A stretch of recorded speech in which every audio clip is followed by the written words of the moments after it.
rotation issues. It looks like YouTube is only going to allow me to have this oriented this direction. I had switched it when I set it up, but for some reason I heard other people were having some YouTube issues this week. Maybe they're doing something, who knows. But I'm happy to see you here. Good morning, Cindy. Good morning. Let me just orient you guys. So hopefully I need to get myself some more phone holders.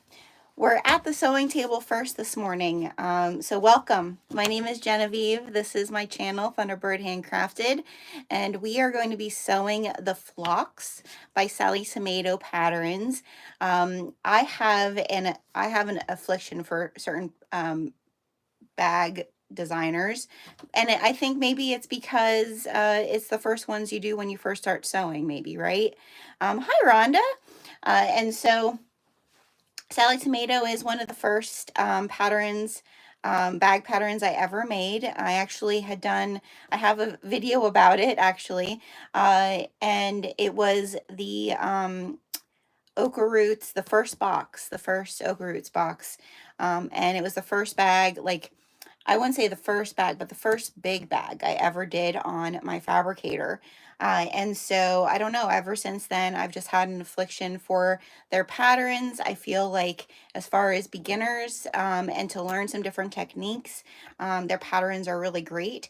And I'm so grateful to them for allowing me to share their patterns on my channel. I just really appreciate that graciousness and allowing me, a novice, quite honestly, to do so.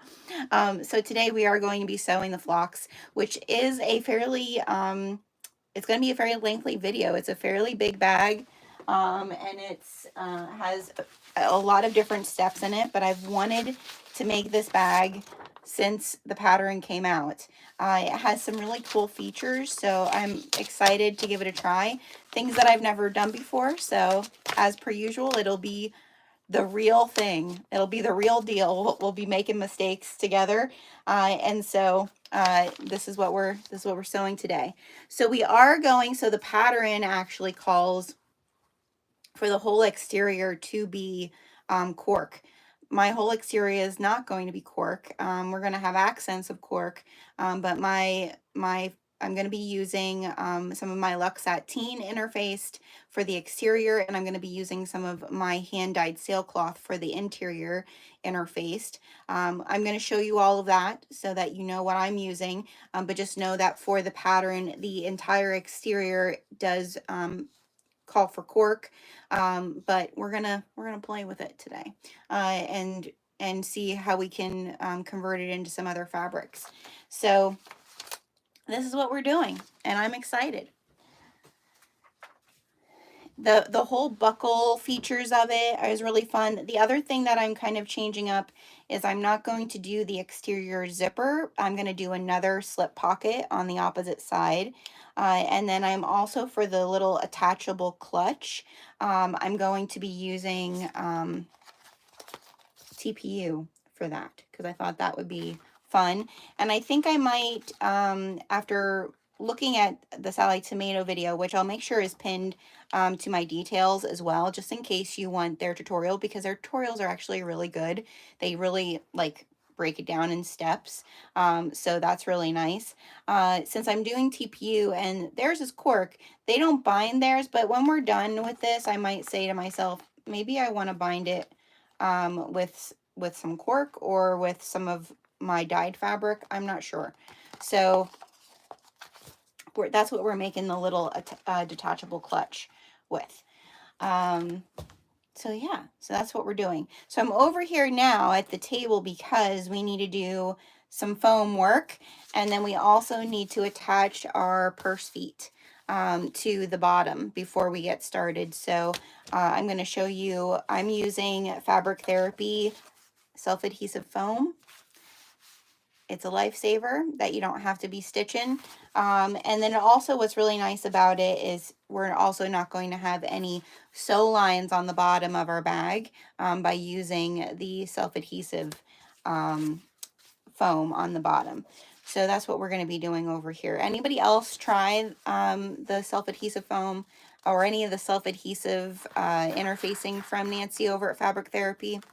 I know some other people have it as well, but I get it all from Nancy, and she makes it real easy to reorder it. She always puts like a QR code on the outside. It's definitely worth it. Rhonda said, I have been wanting to, but I'm afraid of wrinkles.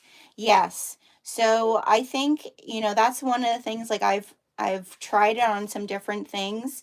I think you can still iron the back, obviously not the foam. But like the regular adhesive, like what I've done is like as long as you're not using it on vinyl, obviously, but you could use Teflon. Did you know that you can put Teflon sheeting over top of your vinyl or your cork if you want to iron it from the opposite side? And that would probably work for Theratex too. I haven't tried it with Theratex, like to use Teflon sheeting over top. Katie, from My Little Shindig, we were just talking about that.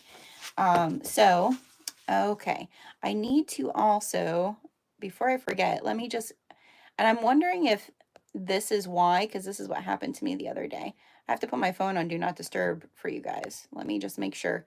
All right, sorry that I froze there for a little bit. I needed to put my phone on Do Not Disturb. I think that's what happened the other day. I went and put my phone on Do Not Disturb, and then when I came into the YouTube live, it would not let me orient my phone, and I did that again today, and it wouldn't let me orient my phone. Like I had to go back in and out, and then it finally let me do it. This time it wouldn't let me do it. So I don't know. That's weird. Something must be glitchy with YouTube. Yes, the Teflon, I think it would be worth giving it a try. Katie and I were talking about it, so just something to think about. I think she had bought a box. I'm trying to think where she from, was it Glitterbug Fairy? She bought a like a subscription box or like a kit box from someone, and in the kit box they had Teflon sheeting in there like you would use for your heat press. They had that in there, and they had a note saying use it on, like, if you're going to iron cork or if you're going to iron vinyl, so that you're not melting it. So I don't know, I think if they say to use it, then I would think we can use it. Hi, Rinda. Hi, new grandma.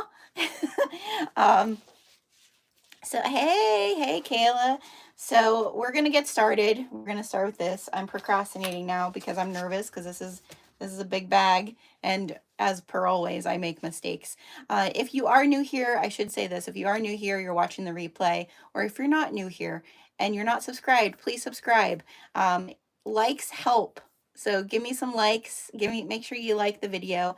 That's always important. And if you want to follow me anywhere else, all you need to do is look up Thunderbird Farm PA. So the @ symbol Thunderbird Farm PA, as in Pennsylvania, and you will find all of my socials. That's Facebook, YouTube, Instagram, Tickety Talk, which I'm not on very much. I think I might have 3 TikToks.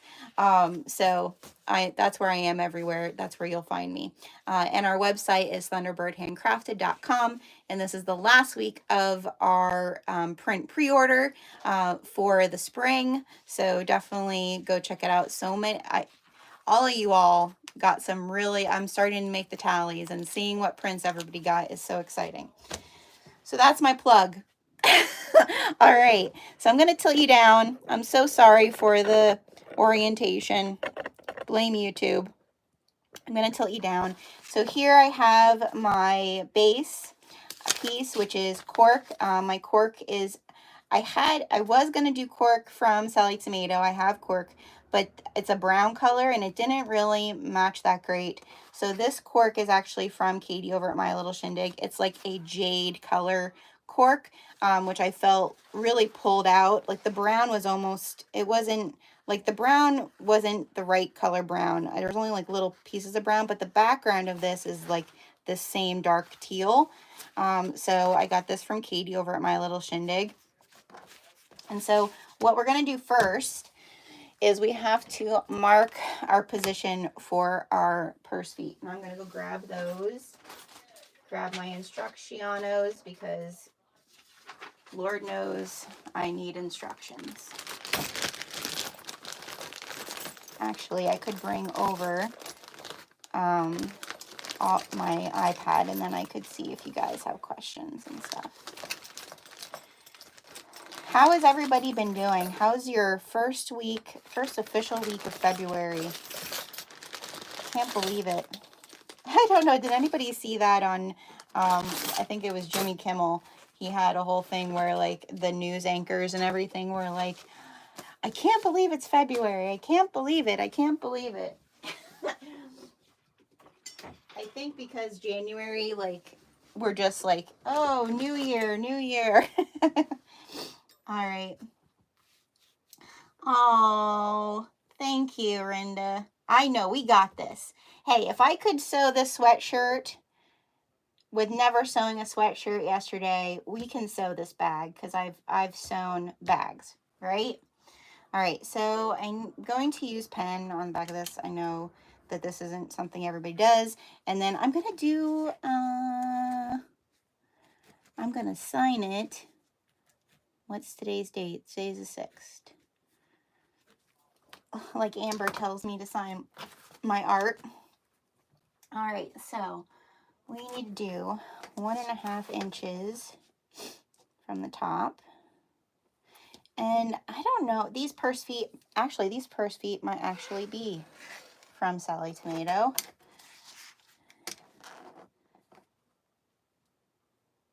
It's so hard to keep track of when you're first starting out. I feel like you buy things pretty much everywhere, right?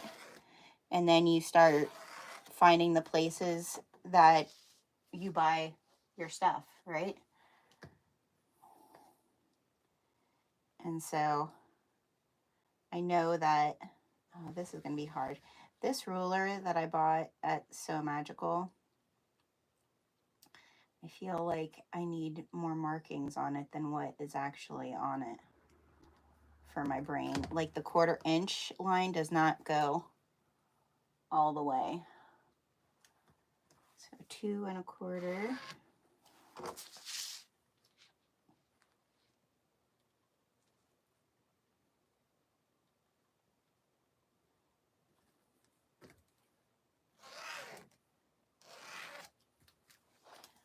Okay. All right. Now we're gonna punch our holes. My hole punch is from Lauren over at Marmino. I had bought one before Lauren had one, and I really didn't like it. This one I really, really like.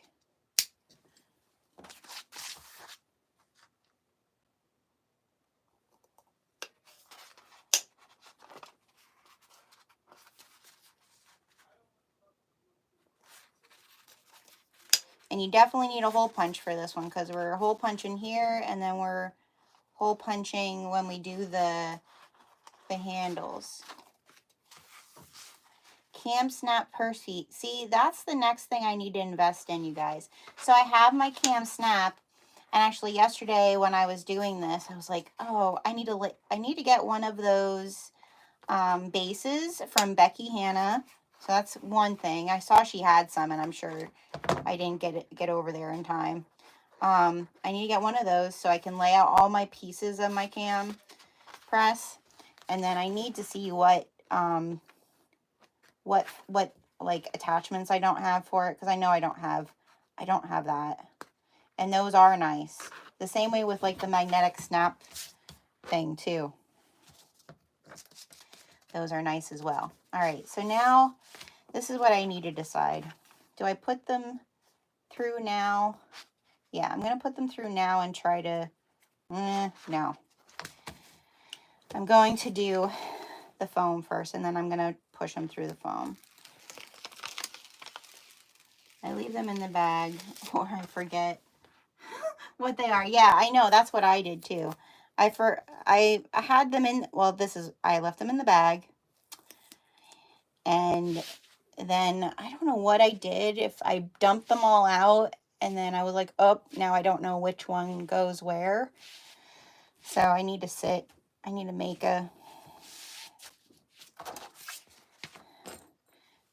a chart for myself.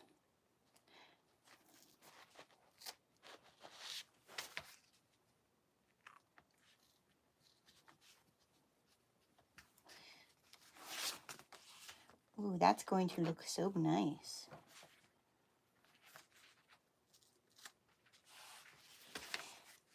Yeah, I need to do that because I've noticed more and more, like now that I would say, well, I'm a novice, but I'm not, I'm a seasoned beginner bag maker, I think now.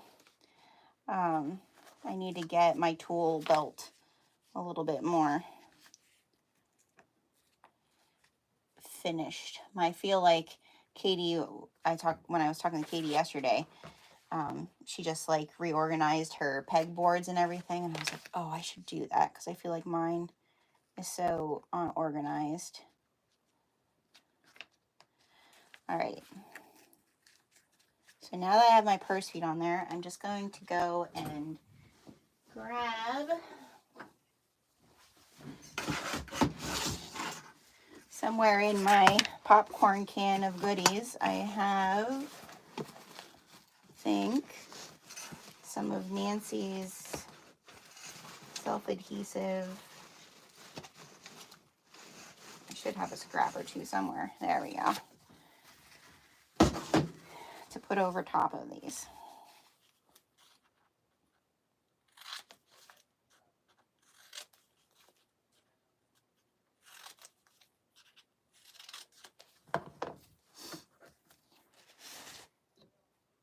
Do you have washers for those feet? I don't, Miss Kayla. I was thinking that the other day. I need to order some of those for you.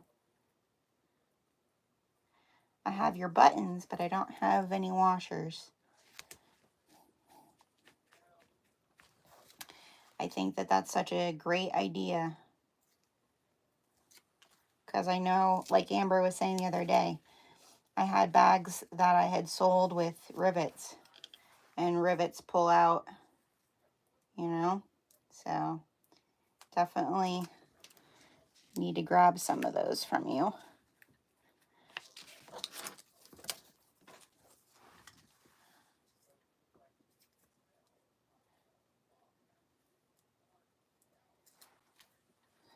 So everybody see that the groundhog here in Pennsylvania saw his shadow, and we're gonna have early spring.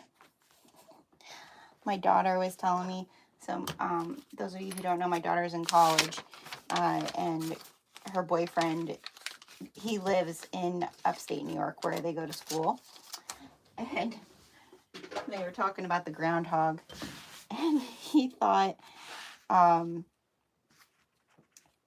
he was just saying about how, like, he thought that the groundhog, you know, like the whole premise around it, like animal rights, you know, like the animal rights activist saying that Phil, you know, shouldn't be, you know, taken care of like that. He's the fattest groundhog in the world. He's probably the most well taken care of groundhog ever. We were having a funny discussion about the groundhog. All right, so there, look how pretty that got. I love purse feet. It just adds a whole other level. All right, so we're just setting that aside for now. The next part, so let's see here what it's having us do first. It's having us add a pocket to the exterior if you want. I am not doing that because I did not have enough of zipper tape that coordinated. I'm actually going to make 2 pockets. So we're going to go over to the sewing table, the sewing machine, and we're going to sew our pockets up before I put the foam on, because on the exterior, I think, because the self-adhesive foam, I mean, my Sailrite can go through it, but it does get sticky. Should I, though? Because it looks so nice when it's, like, recessed. Decisions. I think we're just going to do it, and we're going to clean the needle, and we're going to pray that Gertie stays strong with us today, because it's all about design choices, right, everybody? Is everyone working or sewing working? What are you doing today? Because I know like 10 o'clock is not an ideal time for everybody to do a sew along. I get that. That's why I kind of was like, you know what, maybe I'll just call these ones that I do during the week in the morning a live sew, and it doesn't have to be a sew along. All right, so this is my exteriors. These are our Luxe Sateen, which, just to give you an idea about what that is, it is a heavy duty cotton, but it has a sheen to it. Okay, so it's not silky. It feels really nice, but it's not, when I say sateen, I think a lot of people worry that is that going to be slippy and stuff with my machine. All of our fabrics, our main goal with our print fabrics as well as our dyed fabrics is to have eco-friendly fabrics that are domestic friendly, but can also really look luxurious on an industrial machine. Like you could use it and make a really like beautiful bag. So the Luxe Sateen is a thicker cotton, but it does have that nice sheen to it to make it a little bit more luxurious. And so I am going to, I probably should have made these bigger.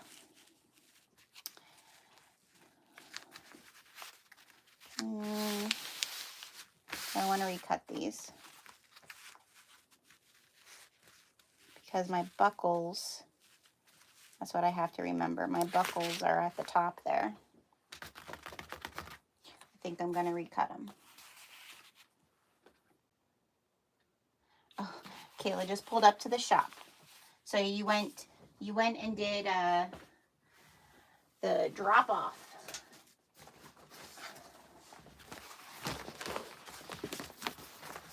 We're going to cut just a little bit bigger.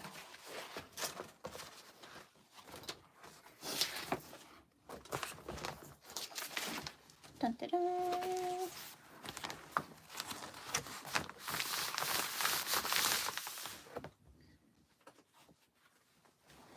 Let me see. How much more was that? Let's measure this up here.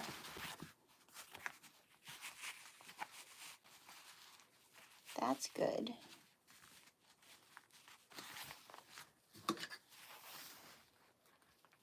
It's probably about 1.5 inches more. So we're going to do 10 by 16. So I'm cutting my foam 10 by 16.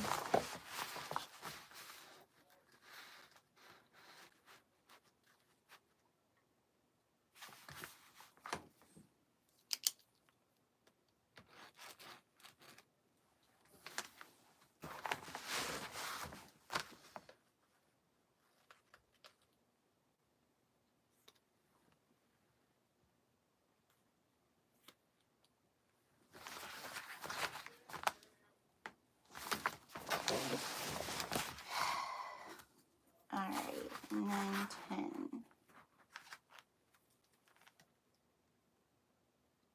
Right? That can't be right. Because that's more than 10. Oh, this ruler. That's 10.5. So 10.5 plus the 2.5 would be 8.5.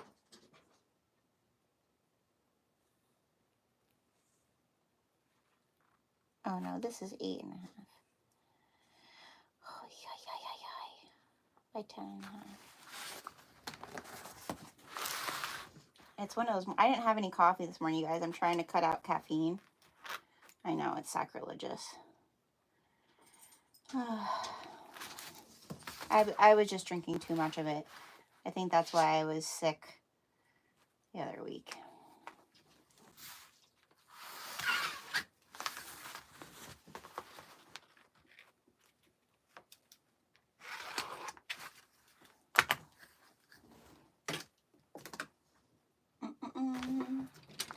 Got my scissors that I use to cut this stuff with.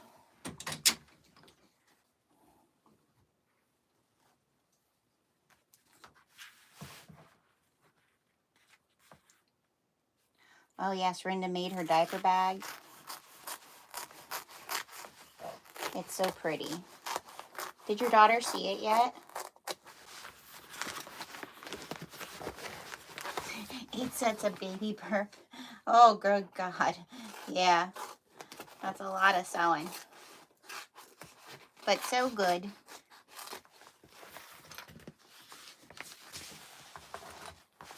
And Super Bowl happening.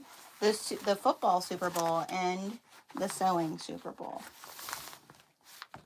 I won't be able to participate in the sewing Super Bowl. We always go to my bestie's house for Super Bowl. She's a big football person. I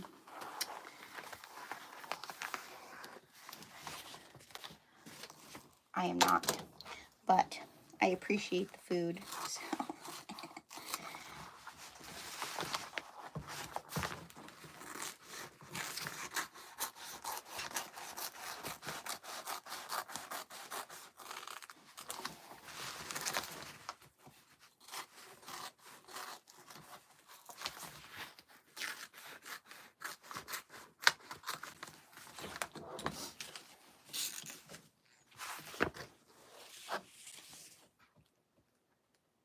Yeah, we have a Super Bowl tradition. I mean, our kids grew up together. I mean, that's the one thing is, like, now all of our kids, it's so weird. All of our kids are, like, in their 20s. And, you know, so, but we've done it since the kids were little. I always have New Year's Eve. She always has Super Bowl. And Apollo, since we have puppies now, we have doggies. Apollo is good friends with their dogs, so we'll go over there, and Apollo and his bestie will hang out, and me and my bestie will hang out. I'm a little crooked here.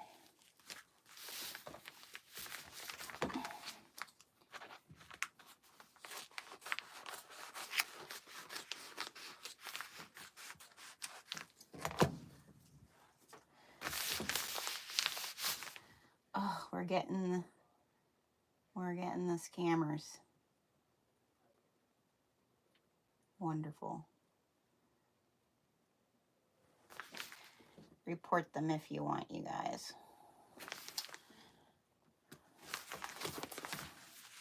All right.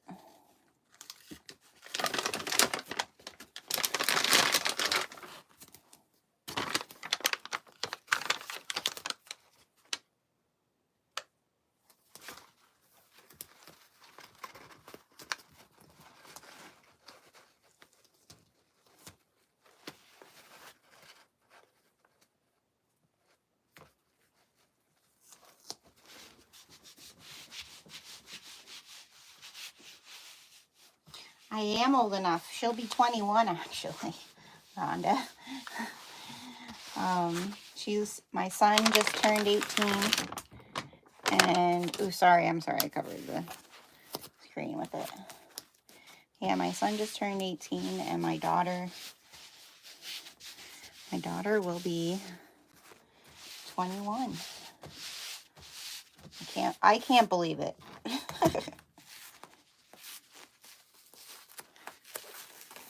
I really can't. It goes so fast. We weren't super, super young, but we were young when we had our kids. And now I look at it and I think, I don't know how people like my age who are having kids in their 40s. I think, oh, thank goodness there's light. There's light at the end of the tunnel.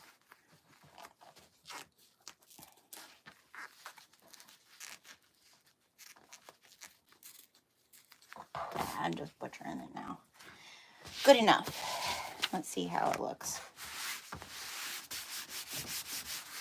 Now, the nice thing about this is I can iron it a little bit too, just to get some of the waviness out.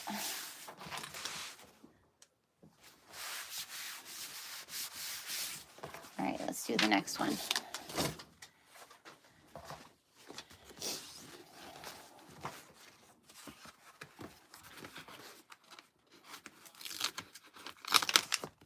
Am I frozen or am I good? I feel like on YouTube here, I'm frozen.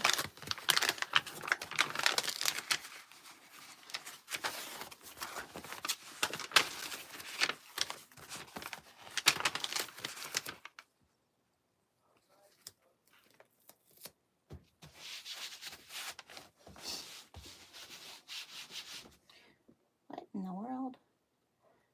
Oh, there's a reason why I was frozen on my iPad, you guys.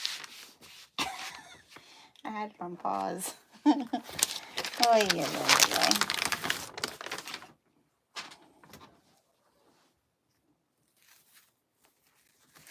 So I have these interfaced with some Castine handcrafted sew fuse. That's my preferred woven interfacing. I just like the way my Sailrite also, my fabricator also enjoys it. So all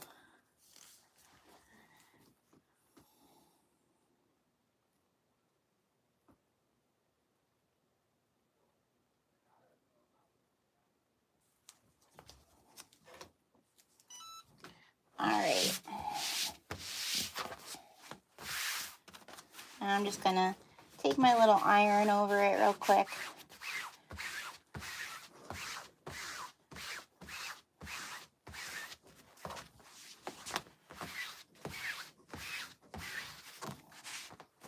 I just love these rainbow florals so much. Oh my gosh. So yesterday, you guys, if you're going to Sew Magical, especially Sew Magical Florida, I am going to be vending at Sew Magical Florida. It's my first time. I'm so excited. And I'm going to be teaching at Tennessee. I think I'm going to probably teach one class at Florida when I'm vending. But if you want to take classes with me, we are going to be doing... Where do I get my foam? This is from Fabric Therapy. It's the self-adhesive foam from Fabric Therapy. All right, so those are foamed up. Now we're going to go and do our pocket. I'm pretty sure. Yes. Let me just make sure I'm on the right page. Yeah. All right, so we're going to come over here to Gertie the fabricator. I'm going to leave these here and we're going to take our pocket pieces again. I'm doing 2 pockets. I'm not doing an exterior zipper. So movie is over.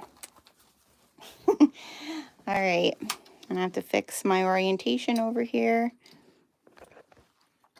Here we are. Ooh. There's Gertie and all my fabric.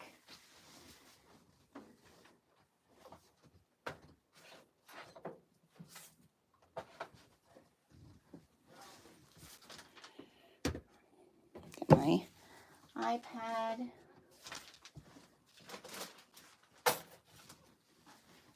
Oh. And here's Apollo, if you want to say hi to Apollo. There he is, taking a nappy. All right. So one thing you always want to do, and I already did it before I sat down here. Hi, Amelia. I'm just looking at all the comments. So, what are we starting with before we start sewing? Yes, make sure that you do your tension settings. Because I'm doing cork, I already went and checked my tension to see like how is it going to look. So make sure you do that. And then I did, for when it's time for us to go do the TPU, we are going to need to check our tension with that. And I don't know Russian, but my daughter does.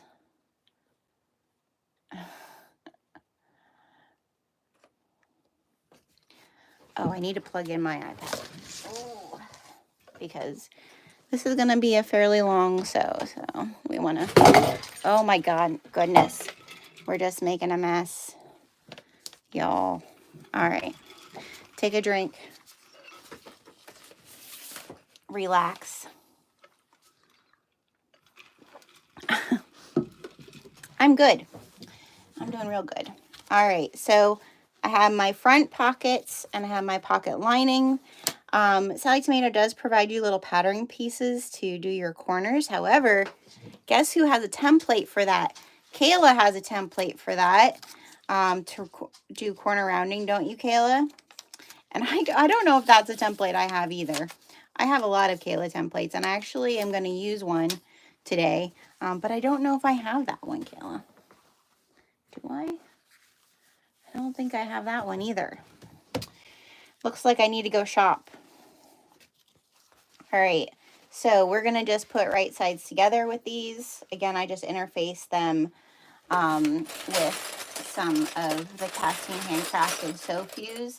I do have Sew Fuse Plus, which is supposed to be similar to Decaville Heavy, right?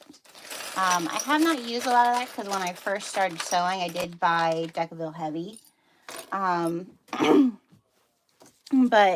I'm just about through with that. So I'll let you know what I think about the Sew Fuse Plus when I use it. All right, there you guys can see. Is this better? Is this a decent decent angle to see me sewing? You have two sizes. Well, there we go. I did buy a lot of templates at SME too, from Kayla, but well, no, I bought them before and then she gave them to me there because she was nice. All right, so we're gonna leave the bottom to be opened.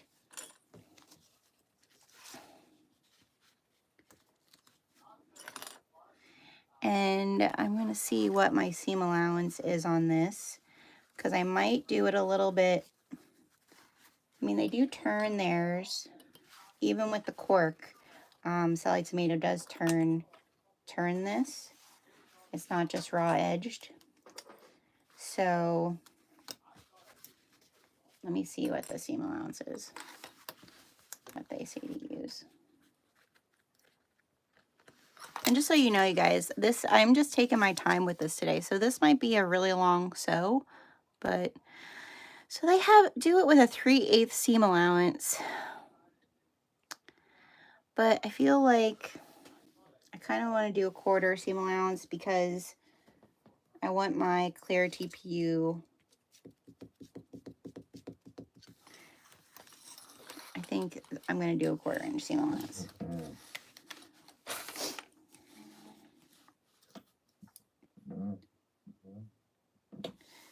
And I'm going to change my stitch length. My stitch length for my fabricator, I primarily stay either at like a 2.5 for a regular stitch or a 2. 2.5 usually for TPU. And then I usually do like a 4.5 for my top stitching. Rhonda, thanks for hanging out in the beginning. I appreciate the likes and the love, girlfriend. Hi, Jude.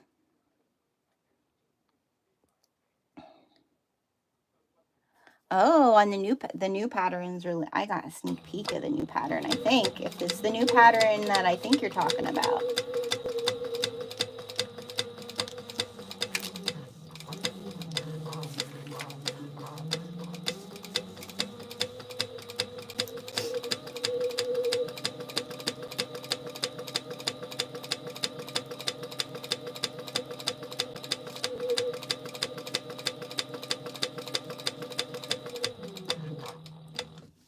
All right, the top part I am going to do the 3/8, just so that my measurements and everything is correct.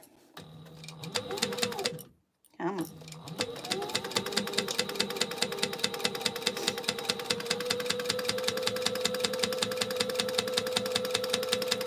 Oh, and the thread I'm using is Peacock from Saya.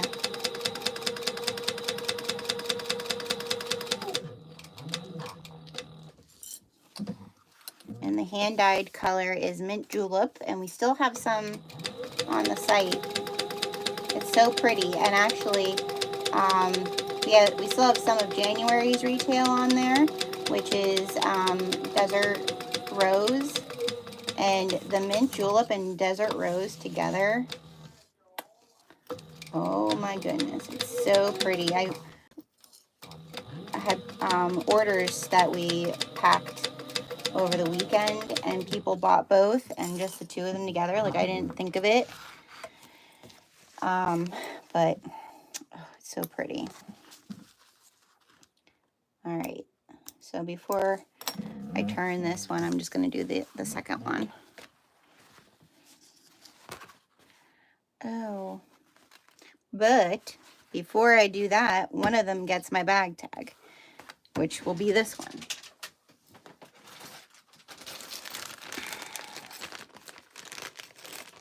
Because I don't have it sitting here in front of me. I usually keep it in my little, it would be perfect right there, but then it would be off-centered. You see that?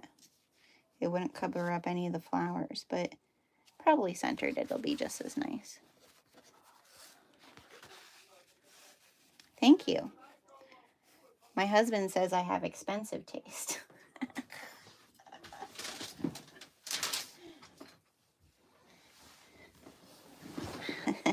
And I pass that on to my children.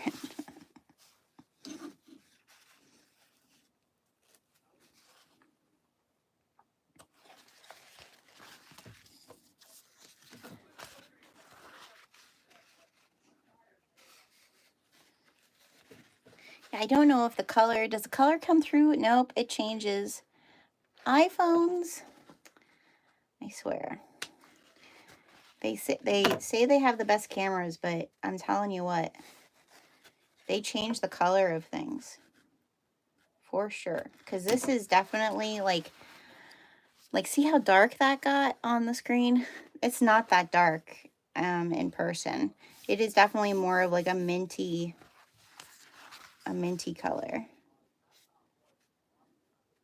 Oh, what am I doing? I'm doing my tag. Don't forget.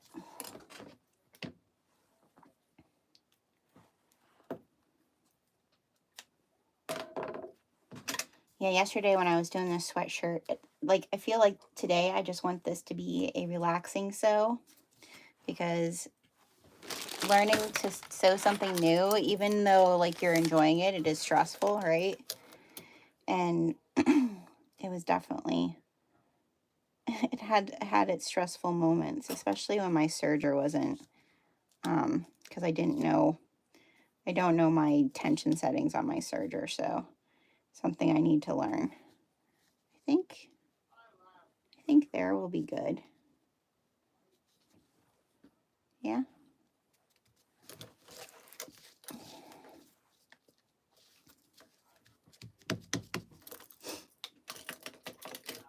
All right.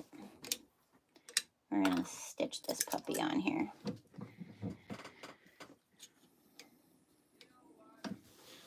So I'm going to start with the tag itself. And I'm going to, you want to make sure that you have a long enough tail to be able to tie it off. There we go. Oh, I'm not with it, you guys. I should have drank that coffee.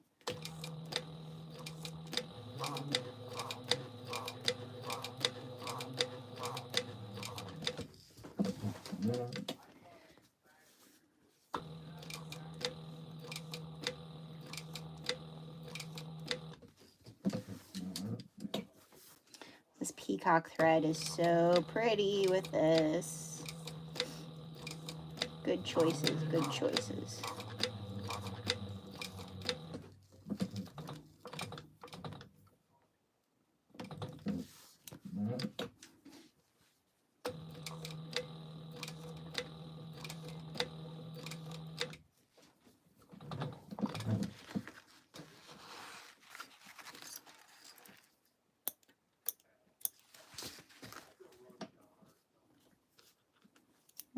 it through to the other side.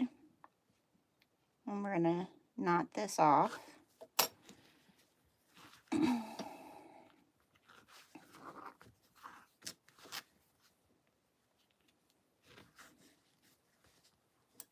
Yeah, the weather's so nice. I mean, it frosted here overnight, but it's still, the sun is finally out. We had like all this rain. Ugh. And then when I didn't feel good, it made everything else worse.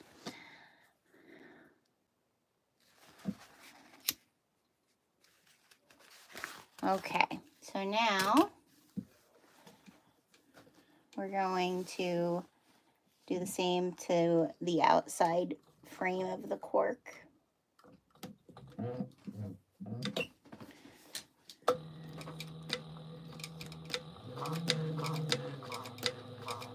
So what's everybody reading? I finished book 3 of ACOTAR, and then I heard book 4 is kind of like a wintry, like Christmassy type of story, and I thought, do I really want to start that now when it's like so close to spring? Not really. So I think I'm going to start the Bridgerton series, because I haven't read that and everybody said it's so good, and I kind of want to read it before they have all the shows out, because I feel like shows ruin books for me. I couldn't get into Outlander. I love the show Outlander, but I couldn't get into the Outlander books because I feel like I don't know, like it's like you already know some what happened and then it doesn't happen the same. And oh, you're reading the Hunger Games? Those were good. But that's really where I first originally realized that books ruin things for me. So, or vice versa. So like the first Hunger Games movie was not as good as the book, right? And so it's one of those things, like if you know that they're making a show or and you haven't read, like, do you want to really read the book? Because you might not, they might have everything. I don't know. That's my brain. But the Hunger Games books are really good. I remember reading those and being really sucked into them.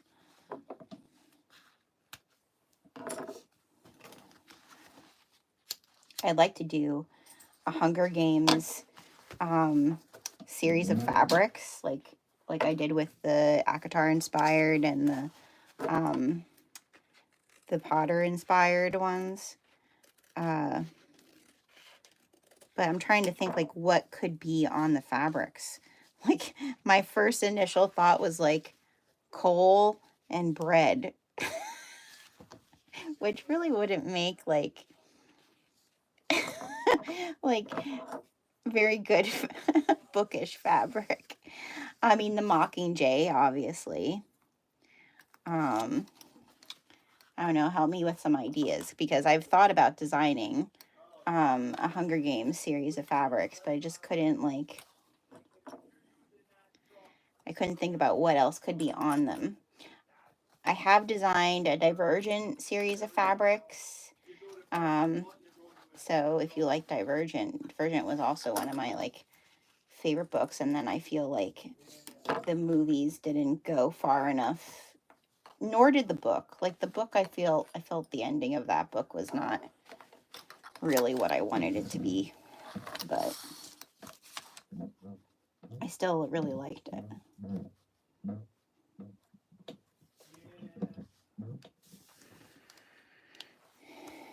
Yeah, Divergent's it was a good series. I started a Game of Thrones series of fabrics, but it's not finished yet. I have to like think about what else I want to do with that.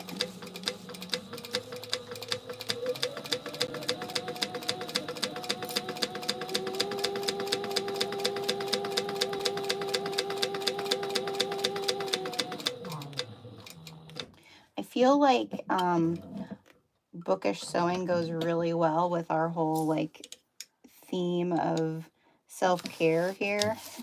Like it worked out pretty decently. Oh, I should have put that one more stitch there. There we go. I have all these little Post-its and I don't need to keep them. Just throw them away.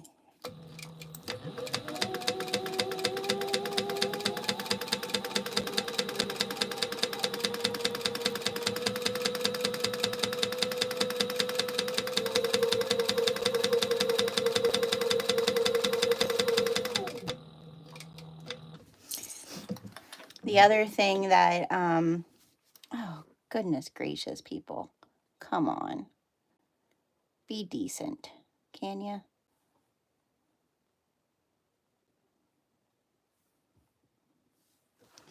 Be a decent person.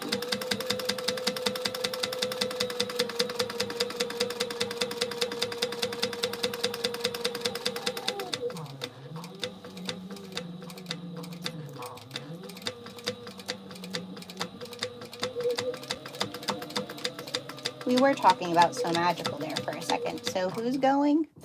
Is anybody going to Tennessee? I'm going to teach at Tennessee. I'm going to teach a color theory for crafty entrepreneurs. It's going to be fun. I want to do a class and like teach you guys all the things that I learned when I worked for the fashion industry of like planning out your you know, like what your releases are and what your makes are, and like a seasonal line, and like you choose your colors and like how do you plan for marketing all of it and all of that. Like, I'm really excited about it. So I'm going to teach that, and I'm also going to teach indigo, an intro to indigo shibori at Tennessee. I think Kayla is going to put me in to do it twice. Do I have my turner over here? I don't know what happened to my little nail file turner thing. It was here and now it is no longer. I have another turner.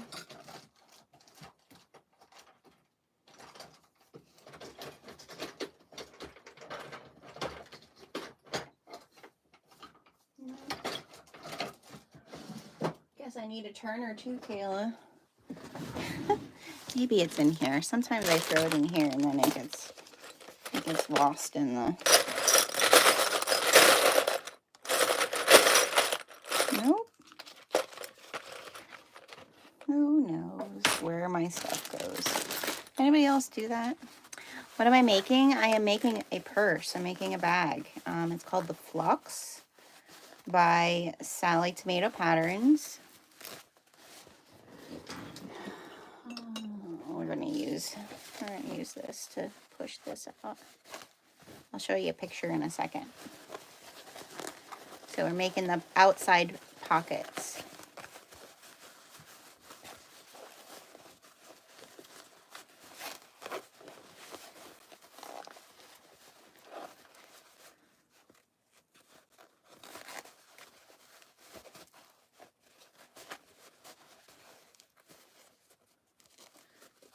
You just want to try to push it out as much as you can. You don't want to see your stitches, but you want to try to get it that it's nice. And I should go over and iron these because it is all cotton, which I think I'm going to do. I'm gonna iron it. We're gonna take our time with this bag. We're not gonna try to rush because I'm in no rush. I have nowhere to go.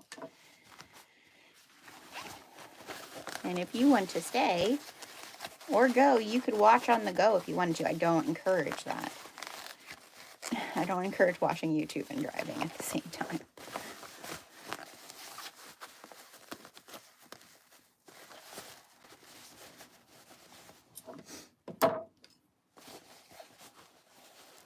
I usually use like the Dollar General Store nail files, the opposite end, the little glass ones for my turning. It probably is on the floor somewhere.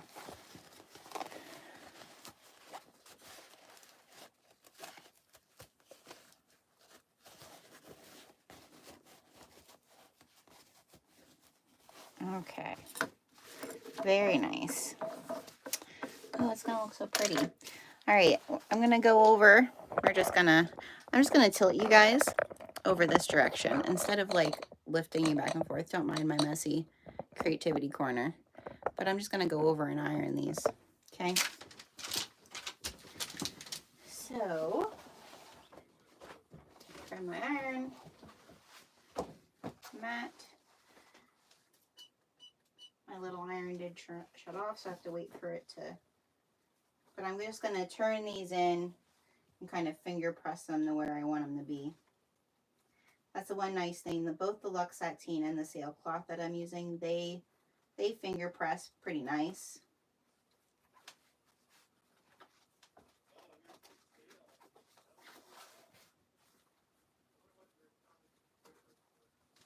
Did I put it over here? Nope.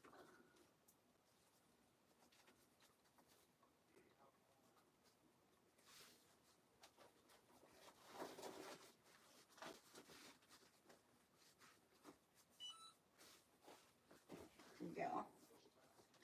That looks better. I always like to try to make sure that my corners look kind of similar to each other.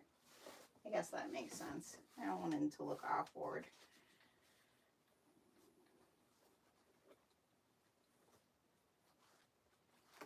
So we're just gonna press this. Make sure I don't get my tag.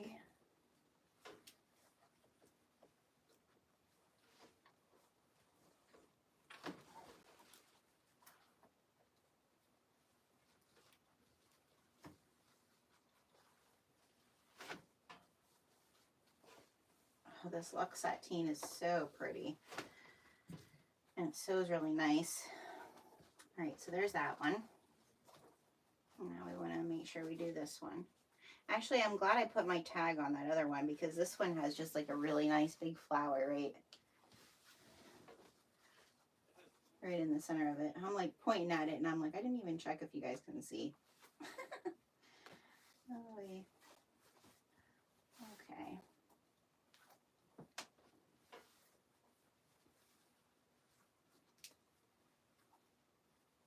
Yeah, so I'm really excited about the color theory for crafters. I'm going to make like a workbook, and I'm going to have it that it's downloadable too, just so that people can use it after the class.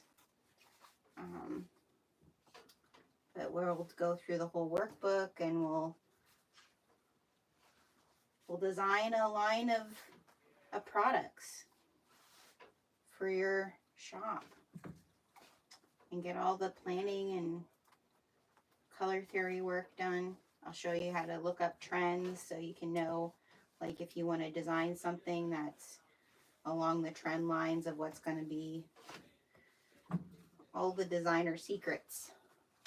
All right, so now we're going to take these and we're going to top stitch. We're going to top stitch them. Are we going to top stitch them? We're going to top stitch the top. We're not going to top stitch. Well, you guys can't see anything. We're going to top stitch the top, but then we're going, when we go and stitch it on, we're going to stitch around it. Okay? So let's tilt you back down to Gertie, the Sailrite fabricator. We're going to grab our foam base pieces too and just set them next to us so we have them.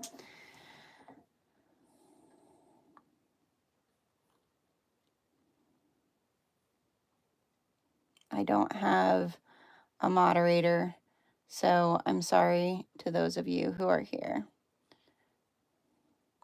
Maybe eventually that needs to happen.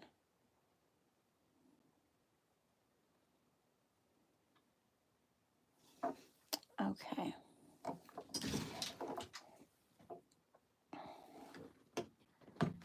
Alrighty, let's get this top stitch. So I'm going to do like a 4 top stitch, and we're going to, I'm not going to back stitch. I'm going to pull it through. So we're just going to do a 1/8 of an inch top stitch across the top. So leave your tails.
Now I'm going to pull that through to the other side and knot those off.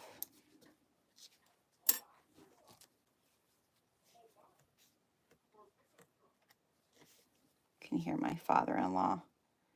He's so loud. Pennsylvania Dutch.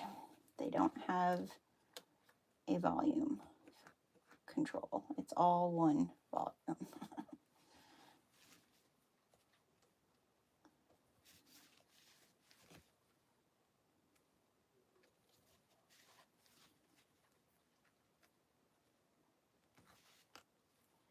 Okay.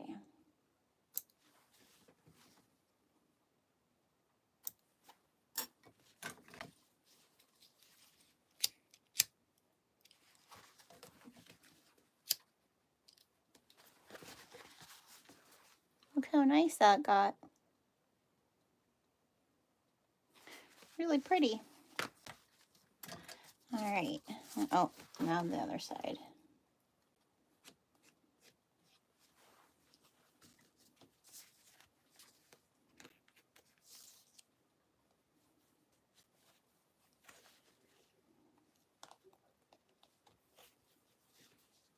I need to tilt you guys down. You can't see what I'm sewing.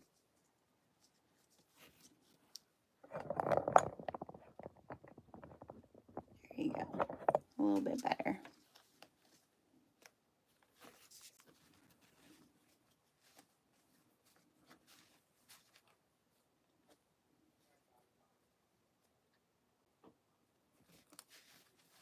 I just think using the dyed fabric, I mean, I love using my dyed fabric as like the feature exterior fabric, but I also think just having it, the hand dyed fabric as an interior is such a unique, fun.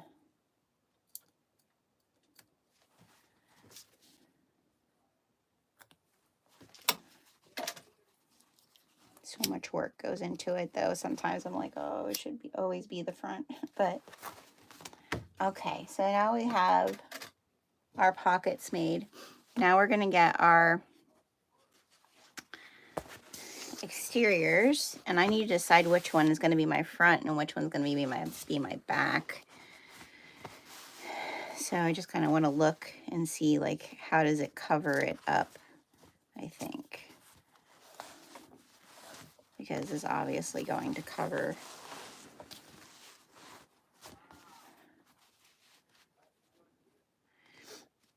I always put my bag tags on the back of my bag usually. But I think this one I'm going to put on the front. This kind of goes, oh, look at that, you guys. Oh, no, that isn't right. I thought maybe we'd have some fussy cutting perfection going on, but it's not. I don't think. Let me see if this side does that at all. I think this side would do it. No, it doesn't. No luck. So it doesn't matter. All right, so we're going to do this side first with the tag. So I'm going to measure up, and I want to find my centers before I go any further here.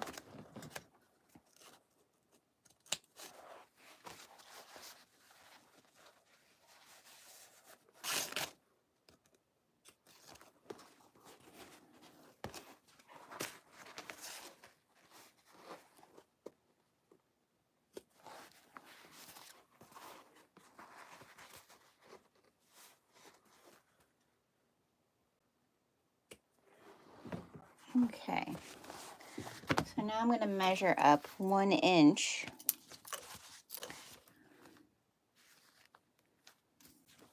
Gosh, that seems very close, but that's where it's supposed to be. All right, I'm just going to make a little mark so I know that's where my start of my pocket's going to go.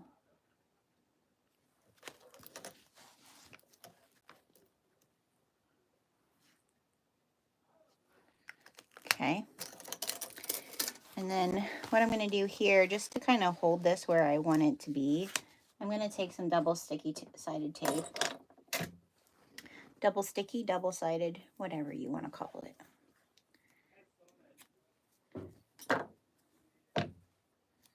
Okay.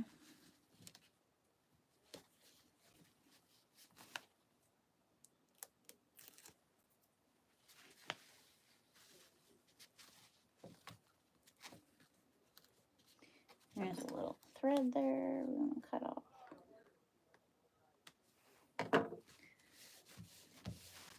And then I'm also going to put some double-sided tape on both of these sides, just to hold it where I want it to be. As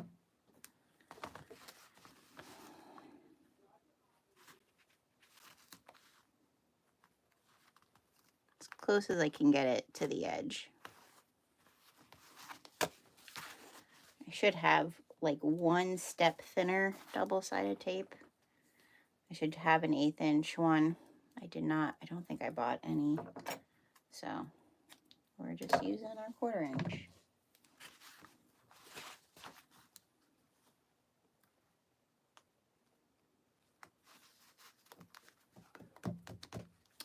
Oh, tomorrow's Fashnacht Day. I just remembered. Tomorrow we need to go buy donuts.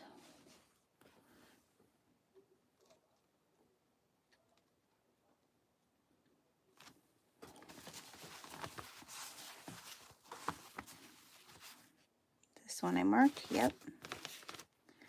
Okay, so we're going to take our double-sided tape off.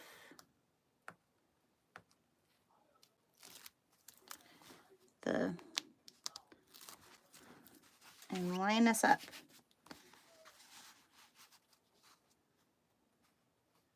I know that the C in my tag is my center, so I'm trying to just make sure that that is lined up with the center mark.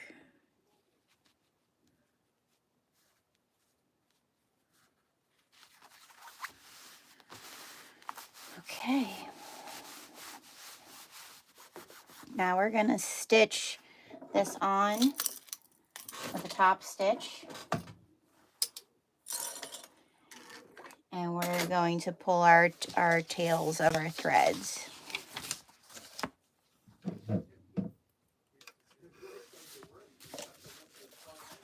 Okay. You're going to hear my family talking. My husband's second shift, so they're always home during the day. All right. Here we go.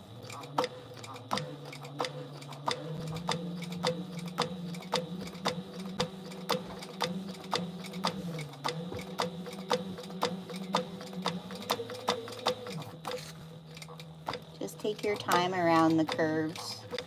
That's the main thing.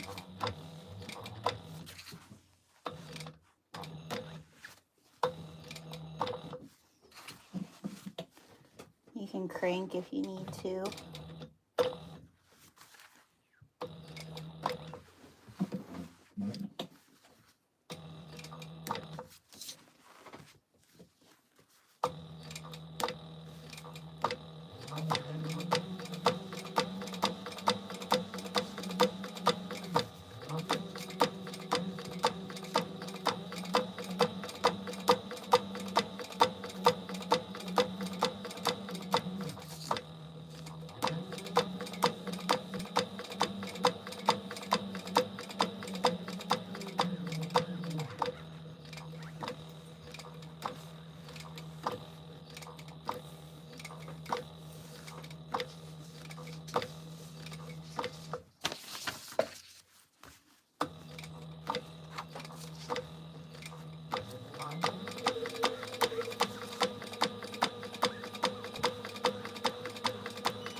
Okay.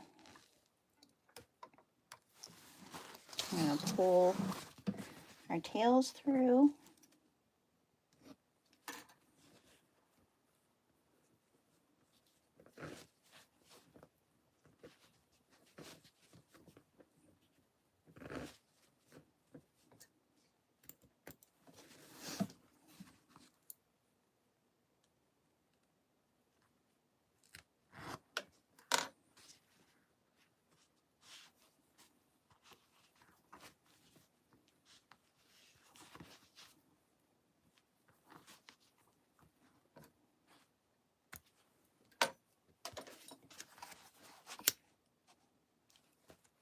Careful when you're using your layer next to your foam.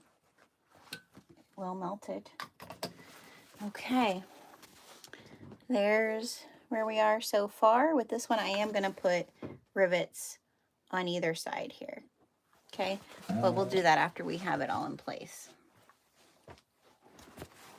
So now we want to do our other side. So find our centers again.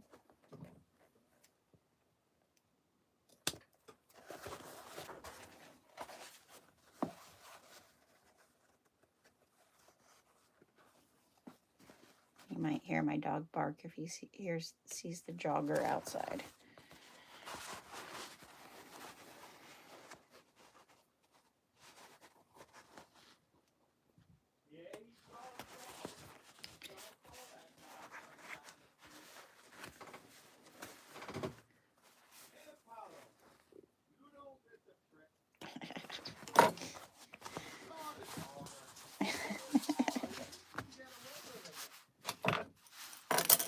All right.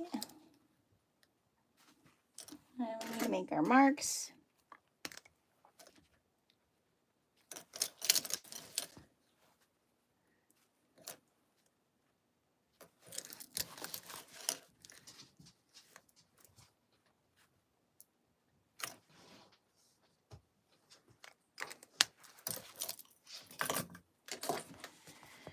Okay.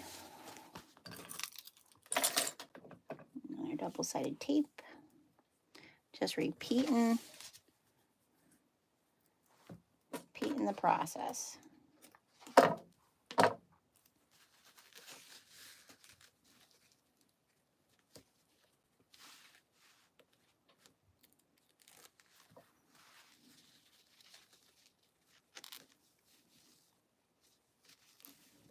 If I would have had a metal handmade tag, I probably would have put that.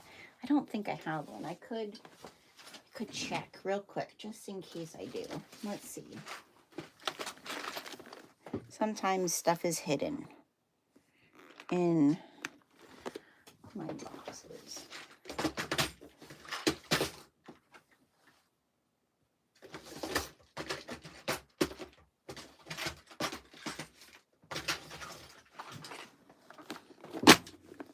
Let's look. What do we got here? Nope, I have a gunmetal one and a silvery one.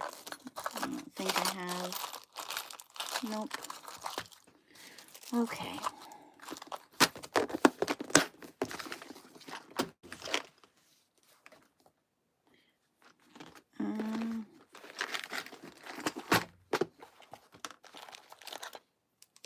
That's another gunmetal one, I think.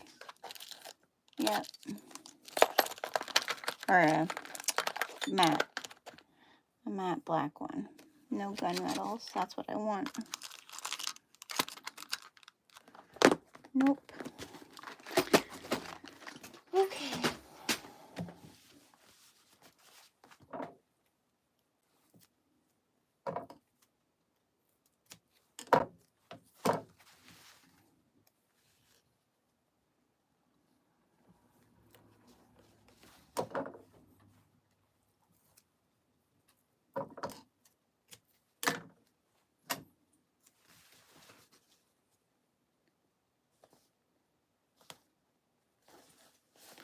All right. We're just going to position. This one's going to be a little harder to position, so I probably should just mark. What I'll do is I'm going to come down here, since I don't have a tag or anything to mark, like where is the center. I'm just going to mark the very bottom here so I can see with my marking pen where the center is.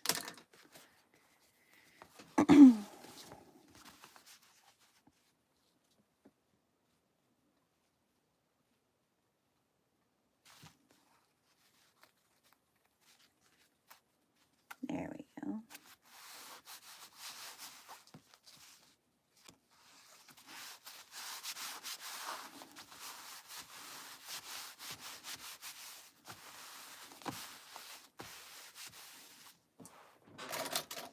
All right, And then we're going to top stitch those. Remember, pull some of your tails out so you have it to turn it. And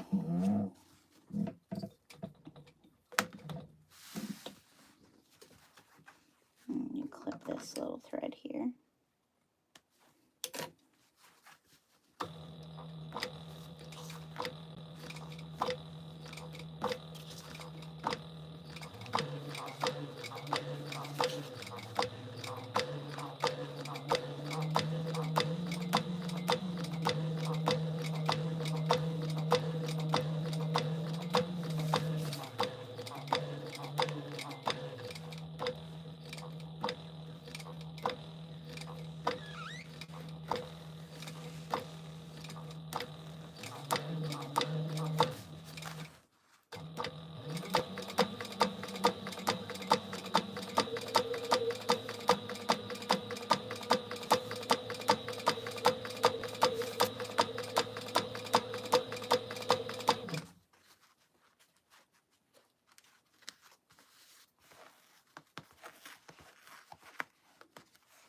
Make sure this isn't crooked here.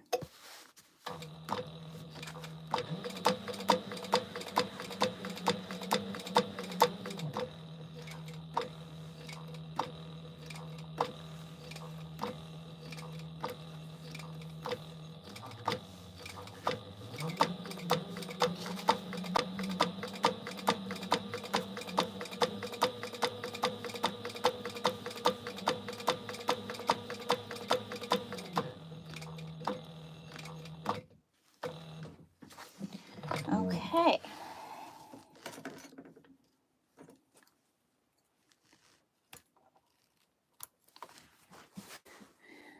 So there is that pocket. We need to pull those through. And then we need to go add our rivets. I'm really wishing I had some of Kayla's washers for this bag because I think it's going to look so posh.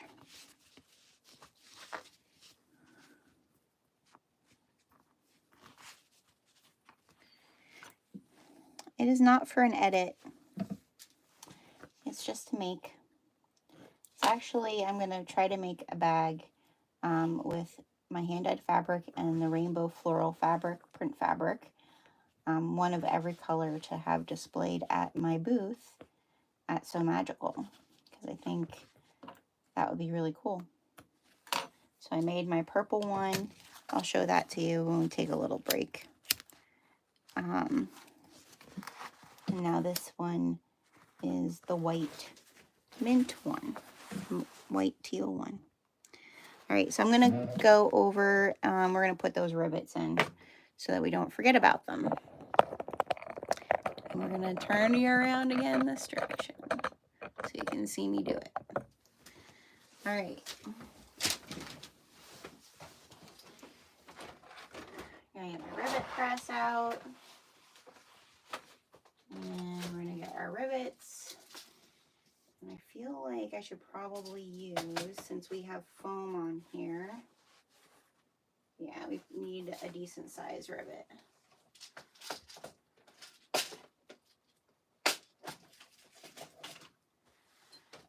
And I need to find the one that has my rivet tool.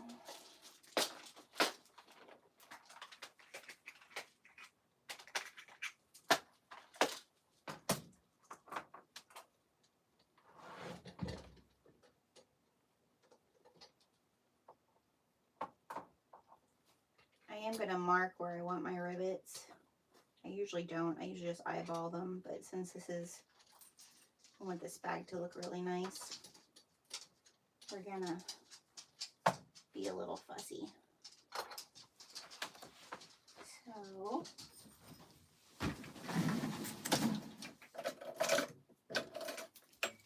can you guys see it okay if I stay to the side? Yeah, you guys can see. All right. I'm just going to mark. I'm going to do 1/8 of an inch in.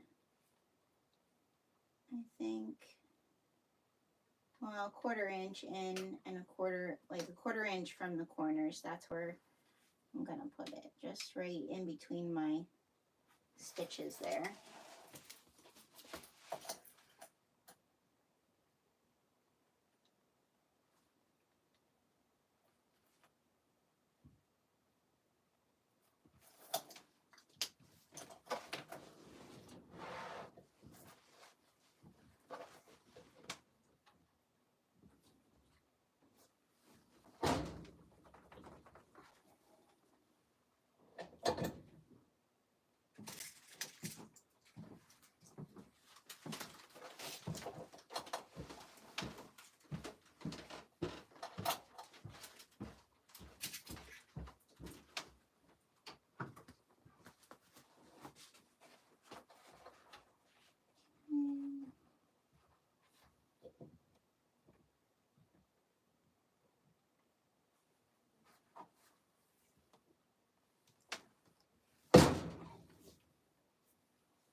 Okay, do the next one.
Okay, now we're going to press the rivets.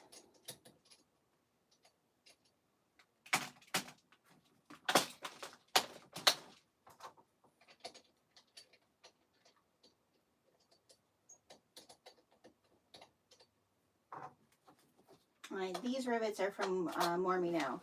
I just purchased a whole bunch from her because I didn't have a whole lot of the, well, actually didn't have any of the 9mm rivets.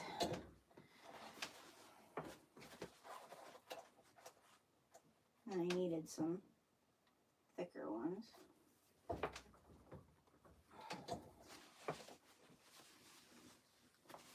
Oh, I should have had that down further, shouldn't I? Oh, I don't like that. We're pulling that one off. I don't have a proper rivet pull off tool, but we're gonna reposition that.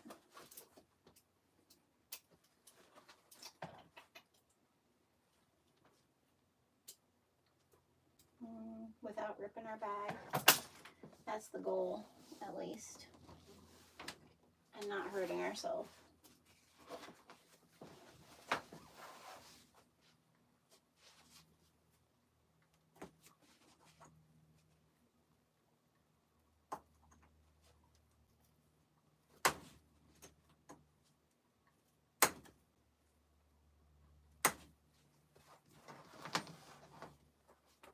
Well, it's coming.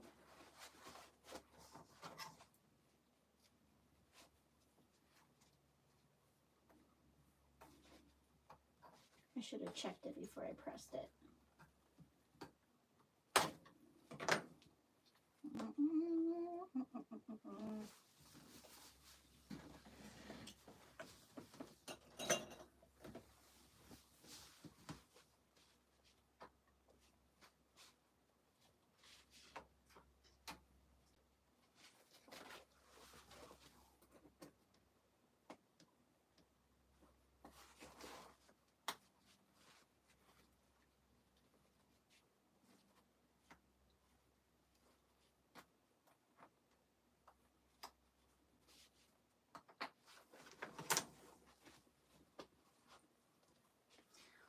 tools are out.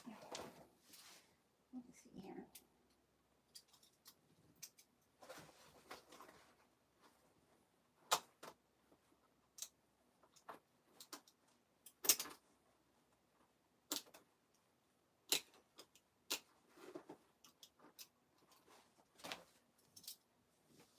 What have other people used, I wonder, to get it off? I wonder where's my bag.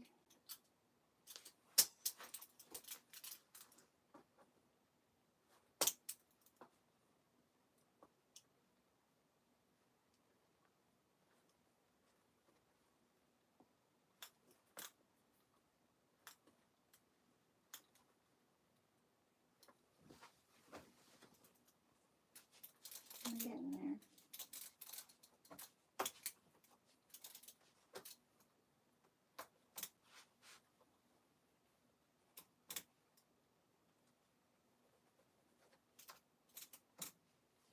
There we go. We got it. Yay! But now, I'll make sure that our hole isn't too big.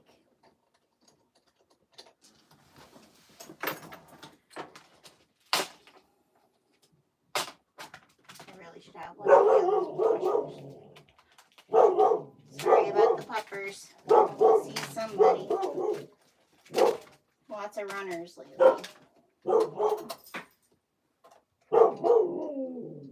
Oh my goodness. So what I'm going to do there for that hole that I made a little bit too big. I'm going to cut a piece of this sew fuse that is from Nancy. I'm just going to cover it up over here again, just to make it that we're making a new hole. And I'm just going to come, it's just going to be, it's just slightly down.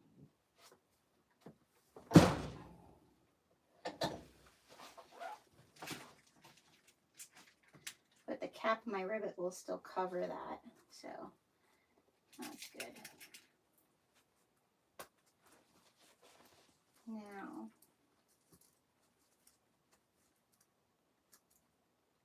Now it looks better. I know it's a little bit perfection-y, but it's the front of the bag. It has to look somewhat decent.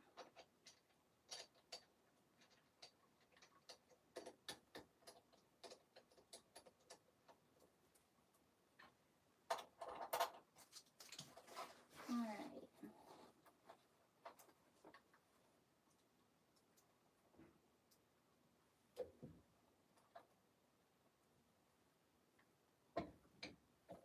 I'm just gonna look and kind of gauge where it's at. There we go. Looks good. There we go. Looks much better. Much better. Much better. I am making a bag. I am making the Phlox by Sallie Tomato Patterns.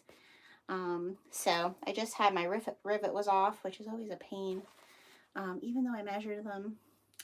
So this fabric, the print fabric, is actually my own print, and then we're also doing hand-dyed fabric that I dye myself on the inside.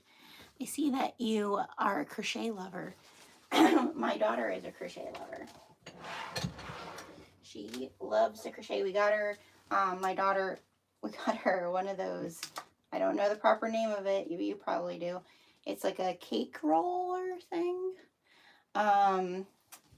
for Christmas, and that's all I heard the whole break was like in her bedroom rolling her cakes of yarn that she has. All right, now that we properly made a mess, we're going to take these back over. Let's look at our instructions and see what part is next. Okay, the next part, this is going to be somewhat tedious, but it's going to make it look pretty amazing. So we're actually doing buckled handles, this is the first time I'm ever doing it. So it's going to take some time, but I think it's going to be really, really cool. So we're going to do it all over at the sewing machine, but I have to get those pieces for us because we have to like measure it out and make the actual buckle attachment pieces. So that's what we're going to be working on. So I have to find those. And they're all going to be made with cork. So these are the buckle straps. Where are you? Where are you? These are the strap connectors. Nope. These are the buckle connectors. That's what we need. We need the buckle straps and the buckle connectors. I need a pen. One of my writing utensils. This. Okay, I think we're good. All right, so I'm going to tilt you guys back down over at the sewing table. Sorry for seeing my derriere there for a while.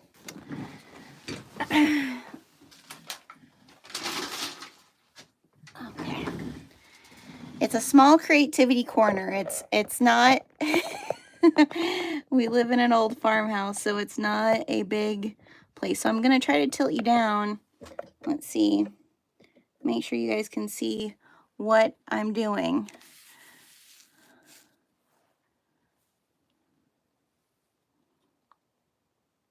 Okay. Yeah. All right. I'm just looking at what you guys can see at the screen to make sure you guys can see what I'm doing. All right. So I have my buckle connectors, my buckle straps.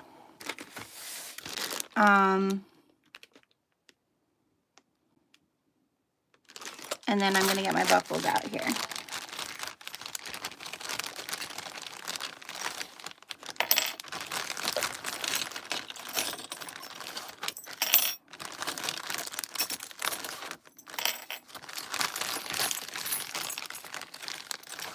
There they are.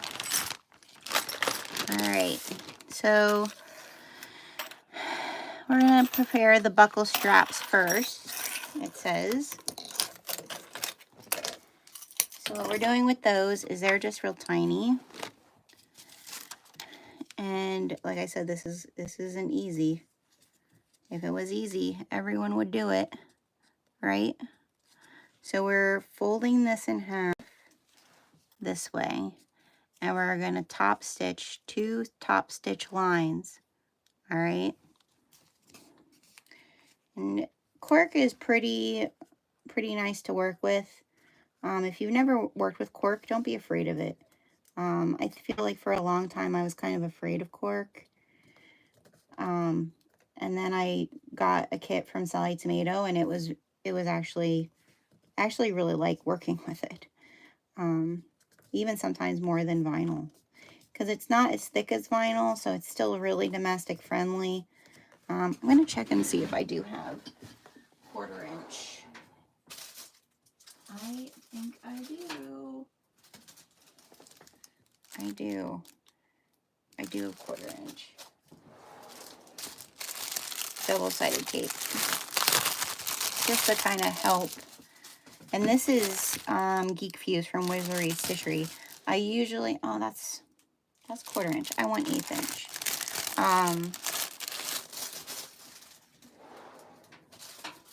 My double-sided tape is usually from Sallie, just because my fabricator will handle it. The other thing I have to do, because we were sewing through sticky foam, is I need to clean my needle. So I don't know if you guys can see. Well, can you see my needle still? There is a little bit of stickiness on my needle.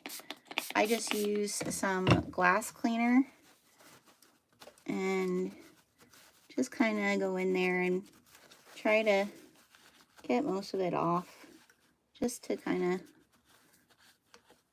hopefully we don't have any problems when we're sewing. You always also, before you start sewing, want to oil your machine. All right, so this is cork. Do I sell the bags?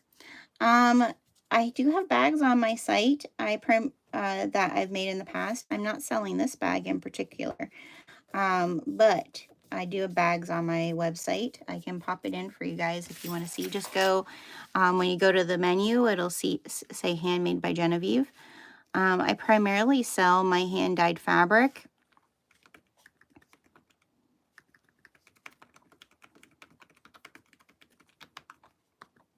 There's my website.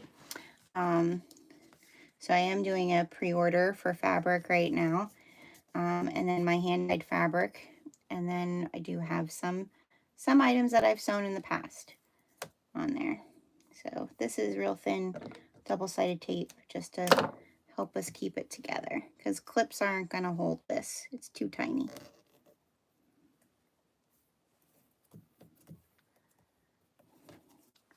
Thank you for the compliment.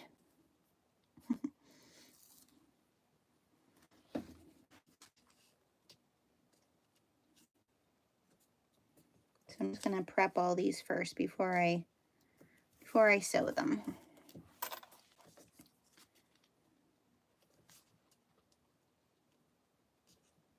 I've wanted to make this bag for such a long time, and I would say this was part of the reason I didn't make it. Is it definitely has a bunch of steps, but that's what I think is going to make it so cool looking when it's finished.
Are you even seeing this? Am I way out of the way?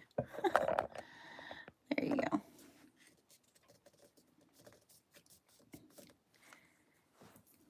No matter what you make, you can sell it.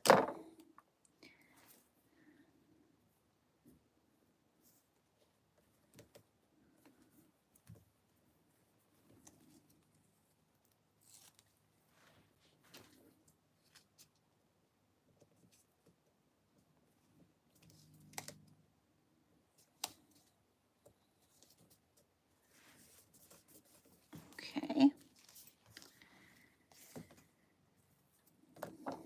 One more.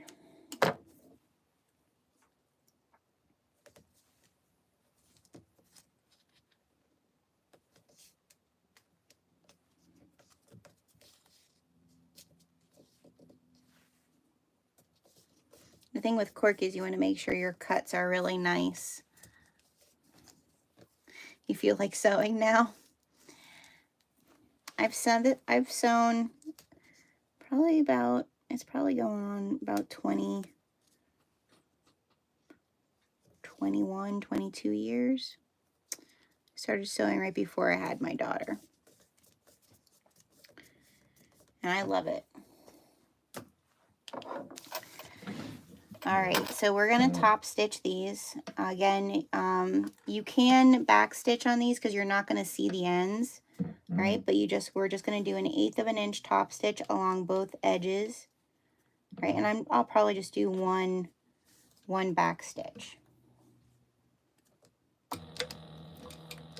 just to kind of hold it in place.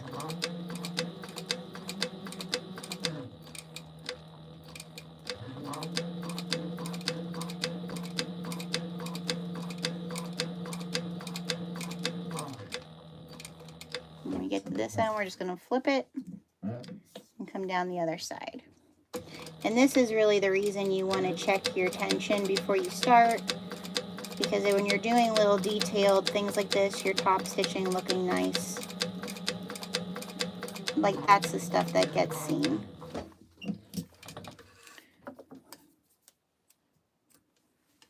I probably could have just made a chain of them instead of, that way I don't waste my bobbin thread.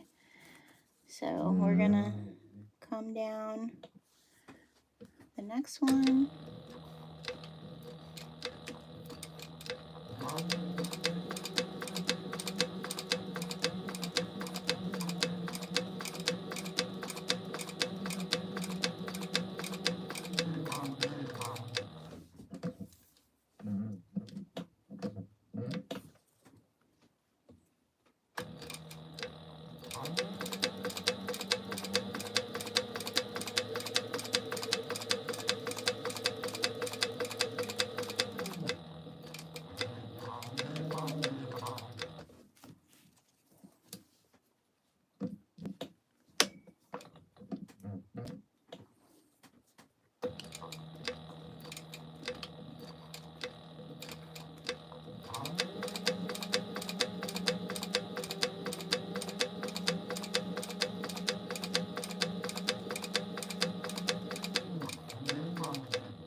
Oh, thank you, Crochet Lover. Appreciate it. Thanks for stopping in. I appreciate that too.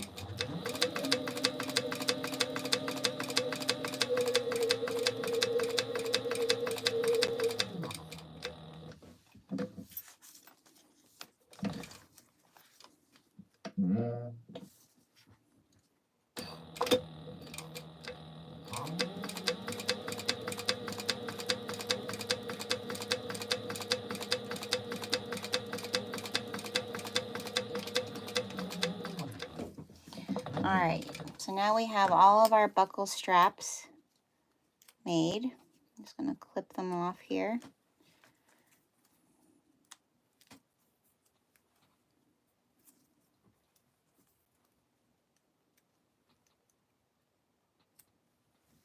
Okay, so we have those made. Now we have our buckle connectors. So the first thing we're going to do is we're going to take, I don't have really tiny,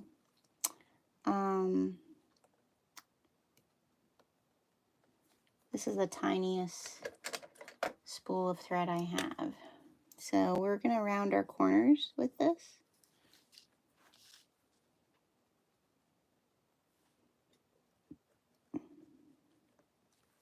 I'm just drawing with air erase marker.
And I like detailed stuff like this. If you're not into detailed stuff like this, this bag might not be the one for you. And I would say this is definitely not a beginner sew. I have other videos on my channel that are definitely way more beginner. So this is probably more beginner intermediate. And then we just want to cut those out. You always want to move your fabric with your scissors, not your scissors with the fabric.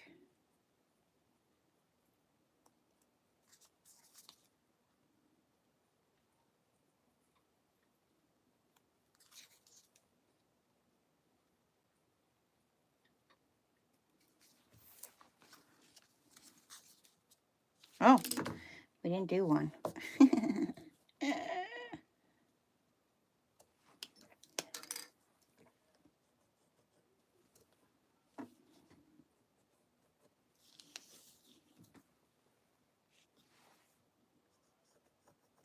I have another, it's actually a Maggie 55 pattern that uses buckles. That one I would really like to do a live sew for as well, or a sew along.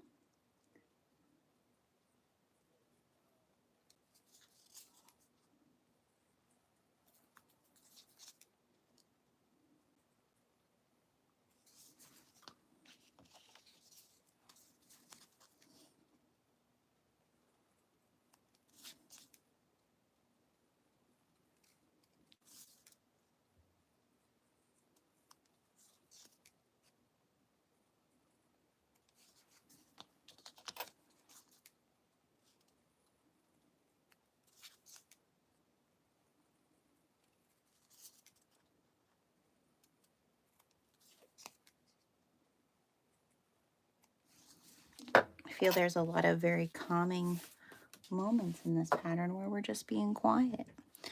All right, so now we have it rounded. Now we're going to measure and make a little box, because we have to make a hole for where we're going to put where this the buckle part is going to go. All right, so we're going to measure 1/2 inch up from the center. So we need to find our center.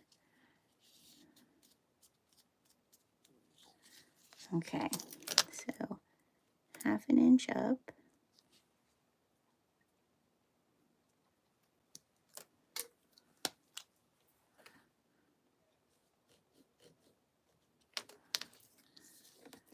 And 1/2 inch up.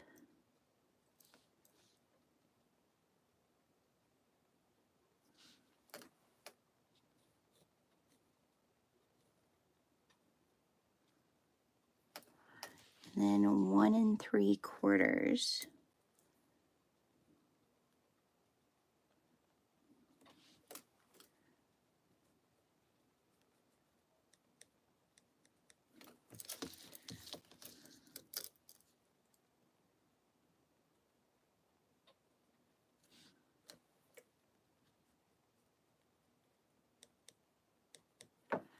Like so. And then we're going to measure in 3/4.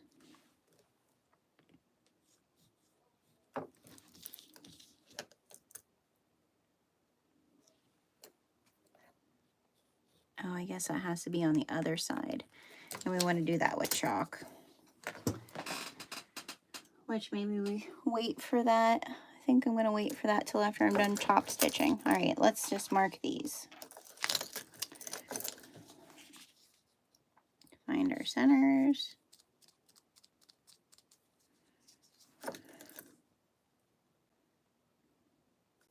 Half an inch.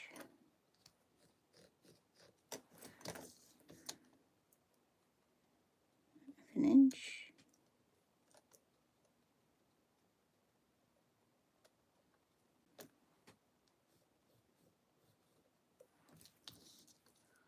One 3/4. Why does that look bigger than that one? Half an inch. No, that's why. Because it is.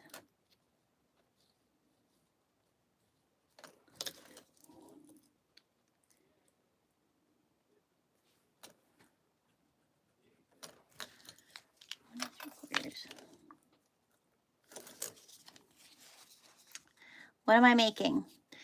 We're having a lot of crochet people here today. I am making a bag, but right now what I'm doing is the bag has buckled handles. So right now I'm making the attachments for the buckles. And so I'm measuring in to make the opening so that the buckle can move. That makes sense.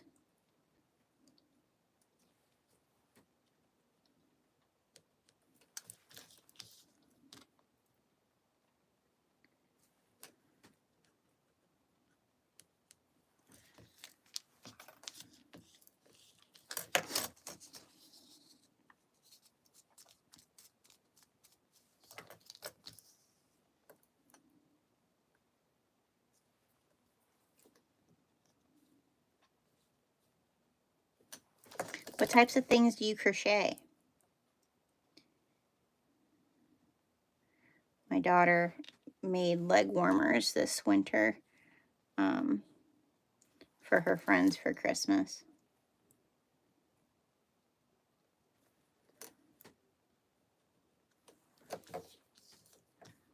And she also made me, actually, I'll show you. Well, let me just finish measuring this.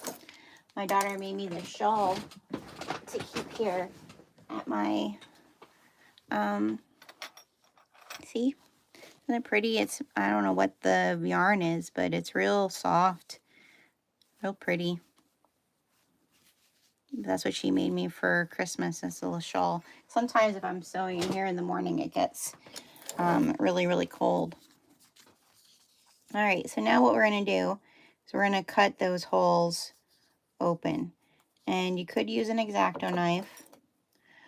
I am not. I'm going to try to do it with my Kai scissors here and make it look nice as I possibly can.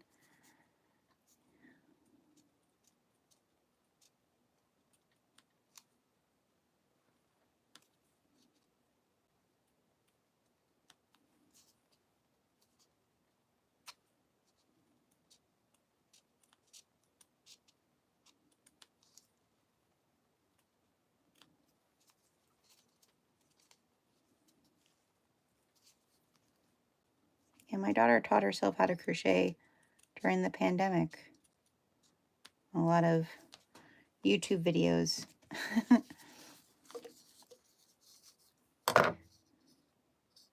I'm assuming. Now that's also, I think, I mean, she can read a lot of patterns now too, but I know that's how she finds different stitches that she likes also.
This is the most tedious part of this bag, I'm figuring. Okay.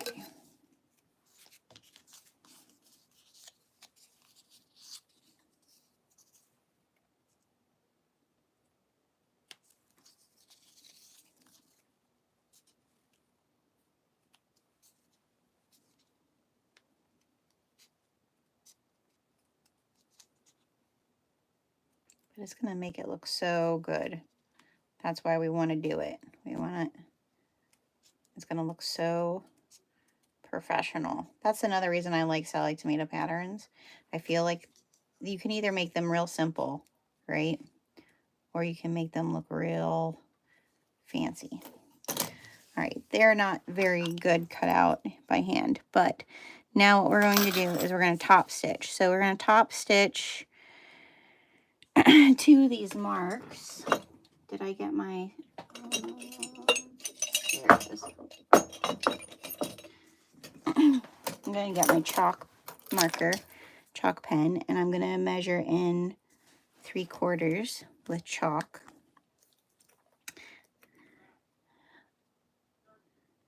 Yes, it is a handbag. Here, I'll show you guys a picture of what it looks like.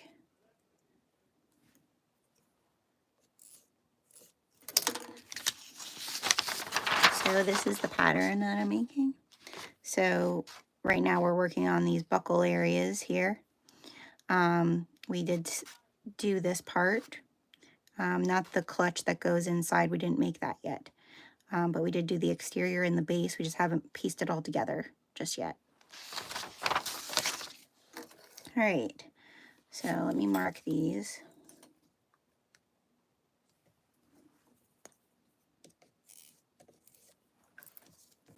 And this is just a chalk pen, so you won't see those marks, it'll just wipe off.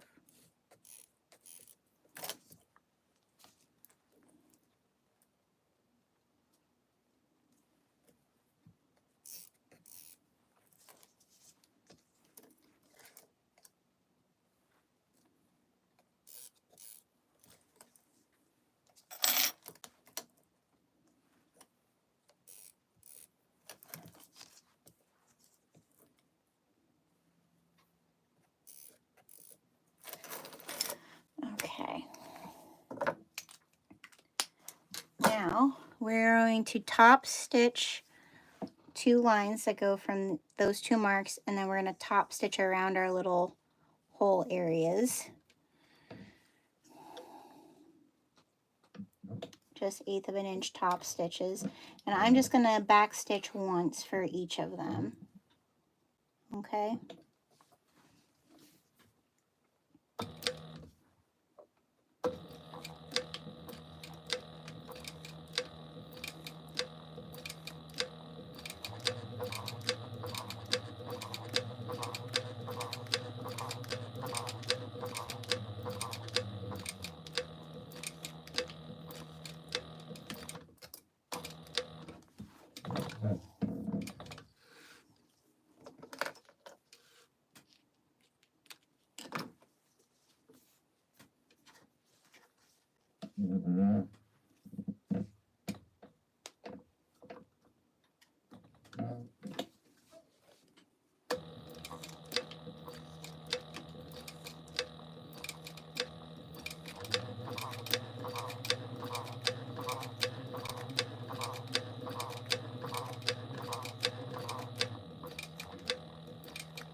Too soon. Okay. It's going to take some time, you guys.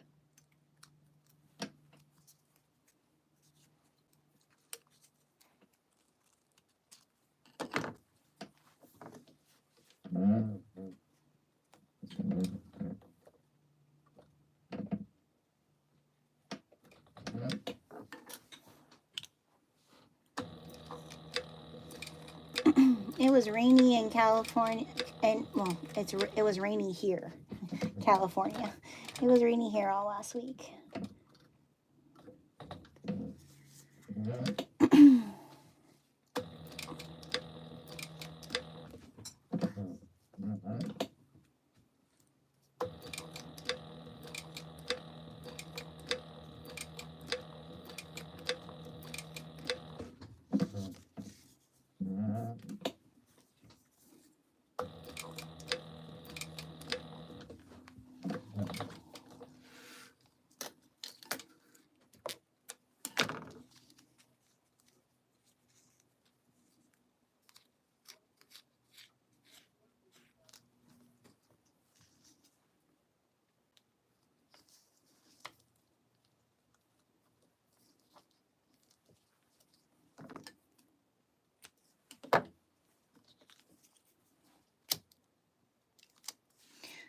So there we have our piece. Oh goodness, is it not going to be?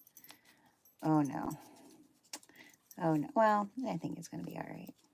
It might not be perfection, but it's going to be fine.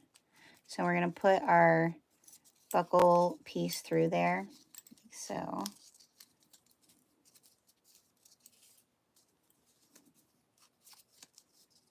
make sure that these meet up like that.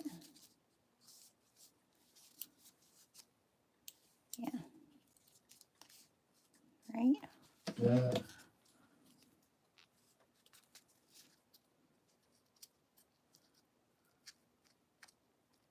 Oh, we need to get the other piece on there, but basically that's why we wanted to have that notch. I probably should have made these a little bit thinner. I could shave some off though. I think I'm going to go do that over at my table. I'm going to just shave off. I'm not going to cut into my stitches, but I'm going to kind of just shave off a very tiny bit to make it fit much nicer. So.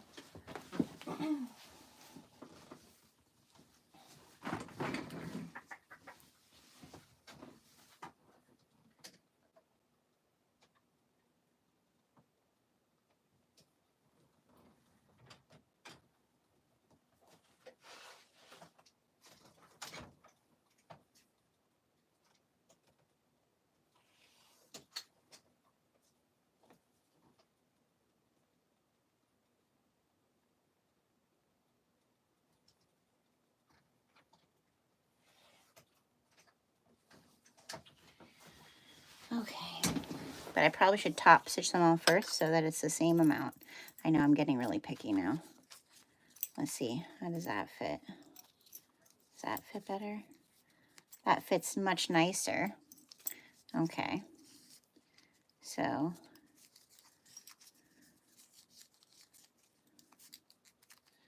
it's better than the other. So we're gonna take the better. All right. Yeah, it does depend on the buckle. And Sally Tomato said that. I mean, I'm guessing it's meant to fit what their hardware. So, you know, just depends on what buckle you buy. Just let me burn my... Rhonda, thanks for still being here, man. I appreciate it. Does she say in the pattern how wide to cut them? Yeah, I think it's... I mean, this is cut to fit, I'm sure, their buckles. So just keep that in mind. All right, so I'm gonna do the top stitching for all of those. Whoa, throwing stuff. And then go and shave them down. That way they all look similar.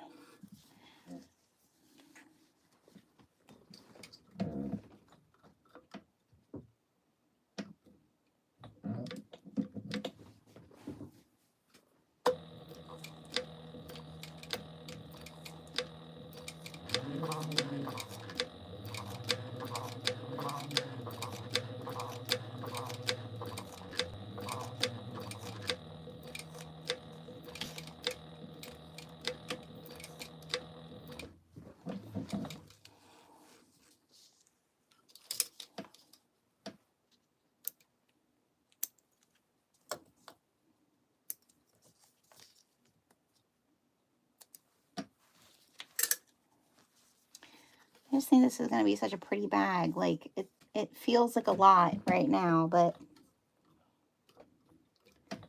like I said, I never did one with buckles, so it's a learning process.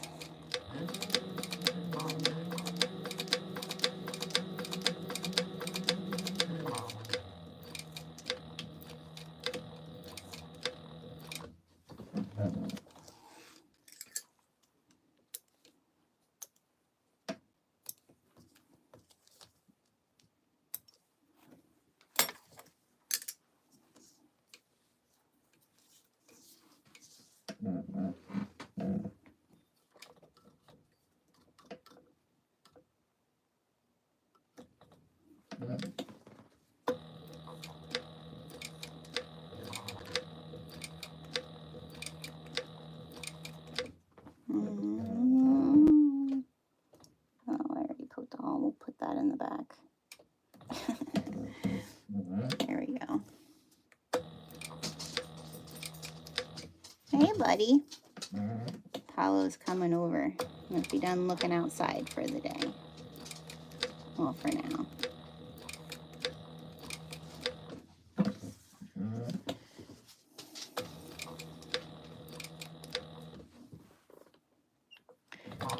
Oh, I'm glad you're back.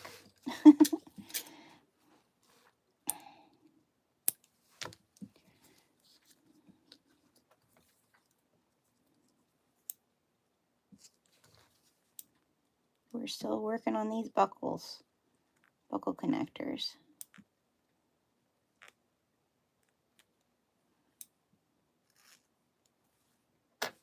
Okay.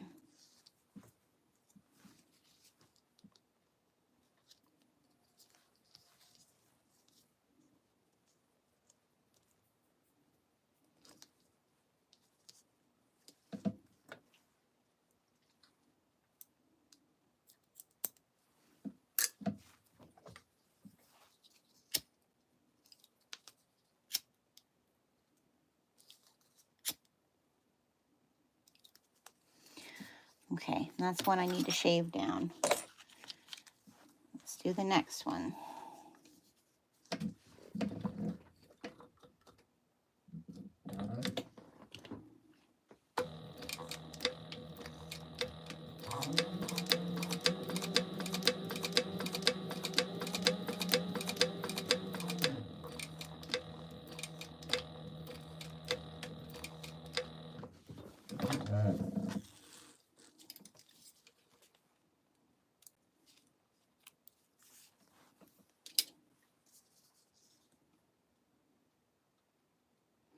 Aw, Rhonda.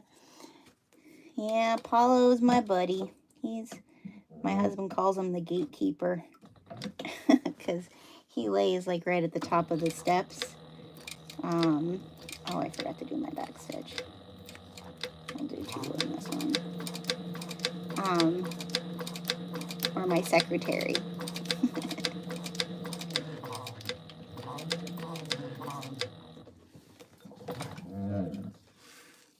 Yeah, the other day, Apollo, because we live on a farm, so we have a pretty big yard, and he's usually so good. Like we'll go out and play ball, and he doesn't run after anything. Like he stays where he needs to be, because from the time he was a puppy, like we have an electric fence. We don't use it. It's not even turned on anymore, and for the longest time because he didn't need it. And we went out, and we hadn't even thrown the ball yet, and he saw a rabbit because he's part Australian Shepherd, part Husky.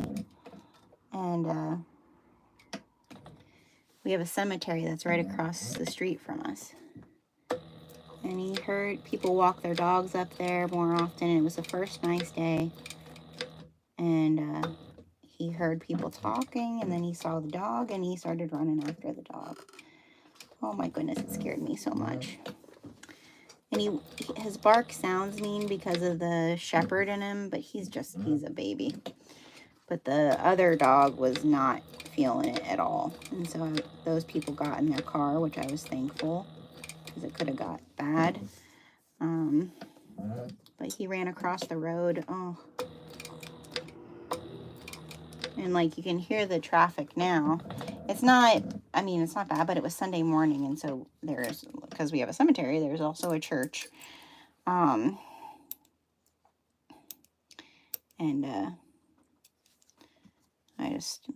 I don't know what I'd do without him.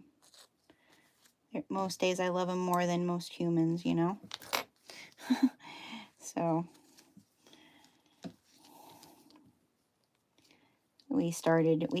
we weren't practicing recalls with him, and being part Husky, we really need to practice recall and heel, you know, like he was just getting too comfortable in his skin. So my husband and I, the past 2 days, we've been out with him playing ball, and then we're practicing heel, stay, sit, lay down while we're playing ball, so hopefully it doesn't happen again. I usually always double check before we go outside too, like if there is anybody walking on the cemetery. And I didn't that morning because it was so nice out. But because we live on a farm, like we can't necessarily fence in our yard. I mean, we could fence in part of it, but because we have all the equipment and everything, like it just doesn't make sense. So we have to make sure he's doing what he needs to do. My husband works with a guy that they have a Husky as well, and they got him one of those collars that like vibrates and makes noises, just with a remote, just to like train theirs. And he said that it works pretty good, so I think we're probably gonna do that. And in the summertime, when I'm outside dyeing fabric, like he's always on a leash then, but he needs to run out his energy. I'm sewing a bag, but we're working on the buckle pieces right now for the straps.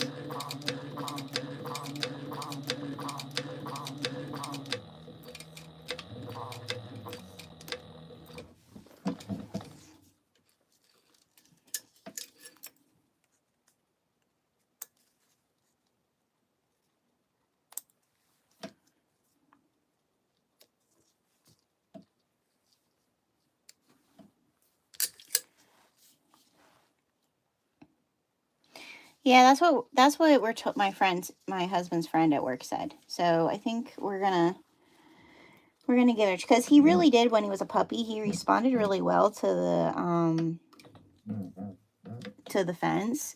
Just the noise, because the fence that we got didn't automatically shock him. It was like it would make a noise, and he responded really good to the noise. So I feel like even if we just had something for when we're outside playing ball, that if he did go into what we call husky mode to chase, like that would be something where we could, just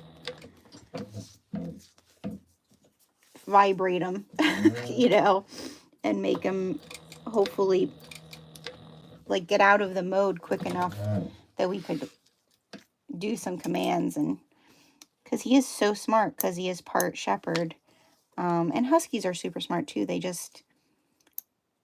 have one track minds sometimes. So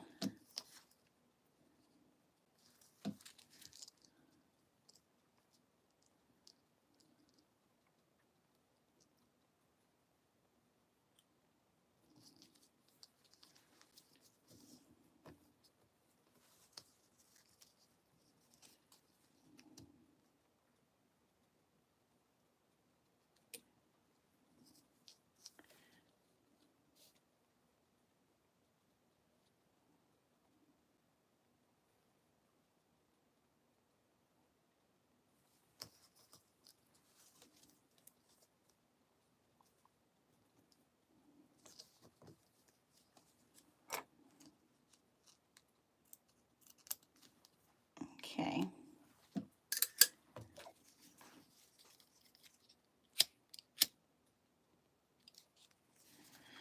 There we go. Now we're going to go and shave these other three, shave it down next to our stitches so that they're narrower for our buckles.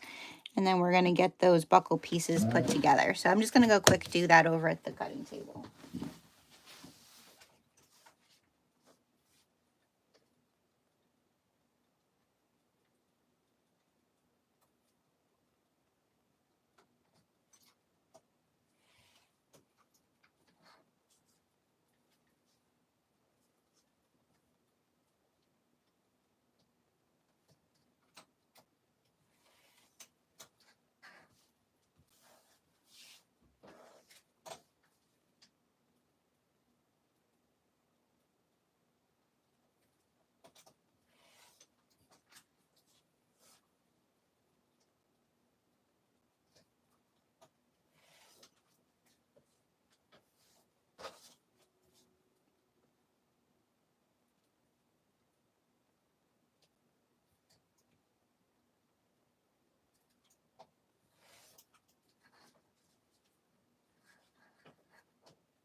Okay.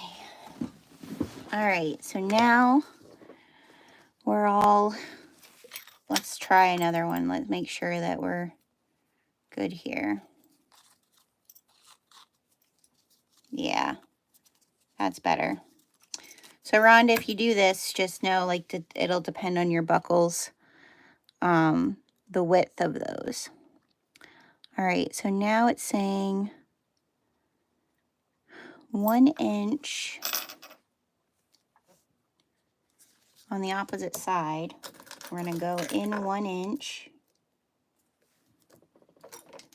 because we're going to attach the buckle straps now. So we want to draw a line 1 inch in.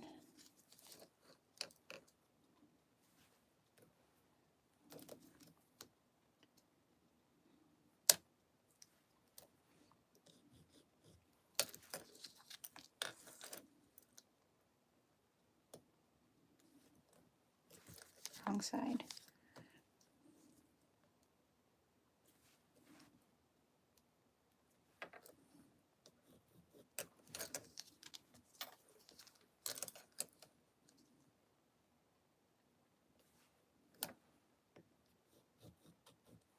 All right.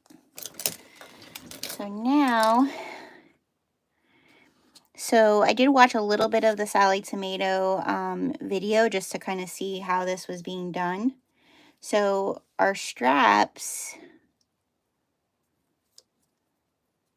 we're going to, oh, I have a piece, I have a tail here that's not cut off.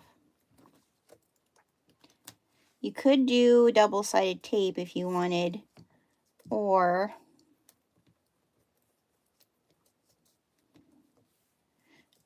I think this way is easier probably.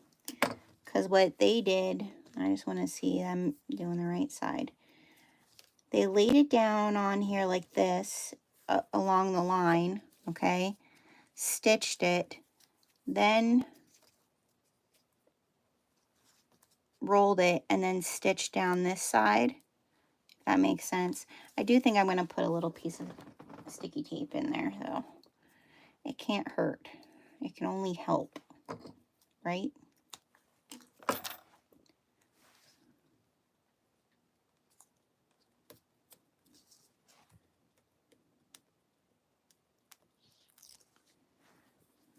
So, make sure I have my right side. Okay. I'm going to lay that down like that. I guess I could then, if I have my double-sided tape, just lay it like so. Ooh, I feel like I need, we're just gonna tape. I should use the bigger one. Because my Sallie will handle the tape. I think if you were doing this on a domestic machine and it can't handle like real sticky tape, you know, probably just like your regular like weft and warp. My stuff, because it's Sallie, it's sticky. It's sticky tape. Oh, Apollo, it's okay, man. No one's here. I don't know what he hears. All right, and I have my narrow foot on, but we're just tacking this, okay, you guys? So it doesn't need to be super crazy. So we're just gonna go forward 3 times, and we're gonna go backward 3 times.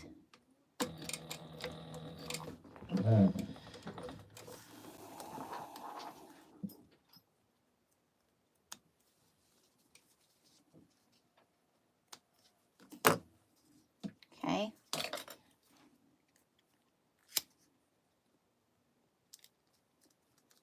Because that's the back.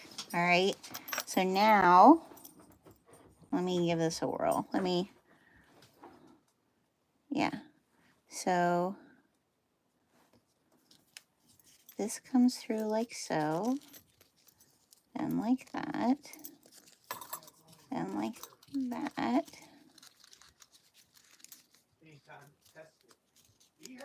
There we go. Oh, that's gonna look so nice, like once it's on the bag.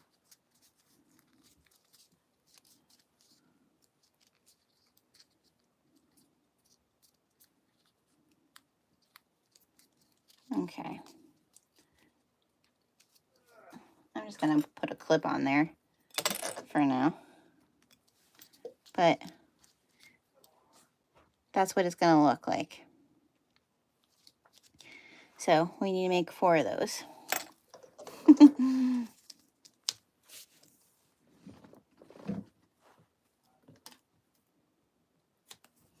That's the thing about something like this, like it's tedious and it takes time, but boy, when it's all done, you're like, yeah, that was worth it, right? Okay. How did I do? I put my ball. Okay. So that's that side.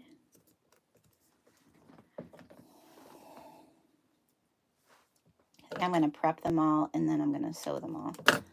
Kind of do a little, this is a lot of double-sided tape. No judgment. Right? Okay.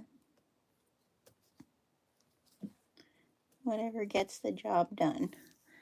All right. I just love this teal color, is like my favorite color.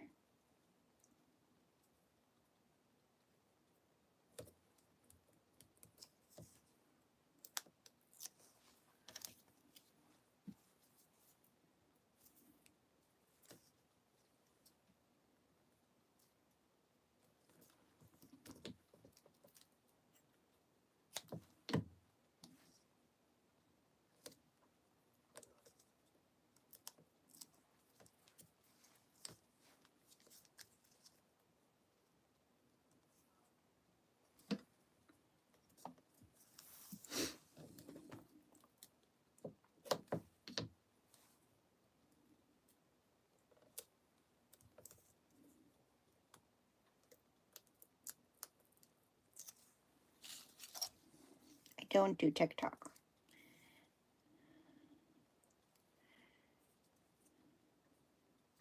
So I did such a good job with my tension, it's hard to see which way is which. That's awesome. Okay.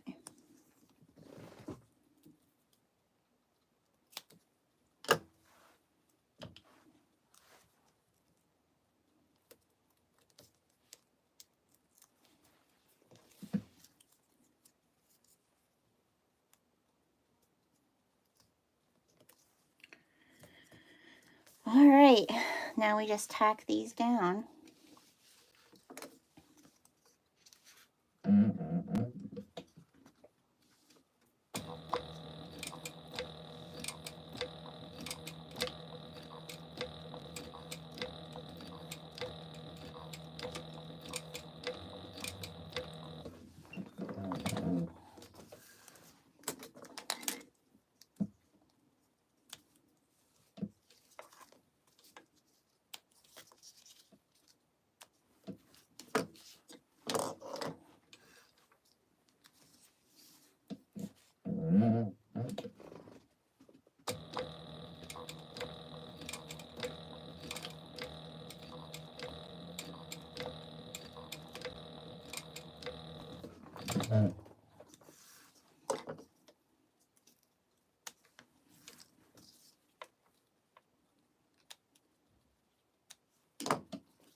I'll burn them all down once I'm finished with them here.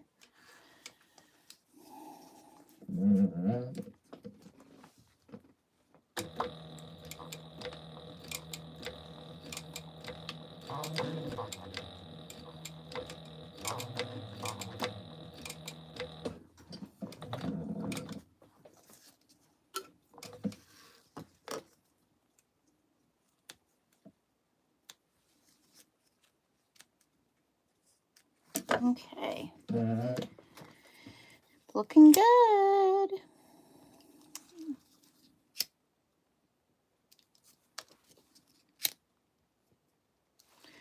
All right, now just weave them all through here. Which way direction am I here? There we go.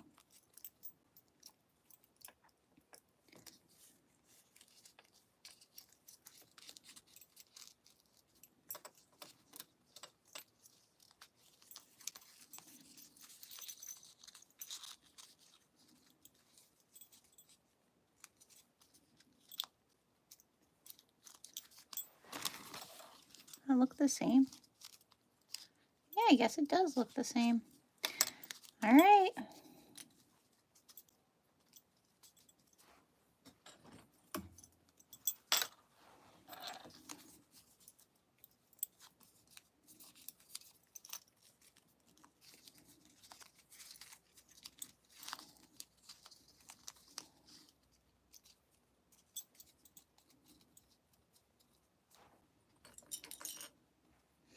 Probably put some, before I sew this onto the bag, I'll probably put some double-sided tape in there just to keep it from moving when I'm sewing it on the bag. But boy, that's going to look sharp.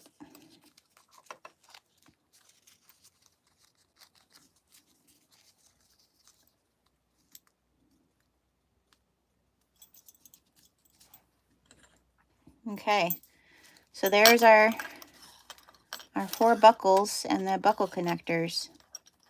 Nice. Nice, nice, nice. Making me happy. Okay, now we are putting it onto the bag. Okay. So I should have just cut that double-sided tape right away.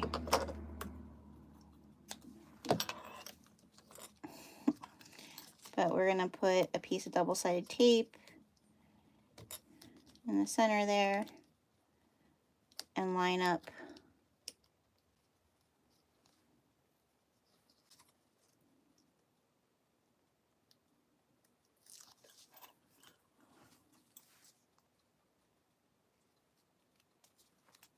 our pieces.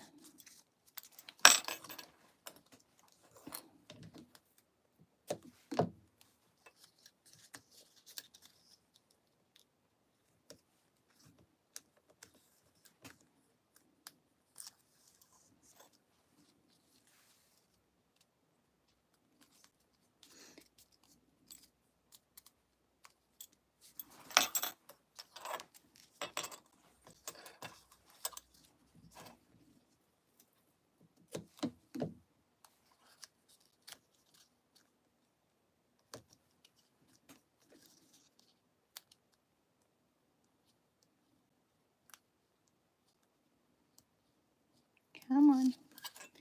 There we go. Like this one here, I need to shave down a little bit more on the one edge.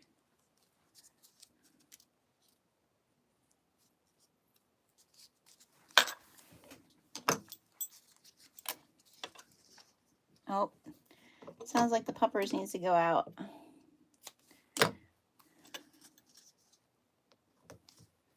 So this live is going to have breaks in it where you're just going to be looking at my machine for a little bit, because this is definitely going to be a long sew. So I'm going to quick go let Apollo out because he's crying. I hear him. And I'll be right back because we're at a good place, because we're going to attach these to the front. So I'll be right back and we'll do that. We'll go outside. Come on.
on.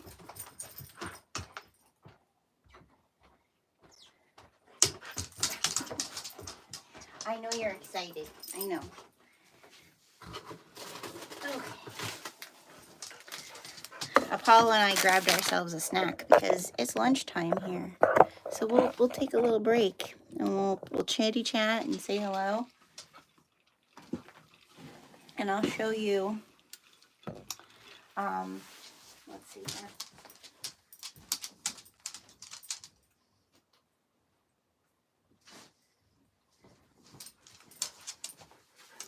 So this is a sweatshirt I made yesterday. This was my first ever it's not my first ever piece of clothing I made, but first ever piece of clothing I ever made myself. And it's with some of my hand-dyed knit and with some of our printed thermal, which is in our Dark Academia series, which is all like kind of Harry Potter inspired. And then this was what started this whole thing with me making bags with this floral that match my hand-dyed fabrics was this bag. This is the Rosie, which is by Knotted Thread Co. And this month every month I release a kit in my on my website that has 2 pieces of hand-dyed fabric. And so I wanted to make a bag with the purple dyed fabric that's a part of that kit. It comes out on Valentine's Day this month. And so I was like, oh, that purple floral will look so pretty with the purple dyed. So I made this Rosie, and then I was like, you know what? I'm going to make a bag with every floral and my dyed fabric to show how my dyed fabric coordinates. So that's where this bag came from. And my puppers is here looking for his cheese tacks. You want to see my dog? This is Apollo. And he's my best friend. I know there's cheese there, huh? Let me show some tricks. Paw. One paw. No. Now you're not behaving. Paw. One. You're just gonna say pretty. I know it's cheese. No, I know. So yeah, so that's where it started, because this is going to be the first year that I vend at So Magical, and we're trying to think about, you know, like, how are we going to display things? So I think we're going to kind of make like a rainbow effect, because my dyed fabric is pretty much, you know, like every color of the rainbow. So kind of have it set up that it goes in like a rainbow effect. Is it pretty? Good boy.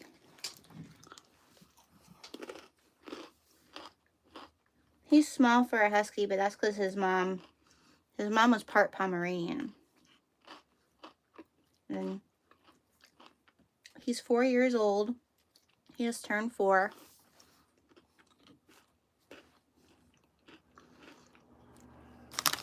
But you know how like people say you have like a soul dog? This is definitely my soul dog. He's my best bud.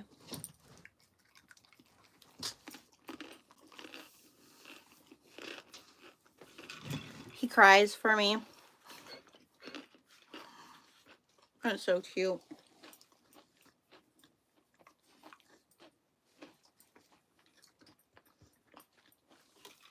My daughter is his second mama. So he's usually okay if, like, I can't leave the house without him. He's so attached. But that's because we got him in February of 2020. So literally like right before everything shut down. So he doesn't know how to live without us. Without me, especially because I work from home. He's not going to leave here, just so you know. I'm going to have to eat this cheese and stuff. He won't leave until all the cheese is gone. But it is 12:30 here, and I had very little breakfast this morning and no coffee. So I'm going to eat my cheese. And we'll get back to sewing. Oh, your dog is like that too? Yeah. I feel bad for him when I leave, but like I have to be able to go places. I mean, the one good thing, like I'm going on the Oka Roots cruise. I don't know if anybody knows what that is. Right, I was like, I couldn't do without coffee. I cut it a long time ago. I usually only do 1 cup. I do coffee and tea, and for a long time I wasn't drinking caffeinated tea, but then I got back in the kick of doing caffeinated tea, and I need to not do it. So I had quit it, and then I fell off the wagon again. But it's usually just hard for the first couple days. Hey, Stephanie. Thanks for coming in. We're just taking our little snacky break because we've been sewing, and it's been kind of a little tedious stuff for the past couple minutes. But I need to give my brain a break. And Apollo needed some cheese. So this is what we just got done making. The buckles. Now the buckles are going to go on the front. Well, on the exterior. So we're getting to that part. I'm shocked he's not crying yet, because usually when cheese is involved, there's also whining.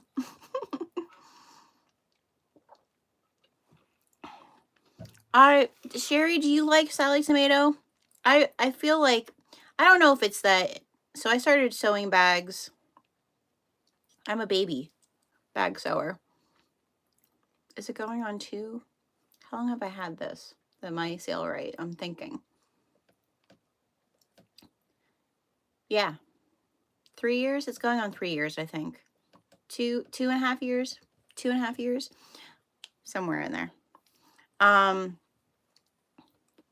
But I started with Lynn's handmade patterns, and I love Lindsay's just a good pattern writer. Like she's just really good at writing her patterns, and good for people, beginner people, but also people wanting to learn different techniques. Oh, Stephanie. Thank you for the compliment. And so I started with them, and then I did, like I was telling everybody, I did the Oka Roots first box with Sallie tomato. I did that, which was the poplin tote. I want to say that's what it was called, from Noodlehead. And so I really, really liked that. It was like the first big bag that I ever did. He is a cutie. I know, he's the star of the show, actually.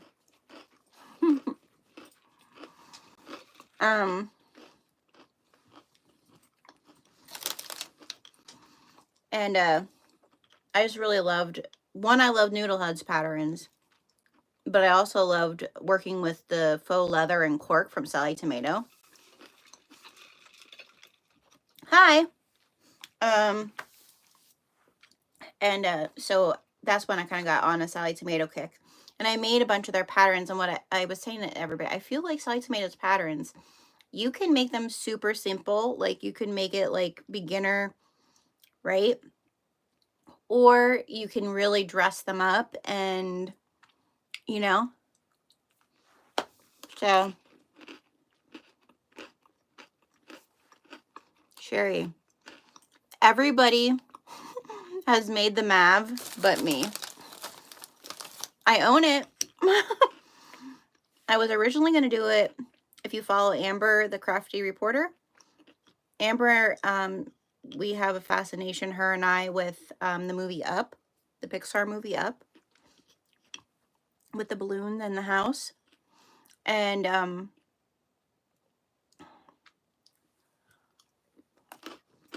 we were going to do a sew along together.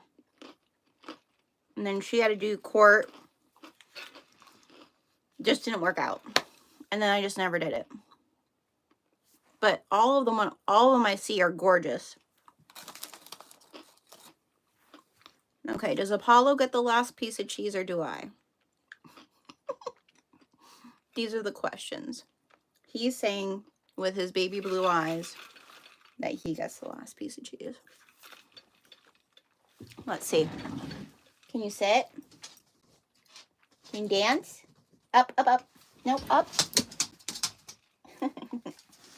Good boy. It's all gone. All gone. All gone. Now he'll leave. All gone. I only have pretzels, and you don't like pretzels.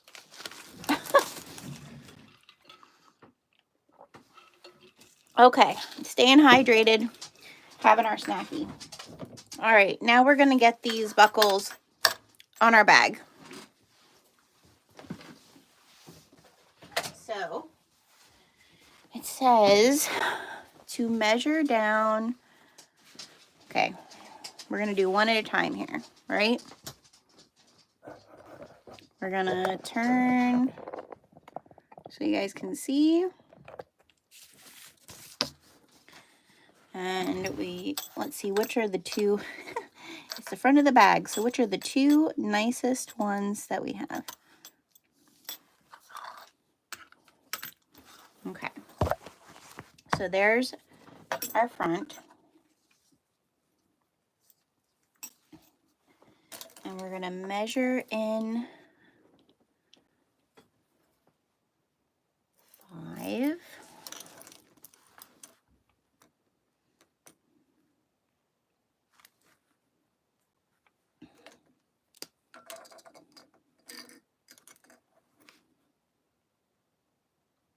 And just small little marks I'm making.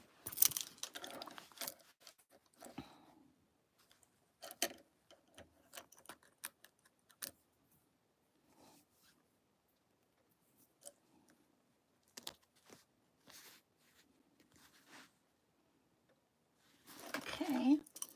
And we're going to measure down 2 3/4.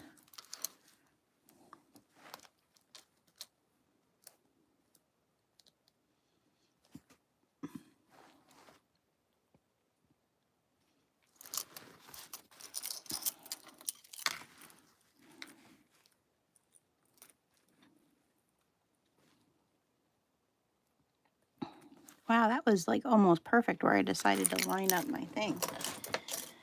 All right, and now it says that's where we place them, I guess. 5, 2 3/4. Why does it look like my... Oh, that would be why. Because I did a quarter... I didn't do a 3/8 seam allowance here, so that would be why it's that way.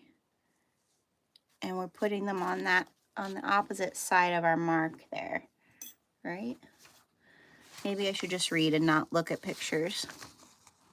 Position connector 5 inches in from the... Oh no.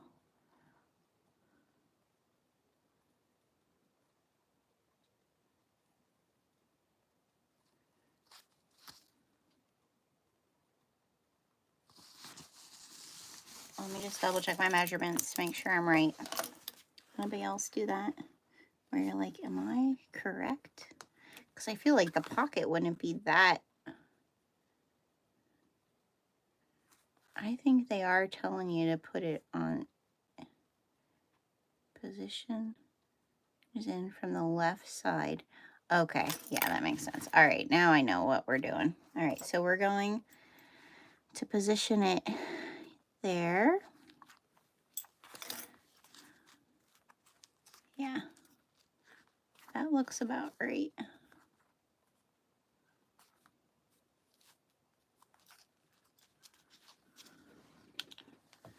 Am I still frozen? Oh no. Thanks for telling me. That's because we've been on live for so long and my phone isn't plugged in. Let's plug her in. Thanks for telling me. Appreciate that. All right. I'm going to use double-sided tape because that's how I roll. Why not use it if you have it and it works? All right, so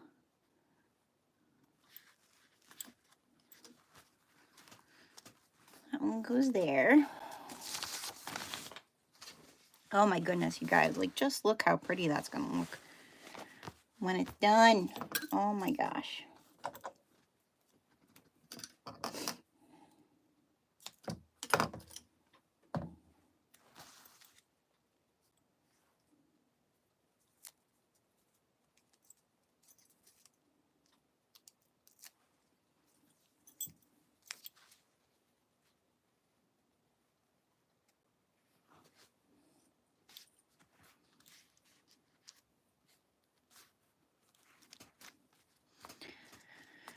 Okay, they're stuck on there. Move my stuff around here so that we're not making a mess. All right, can you guys see the machine okay? All right, so now what we're gonna do is, it says to do a box, like to make a box and go around, and then we're gonna put a rivet through each of those, okay? So let me just clean up my clips and my marking pens and tools here for a second. So this is gonna get in the way because this is big. Okay, throw those away. I think I'm gonna start with this one. And we're gonna pull through our stitches.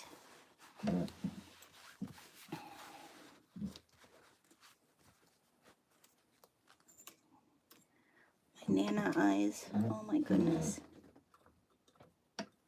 Don't get old.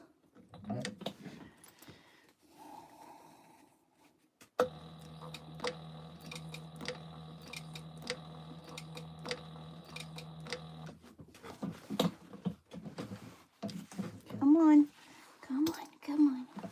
There we go.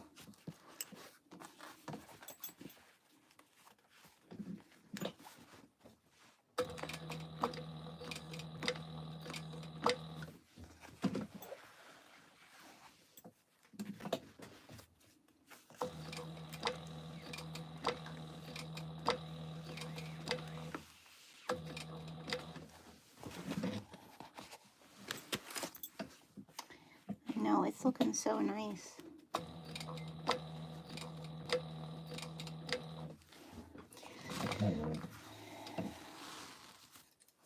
We still have a ways to go though, you guys.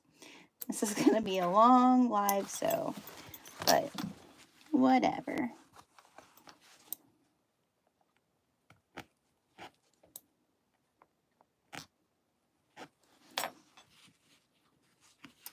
I'll go until I don't know if my my son might have esports today after school, so I might have to go and get him.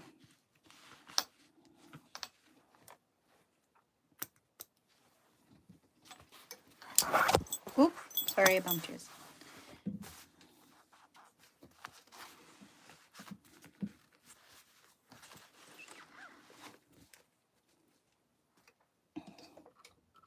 They won a big championship yesterday.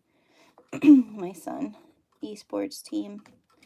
He plays Rocket League. If you don't know what esports is, it's like video game competitions. And our school has a few different teams. Okay, I'm gonna try to move my hardware out of the way. There we go.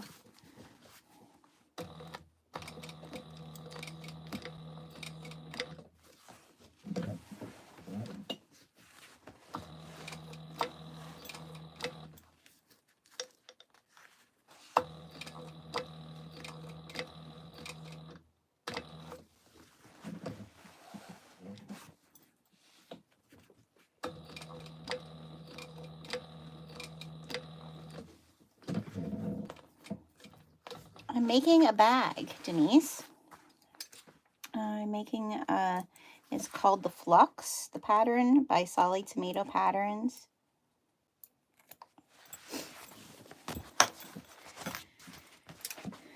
And I've had the pattern for a long time and just, I really wanted to make it. And I felt like I needed to have the perfect fabric for it before I could make it. And all of those things came together. And the gals over at Sallie Tomato are super kind. From the time I started sewing, actually, on YouTube. They were one of the first to give me permission to sew their patterns on my channel. So, which I really appreciate. Okay, oh my gosh. This is gonna pop. It's gonna be popping. All right. My kids have school. My son has school. I do not have school. I have not had school in a very long time. All right, now we got to do the other side. Oh, you know what, you guys? I just figured that out. So when I go and do the other rivets, I need to remember to push my rivets in on this side. I had that one rivet on the other one land not where I wanted it, and forgot to press those rivets. All right, so 5 inches, little dot, and 2 3/4.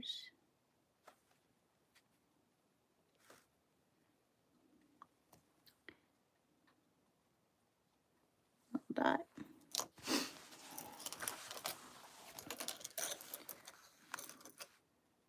5 inches.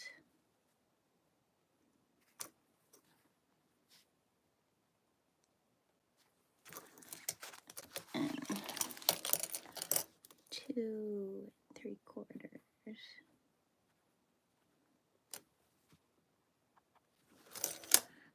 Okay.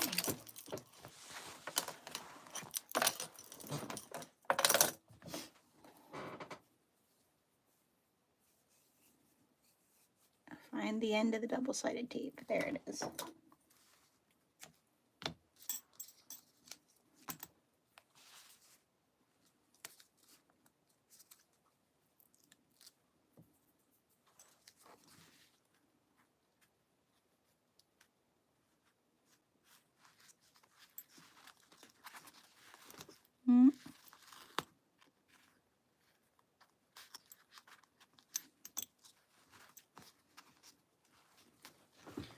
I want it to make sure that it's like where it is on the other side.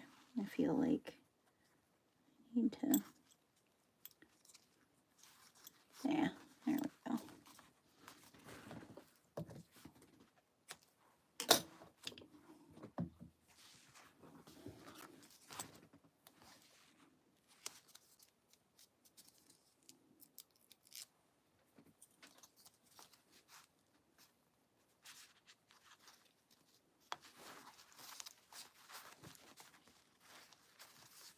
Nope, and that was not right.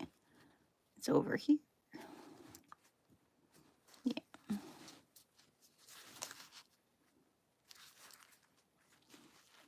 There we go. All right, let's sew those on. Oh, I heard the ding-a-ling-a-ling of the bobbin. That's all we need. I do have another bobbin made, but I definitely think this is a 3 bobbin bag. I just didn't have that many bobbins free. So, all right.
Okay, we got these babies on. Now we can actually start making it look like a bag. Next part is we're going to be pulling them together. Oh, you're okay. You're good, Rinda. Don't apologize for having to step away for a little bit. I totally get it. The buckles, did you purchase in the green color you are using, or do you have to, I had to make them? Rinda, you missed that part, girlfriend. Yeah, you make them. That's like the first whole half of this live is me making those.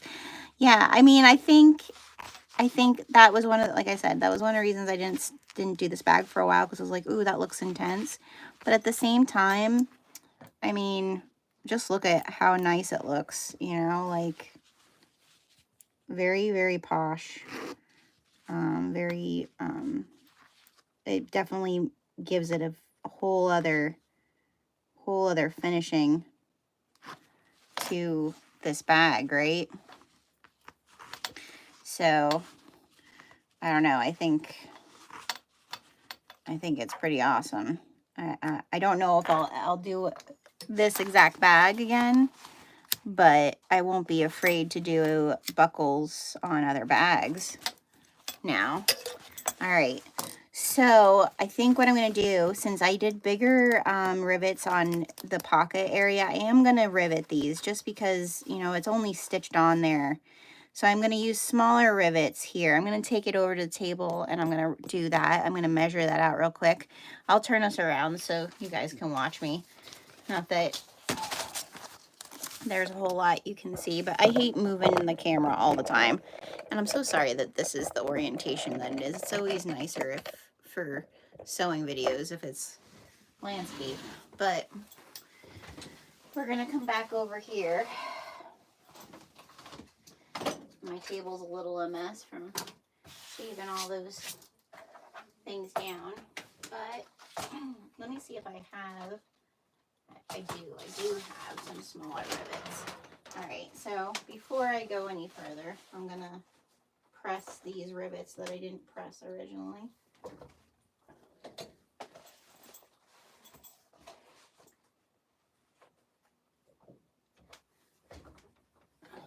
Okay, and now let me get my vinyl marking pen. And I'm gonna measure, how big is this puppy? It's like 1/2 inch. So that's where I know I'm being so picky, you guys. Please tell me I'm not alone in that fussiness. Especially when I'm like making a bag and it's like turning out really nice and I'm like, you need to be fussier. Okay.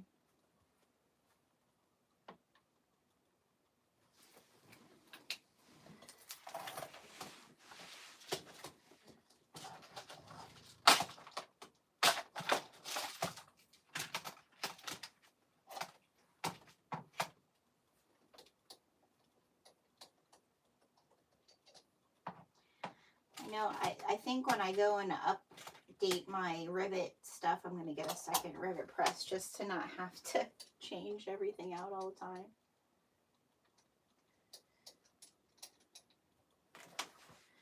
Okay.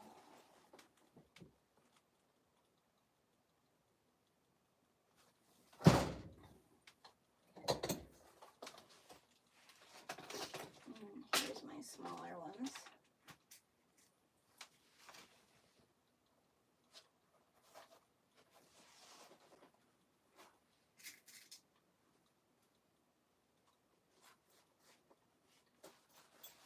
Oh yeah.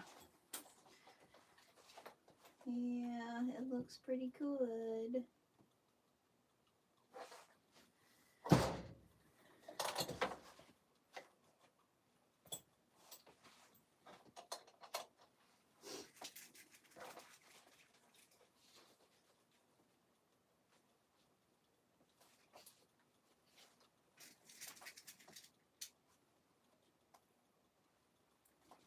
All right, there's that one. Now we do this one.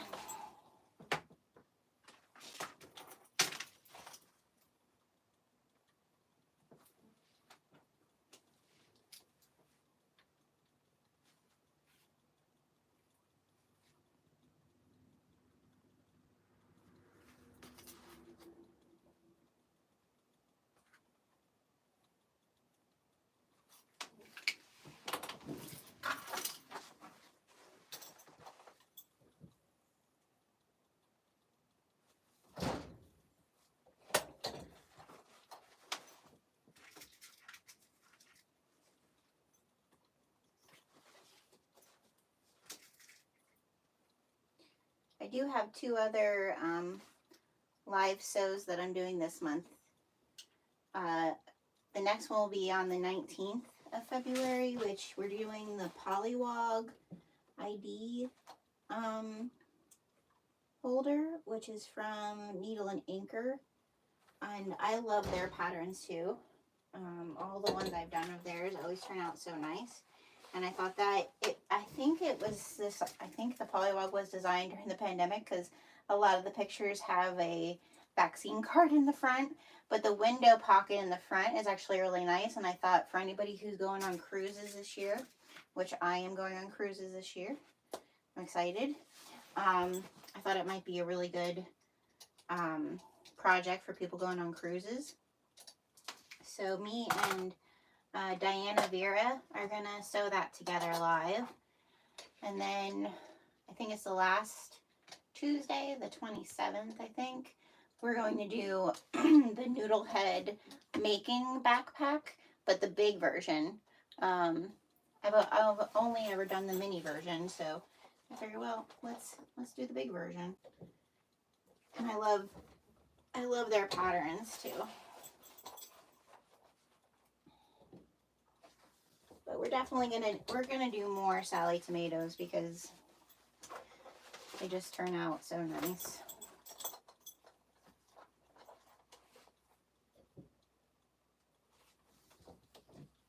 And the ones that you don't see all the time, because I think they have so many patterns and I don't see a lot of pictures of them. All right, there we go. There's our exteriors, you guys. Oh, this fabric is so pretty. Looks so good.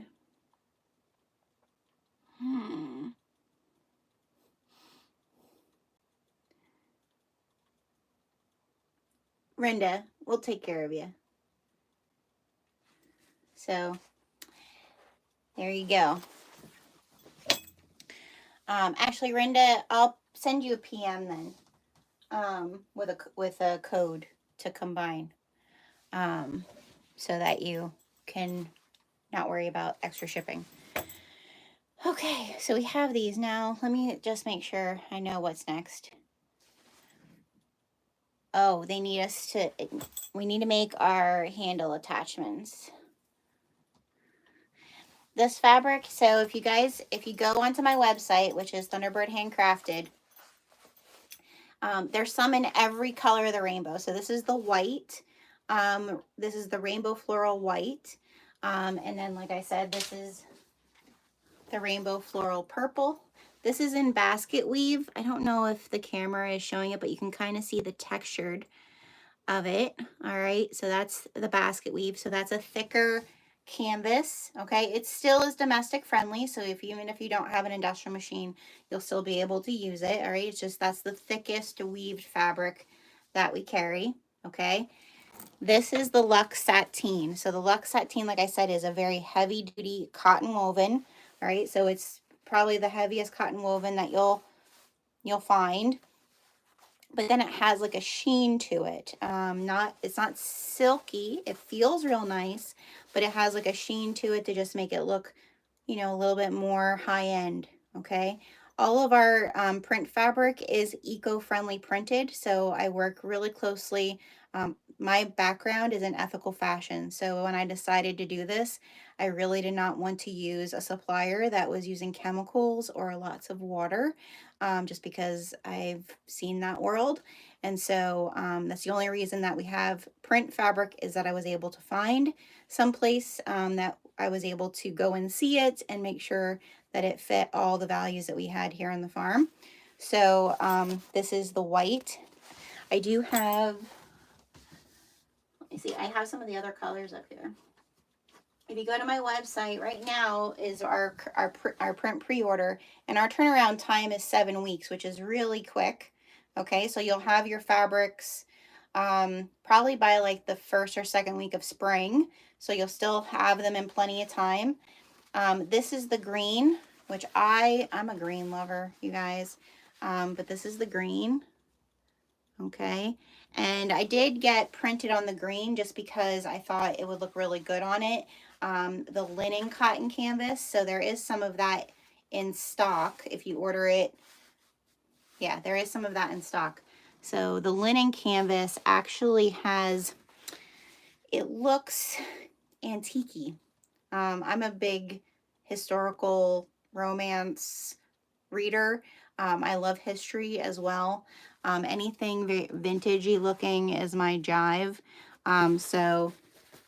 But it's not available in any of the other colors. I just did it for this one, just to see it, but it might be available in the future, because it's really nice.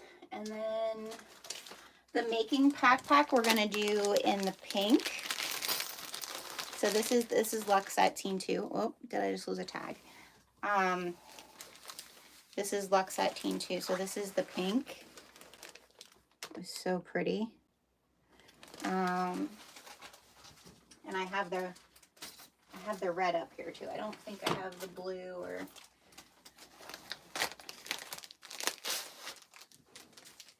And this is the red. The red has like this really pretty turquoise in it. Look at that. So pretty. So those are available. If you go to my website, go under pre-order, go under bookish coordinates, and then it's the second page has all the rainbow floral fabrics. Like I said, I have some very limited retail in it, in certain bases, but very limited. But pre-order, you'll be able to order it in any bases, even Kona cotton, which if you are a quilter, you know what Kona cotton is. I also have it in knits if you're a clothing maker. All right, so now we're going to make our strap connectors. So I need to find those over here. Here's my strap connectors. And I have my D-rings over here. So let's make our strap connectors, because we're going to make those, and then we're going to attach our bottom to our bag. We're going to assemble the exterior. All right. What base was the green? It was in the linen cotton canvas. So the linen cotton canvas, just so you know, Rinda, you'll be good because you have a fabricator. The linen cotton canvas is a canvas, but linen, you have to think about it when you're thinking about fabrics. The weave of linen can stretch. So you just want to be really careful when you're once you're interfaced, you're good. But you definitely want to interface first and foremost. But the antique look is so pretty if you just take your time. It's not like a problem child that you're going to have a problem with it. Just interface it with some sew fuse, just some light woven interfacing, and it's gorgeous. My hand-dyed fabric, I do hand-dyed fabric in the linen cotton canvas. We just haven't offered the linen cotton canvas yet for printing, just because I wanted to kind of see were there certain prints that I wanted to offer it in, or do I want to just offer it in everything. But I do have in stock, I do have the green one in stock. I think I have 1 yard cuts, and I think I have half yard cuts. So as I eat my pretzel, don't mind me. I feel like I'm waiting for my grandmother to be like, don't talk while you're chewing. If you didn't know that about me, I was raised by my grandparents. From the time I was like 2 or 3. I was raised by my mom's mom until I was 4. And then I went to live with my dad's parents.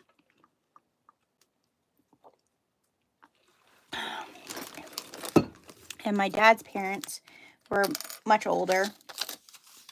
I think back now and think, oh my goodness. I'm so glad that God didn't pay me back for all the things. Because my grandmother, she was 75 when I was 15. Can you imagine being 75 years old and having a rebellious teenager? Lord help me. All right. So this is pretty simple. We're just folding this in to meet the center.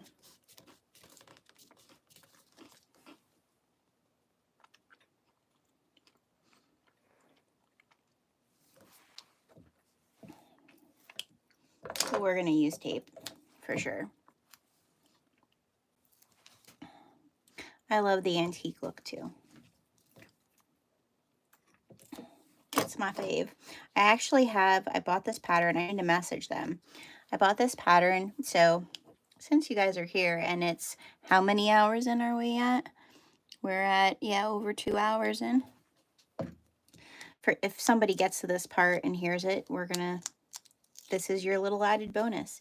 So we're finishing up the current pre-order, right? For spring, for prints for spring. But I've had to plan my summer pre-order to be able to get some prints. And so our 2 bookish themes for the summer pre-order, and we'll have a little limited retail of both, is Lord of the Rings. Yay. And Bridgerton, like English romance, like English literature, like British literature. And they're so pretty, both of them. Lots of good prints. I'm excited. The Lord of the Rings ones, I have some Lord of the Rings like library prints. Oh, they're so good. And then also some watercolor prints that are Lord of the Rings.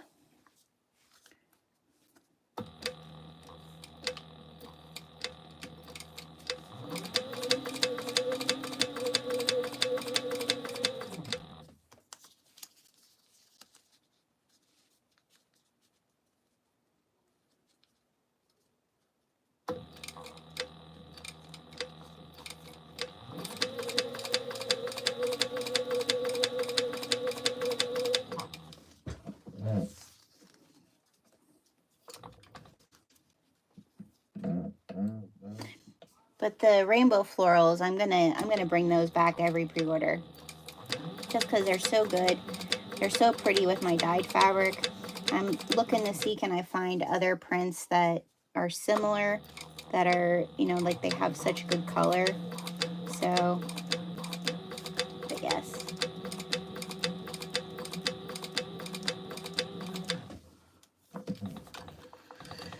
Okay.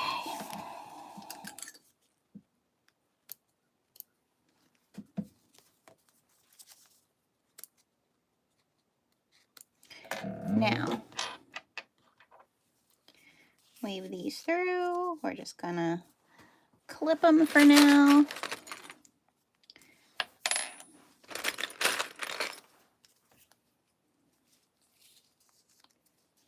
And set them aside because I think if it, I don't know if it's gonna work or not, but we might try it. All right, so thank you, Isabel. So I'm gonna set those aside, and now we are going to get our main pieces right sides together, and we're gonna clip them.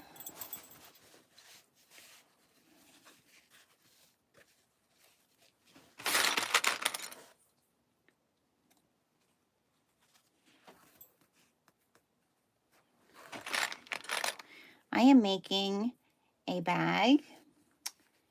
It's called the Phlox. The pattern is called the Phlox by Sallie Tomato. And right now we're piecing the exteriors together.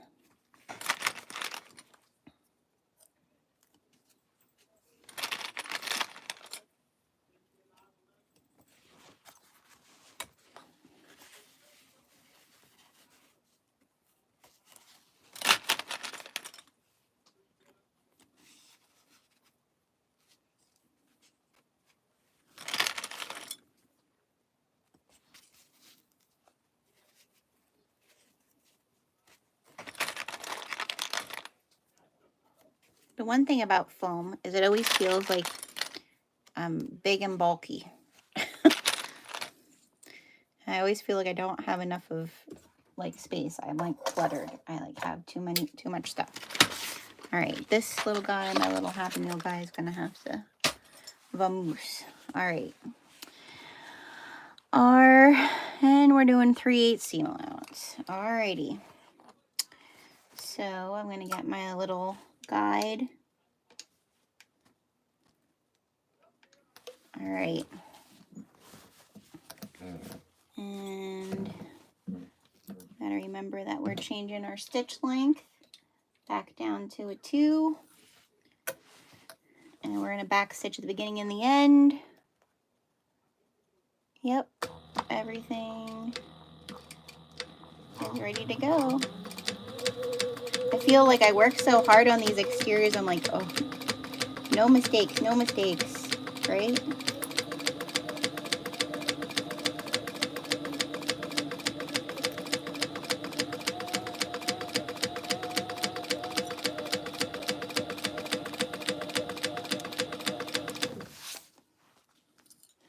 Oh, you guys, you know, I'm gonna have to top stitch my seams because it's gonna look so nice.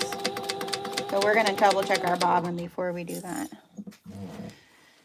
But I just think top stitching these seams would look, oh, do I do it? Do I not do it? Do I risk it? Do I risk it?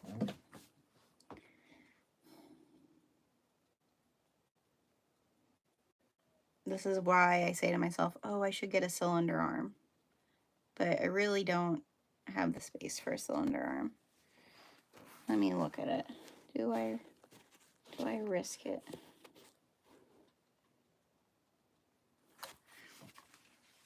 I think it'll look so nice though. Top stitched.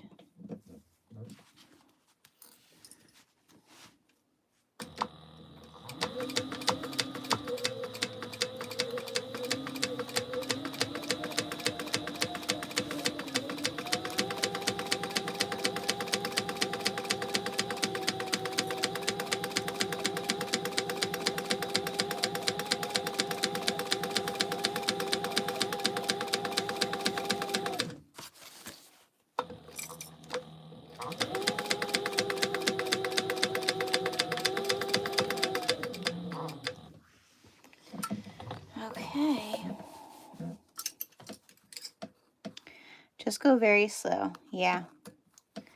Yeah.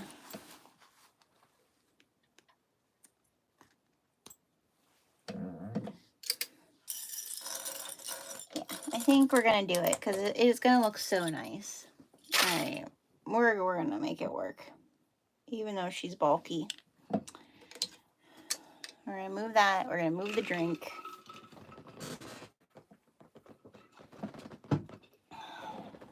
We're gonna check that bobbin because, oh, there's enough to do at least one side. We'll do one side and then we'll check it again, right?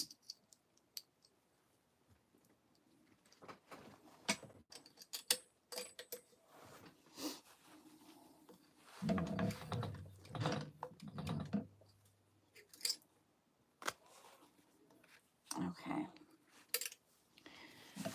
So we're gonna open her up here. Maybe I should take this over. Yeah, I should take this over and iron it. I'm gonna go do that. I'm gonna go, well, can I press it?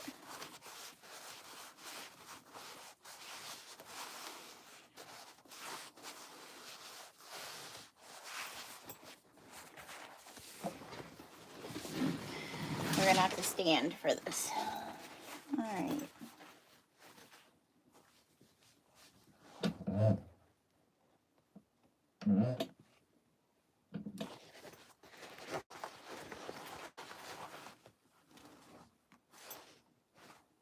Top stitch. Alrighty. Here goes nothing. Oh, can I sit? I'm always afraid if I stand I put too much weight on the pedal. There we go. We can do it.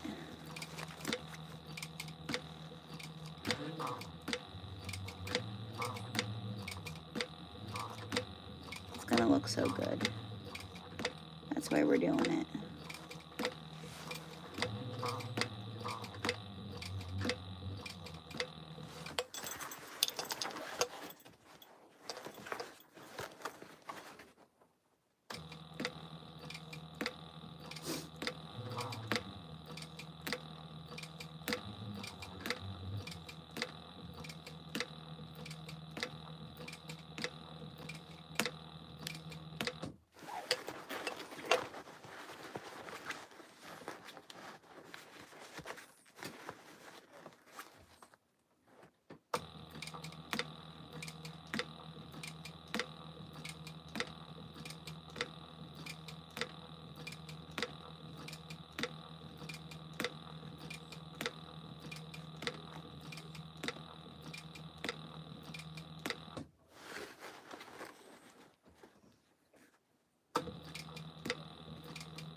Sorry if this is boring.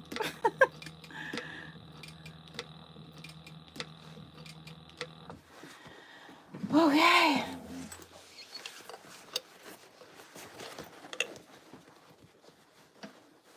Oh, it does look really nice. Okay, we're gonna go down the other side now.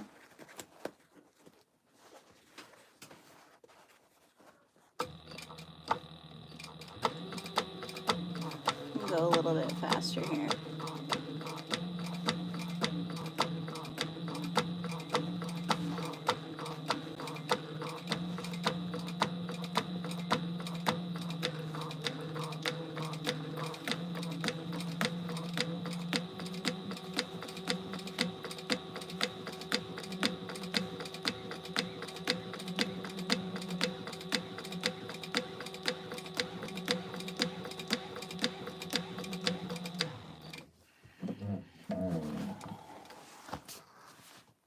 Okay.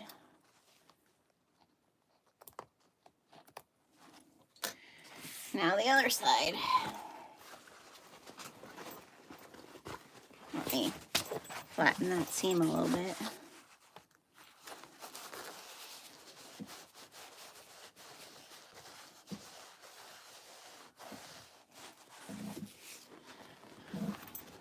right. Oh, should I check that bobbin again? I feel like we have enough, but yeah, we have enough. We can do it.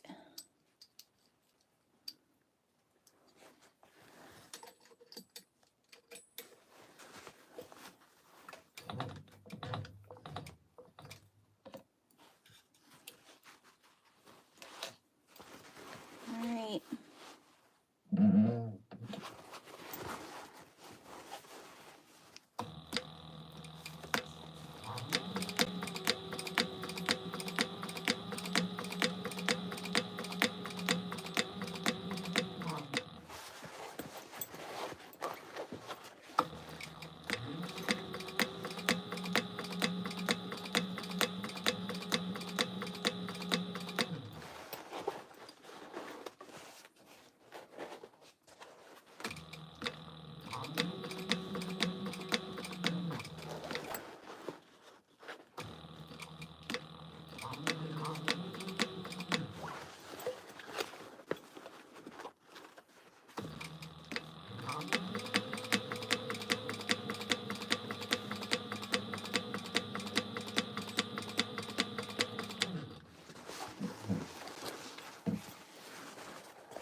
We did it! Yay! Okay. And then that's when I say to myself, the fabricator was the right purchase. Okay. So now it wants us to install our straps.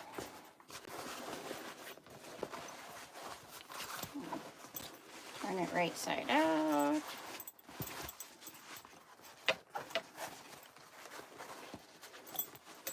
Like, yeah, that just added so much.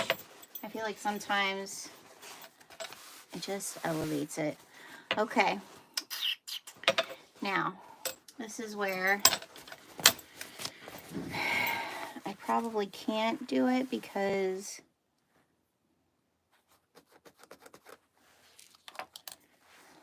I hate,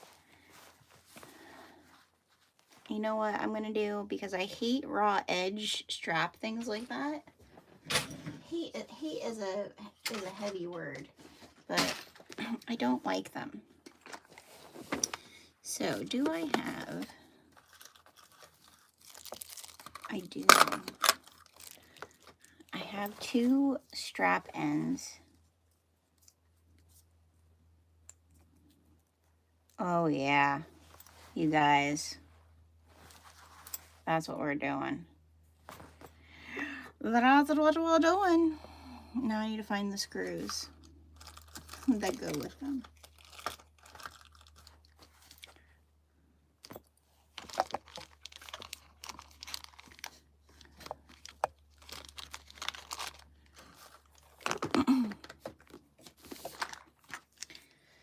All right, I need a little bit of glue.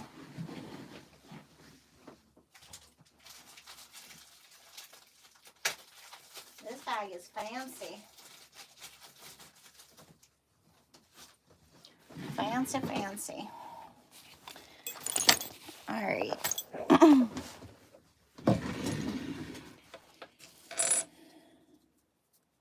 I'm just gonna stay stitch the ends of these so that they don't, what am I looking for?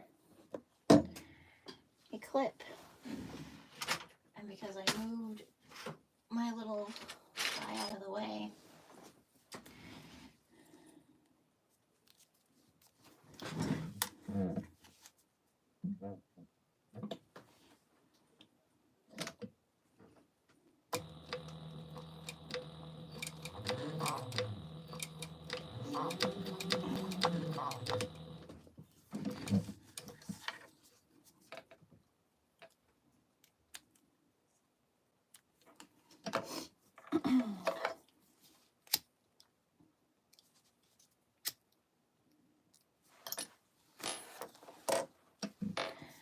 Yes, I'm keeping this bag.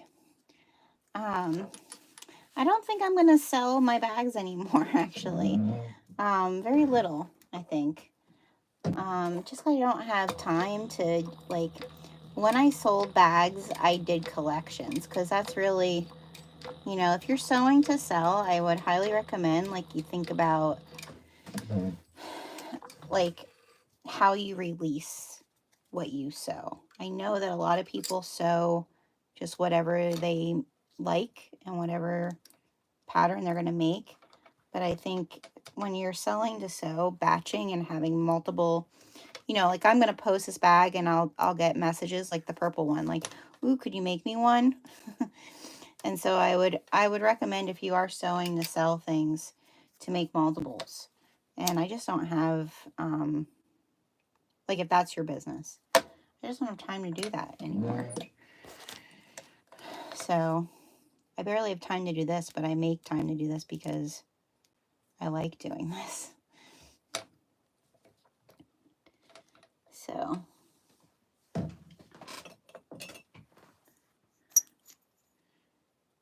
let's see.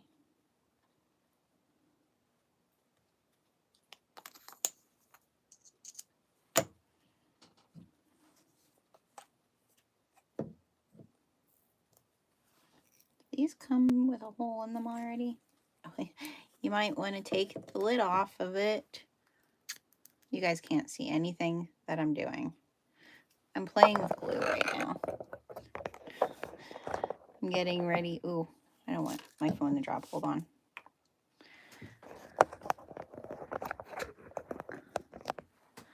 I'm getting ready to put the screws on this, and I just got glue all over me.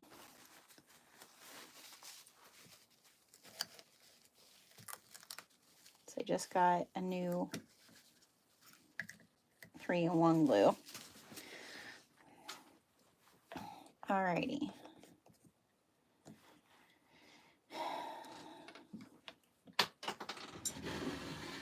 There's the lid.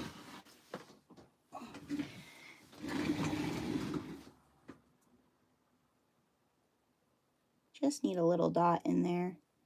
Don't need anything crazy, but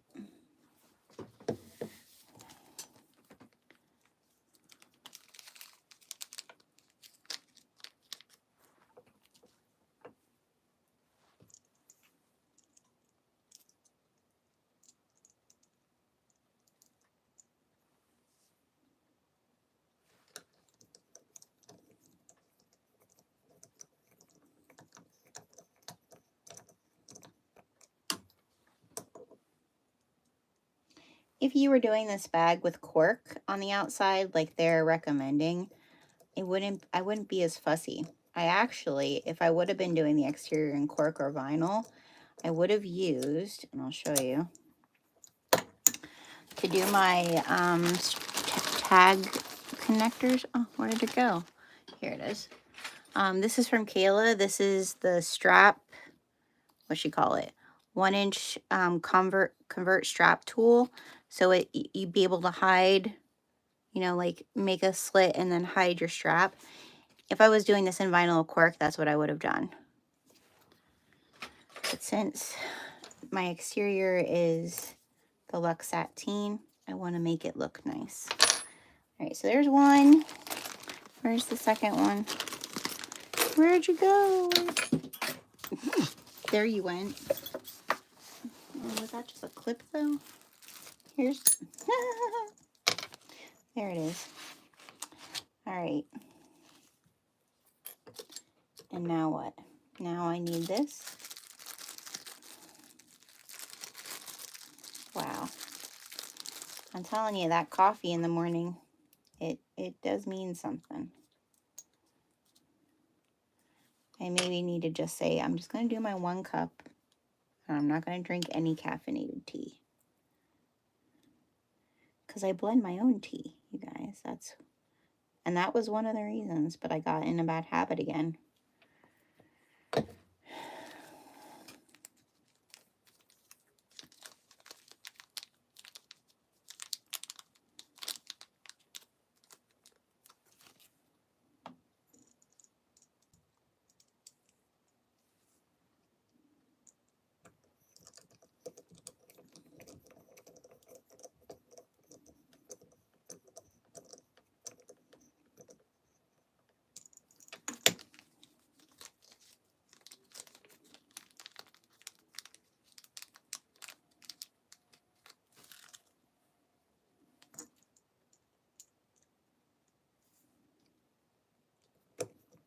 There we go.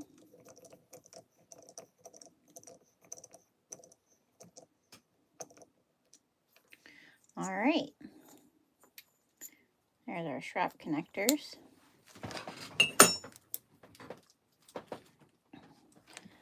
Put our glue lid back on.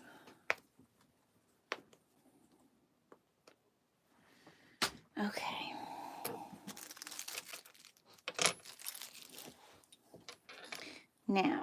Now we can measure where we put these puppies. So we're going 1 inch down.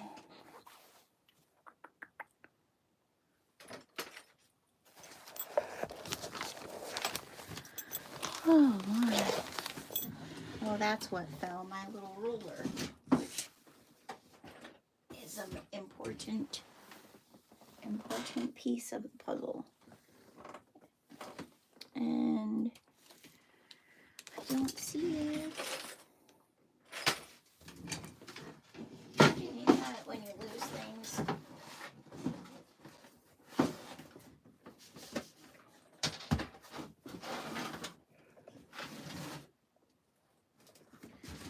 And it's an Okaroo's ruler, and it's clear. And it's the worst thing because I lose it all the time. Constantly. I'm constantly losing the thing.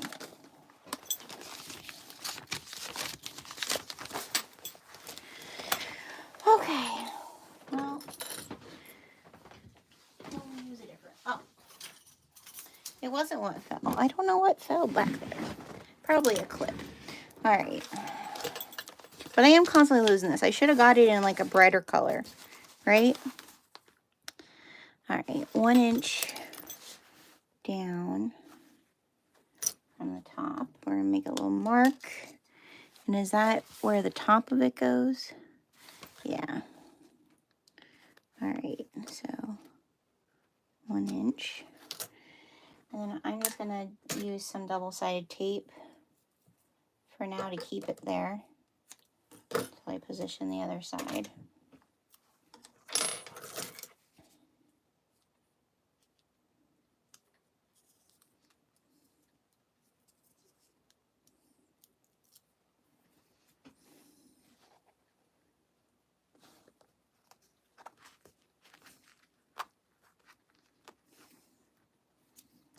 Actually, I probably should just stitch this on. I think what I'm going to do is I'm going to stitch across, like back and forth right underneath my D-ring. You guys can't see. So yeah, I think I'm just going to stitch back and forth here just to reinforce it, and then I'm going to put a rivet there. My nails keep breaking. If you're wondering why I have sloppy nails, it's because in the summertime I don't paint my nails, because in the summertime I'm in water all the time dyeing fabric, and it makes no sense. So I don't do it in the wintertime either. Okay.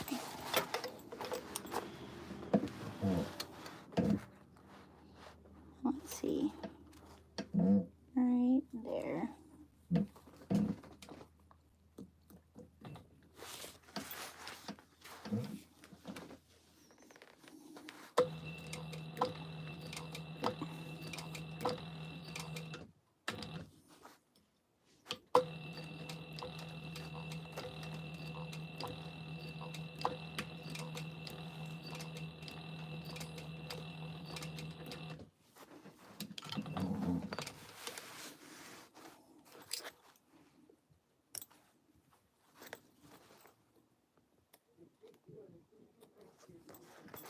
You're going to hear my husband a little bit. He's going to be getting ready for work.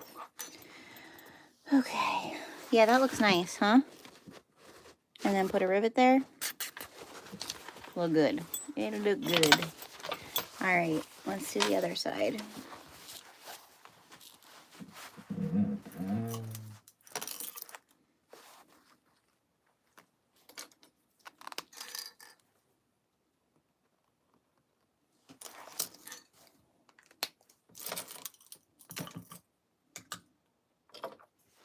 People are going to be like, how long are you going to take making this bag? I'm not a fast sewer at all. As you can tell.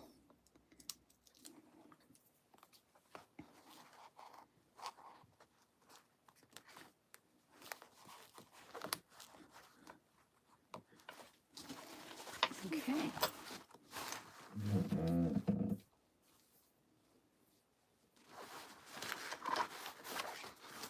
Lay flat, baby. There we go.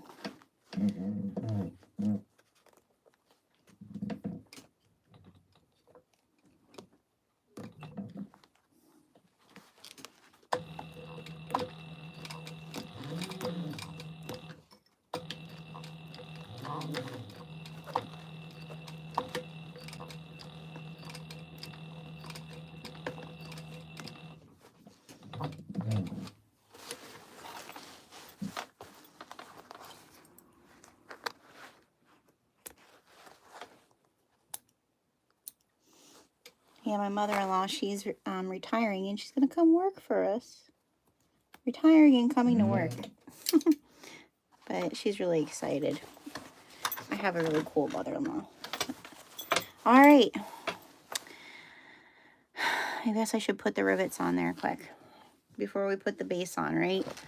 Because then I won't be able to get in there to get the rivets. So back to the rivet press. Let's go do it.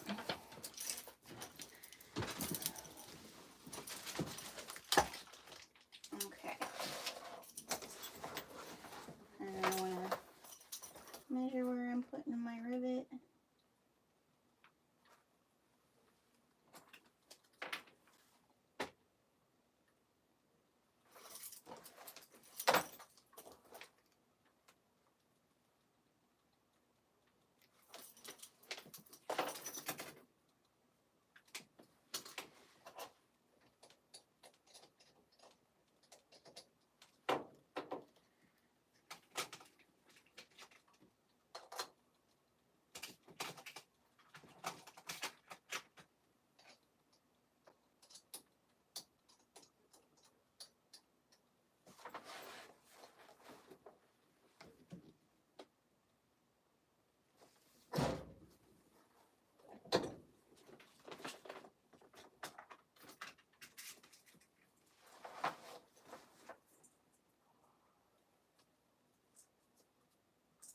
Ah!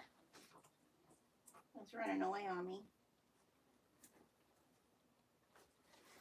We won't be making the strap for this because I realized, don't you hate it? I swear I have so much hardware, and then I go to make a bag and I'm like, oh, I don't have that. I don't have a gunmetal. I didn't have a gunmetal, you know, like the adjuster piece. Everything but. So I had to order. And then when I ordered that, I sat and went through my containers and was like, okay, what else do I not have? Okay.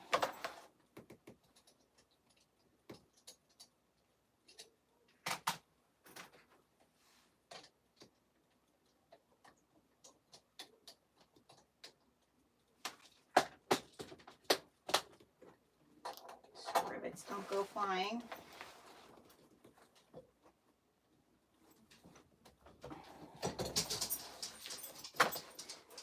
Do you hear Grammy? Oh, Apollo here's my mother.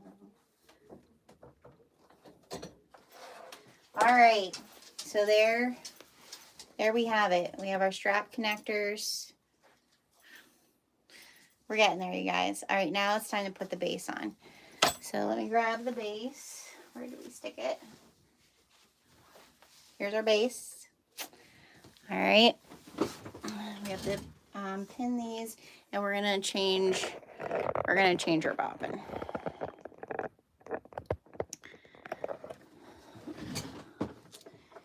Before we run out of bobbin when we're on the base, right?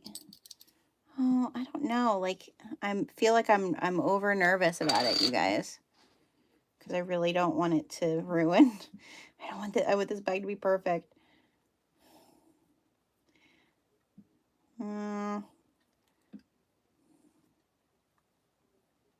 Yeah. Yeah, it's just about. I probably could have got the base on, but all right.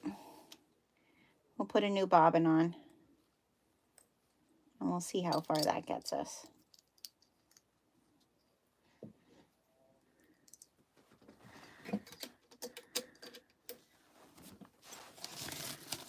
Need another pretzel for mental health reasons.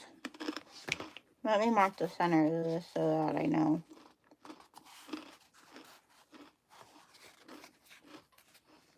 Just real teeny tiny snippers.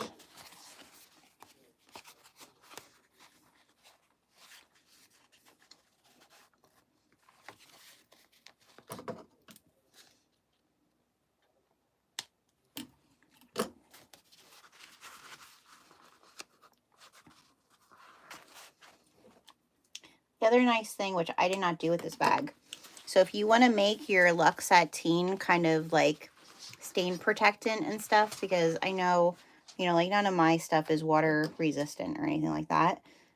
If you spray your stuff with Scotch Guard first, you'll be able to wipe it clean. So just keep that in mind.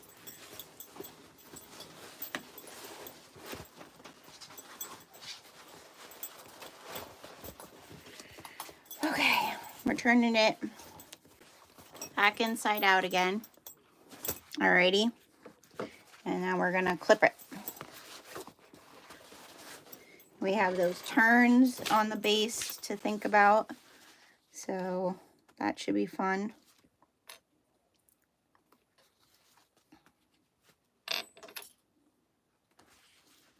But we can do it.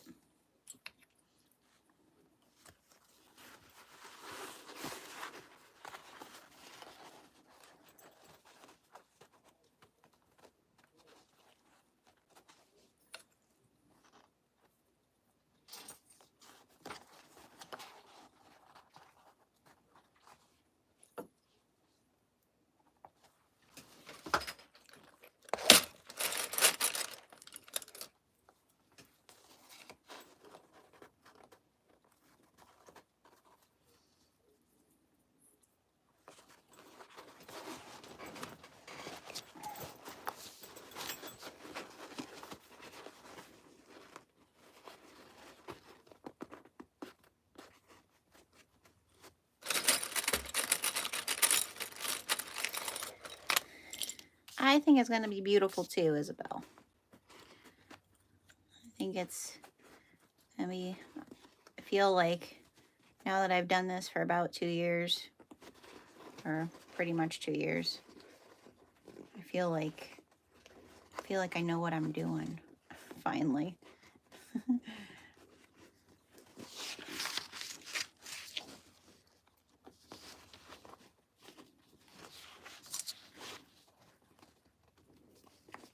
At least sometimes I feel like I know what I'm doing.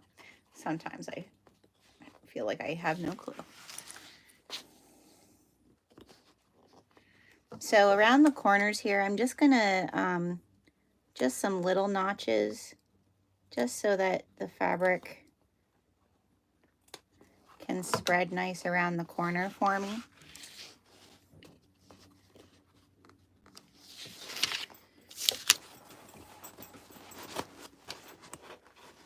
It is tricky because you're clipping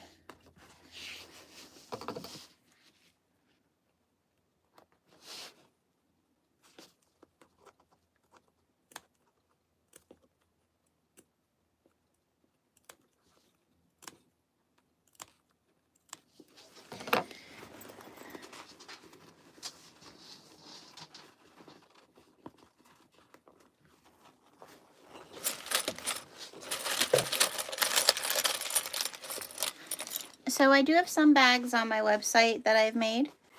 If you go to Thunderbird Handcrafted, and then there's a little menu in the corner, and you go down to Handmade by Genevieve, and you'll see bags that I have made that I have for sale.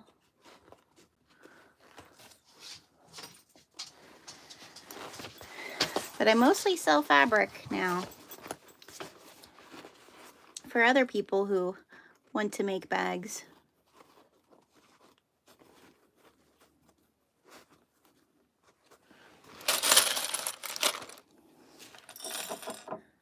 I felt because of my background, I had a lot to offer as far as other people who wanted to make and sell bags.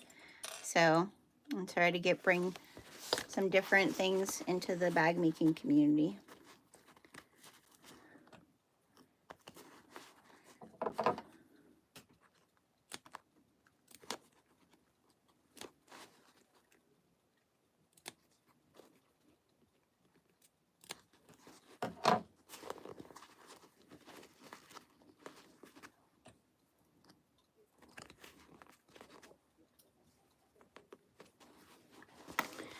Okay, last corner. Ugh.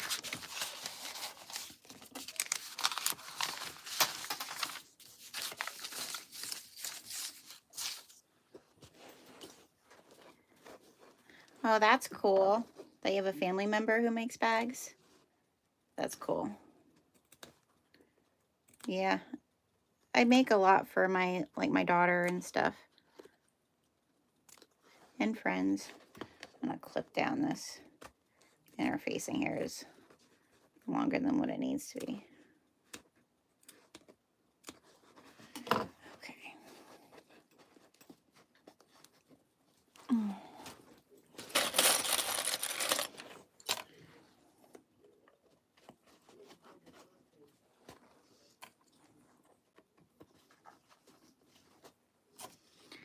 We're getting there, we're getting there, we're getting there.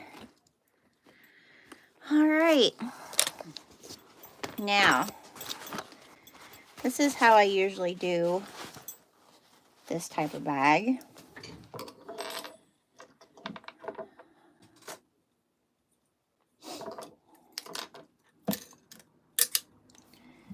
Let me pull my thread through.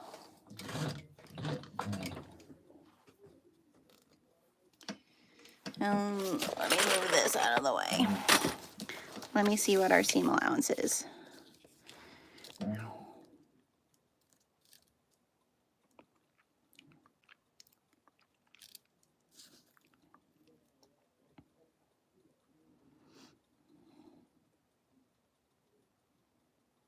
Three-eighths of an inch.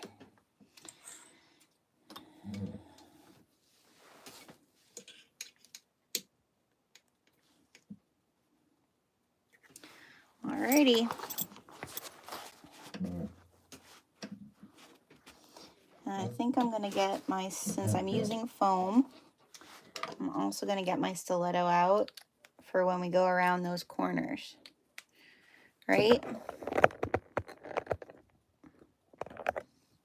Just to kind of make sure that I'm staying where I need to stay. We're gonna change our stitch length back stitch at the beginning and the end.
Ugh.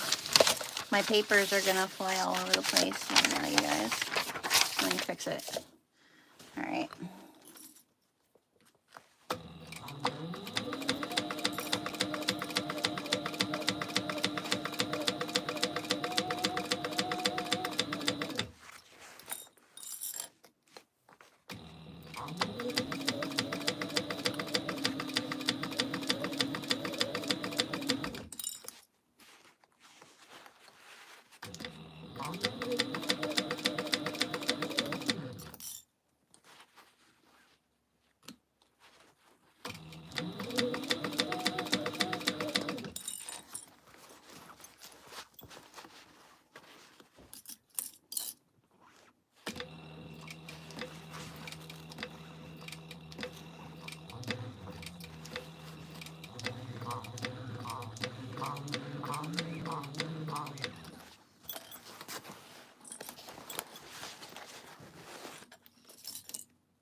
It's getting awkward.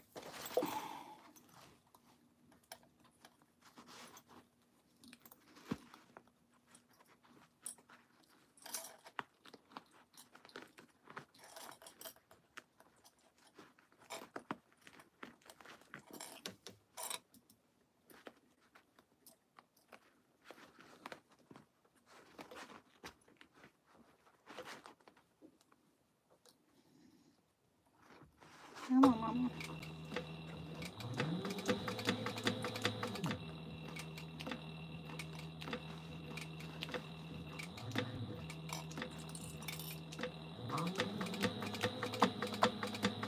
There we go. How to get around that turn.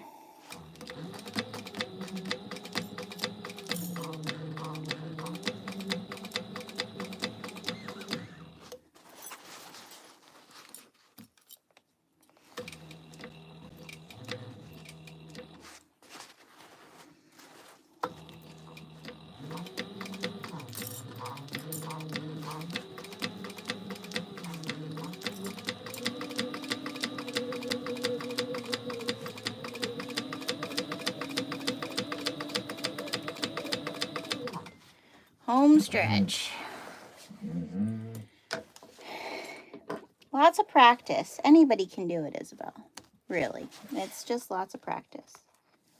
And we all, I think in the bag making community, we all support one another. OMG, this is going to look so good. All right, now let me read what is next. What do we got to do?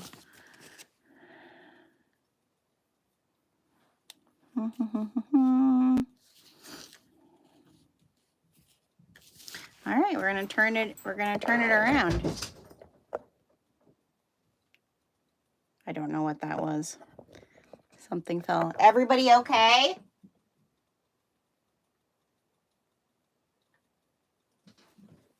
I better go check, make sure whatever that was. You're okay?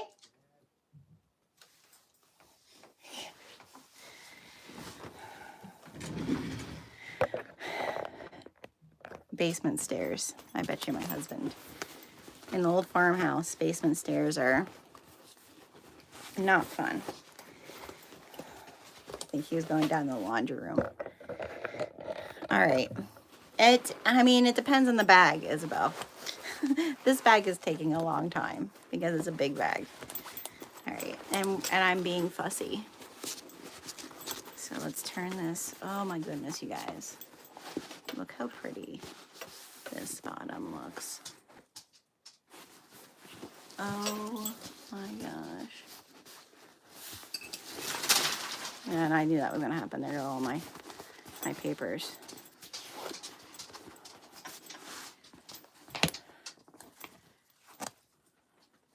Look at this. Oh my God. So pretty. So pretty. All right. Gathering the instructions to make sure we have it all here. Okay. Now it's saying we need to draw a line. Draw a horizontal line 1/2 inch below the top edge on the front and the back. All right. Oh, my top knot. Thanks. I have very thick hair. Being of American Indian descent, I have very, very thick hair. And so I'm at the point now where even braiding it, it's too much. So I actually just made an appointment this morning to get a trim. But I think I'm going to draw my line since this is woven. I'm going to draw it with my chalk pencil.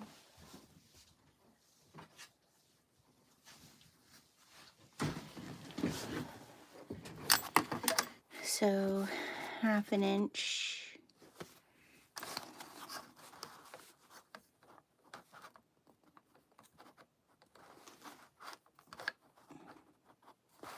This is awkward.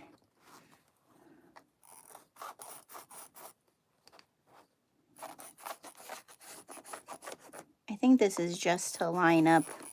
Once we make the exterior, we wrap the cork that goes on the top of the exterior. We wrap that around the top to finish this bag. So I'm just gonna lightly do this with chalk.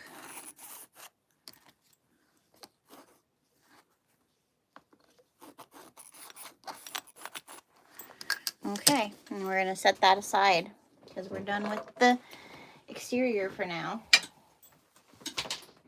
It looks so nice. All right, now we do the interior. We're getting there, you guys. We're getting there. 4, 5.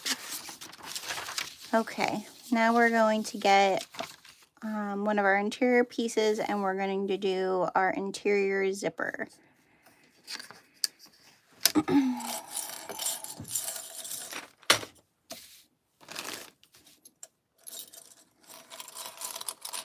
How long did I have to practice? How long do you have? Like simple patterns. I think like little pouches, like if you have a domestic machine, like this is an industrial machine. But if you have a domestic machine, which is like really any machine that you can buy pretty much anywhere, little pouches are pretty easy. So I'm trying to think of a pouch pattern. Like Mormino, she has the peekaboo pouch. That's fairly simple. You know, like I think the first thing is just to know your machine, know how to backstitch. You know, I've been sewing for 20 years, but bag making for 2. So understanding how to read a pattern, I think, is the first piece of the puzzle. But I have a bunch of different patterns on my channel. I mean, different, yeah, that I've sewn, and there's a lot of other people who sew here on YouTube too. So, I highly recommend, you know, Jess from Oka Roots. She does a lot of beginner domestic sewing, domestic machine sewing. I haven't done a lot of domestic machine sewing on my channel. All right. So, our interior, we are doing my hand-dyed fabric. So this is in the mint julep, which there's still some on the website right now. Very springy and pretty. So I'm going to find my centers.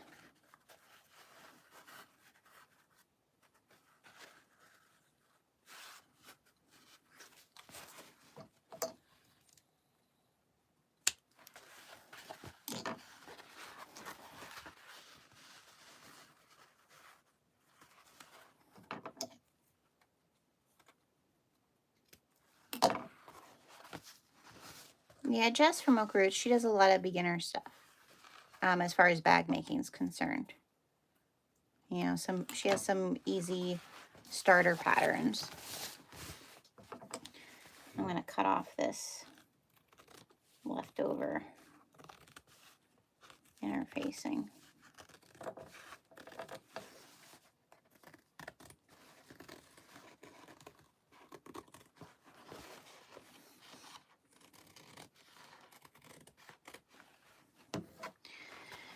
Okay.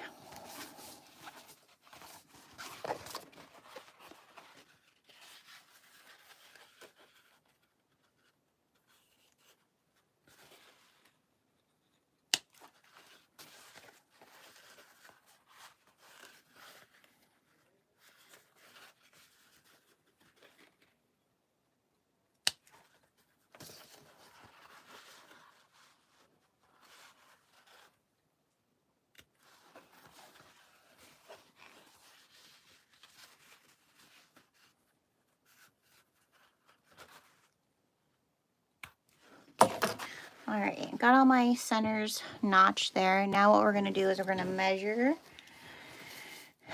down. Well, we're going to measure in 5 inches. Good. Again, I left it over here. We're going to measure in 5 inches.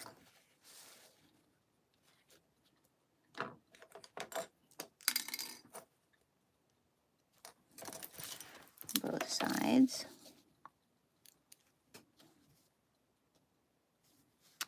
And we're going to measure down to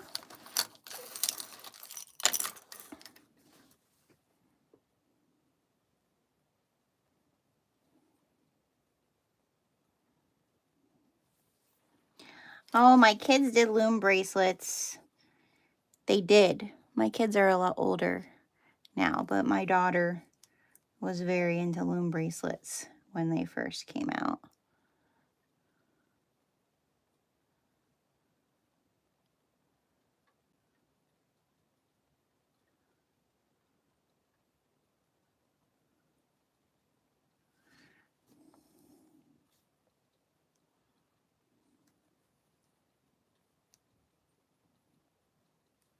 We had them everywhere, all over our cars, like the actual loom, the actual loom things, all over the place.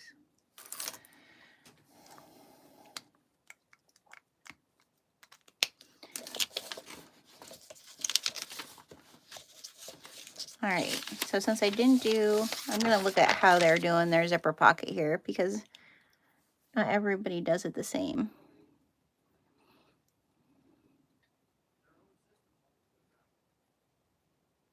Okay, I have my marks there. Now I'm going to grab my zipper.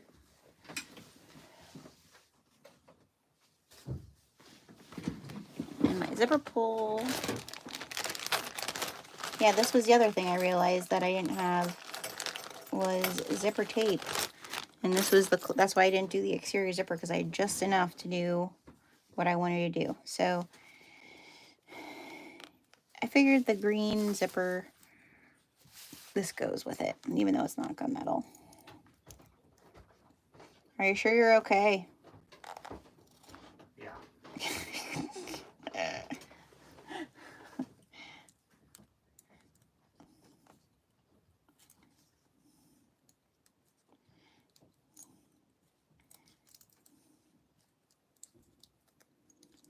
Ugh.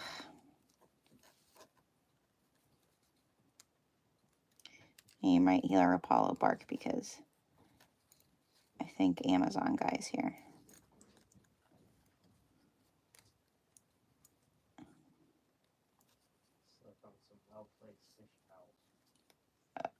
Oh, sorry. Are you sure you're okay? Now I feel bad.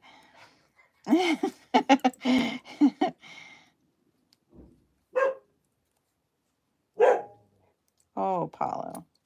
Oh, this slipper won't. Oh my goodness.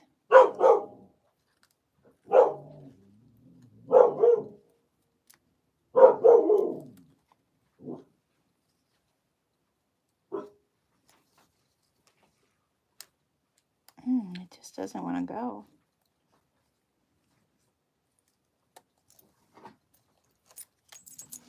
Let's try. You always want to put it on at the side that's the highest first.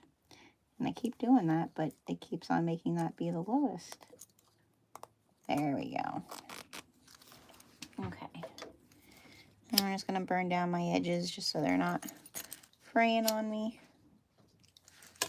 All right, there's my... Now I need to find my piece for the zipper pocket.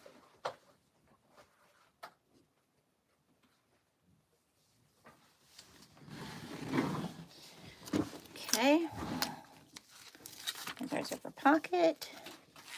I'm going to fold that in half.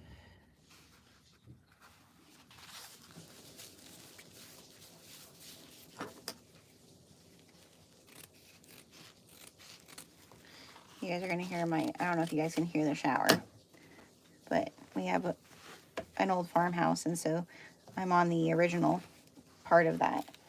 And so the way our house is set up is my sewing room, our bedroom, and our bathroom.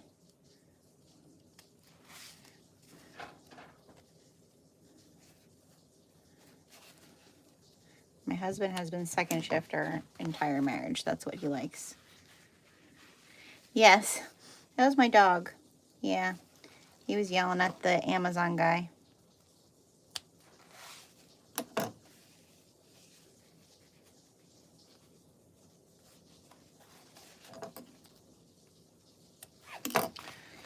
All right. He sounds scary, but he's not. He's a baby.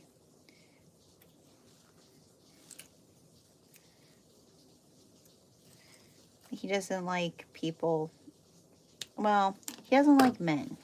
I shouldn't say he doesn't like people. He does like girls. All right. So now what we're going to do,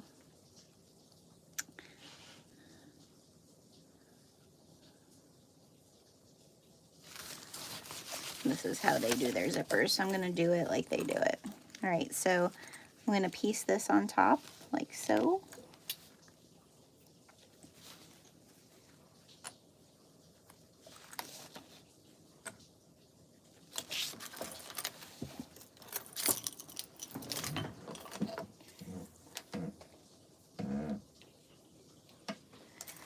And we're just going to do 1/8 of an inch stitch across the top here.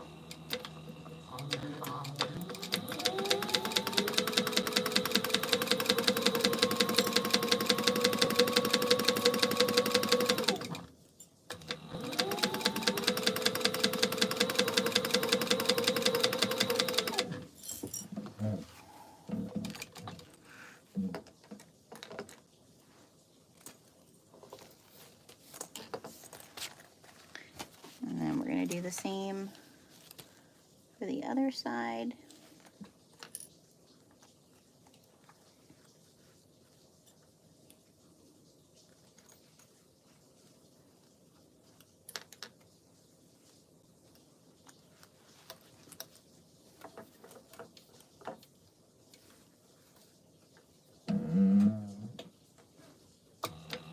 Is there a length that you're allowed of YouTube video? This might end up being my longest.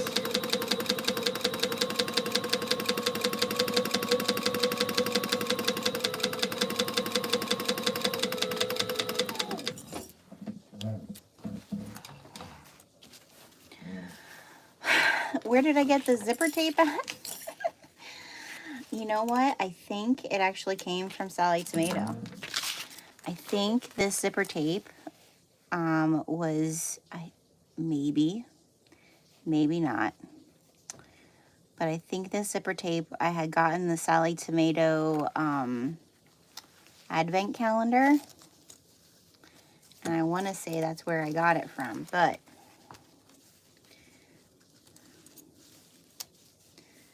To be truthful, I don't know. I'm not sure. All right, so now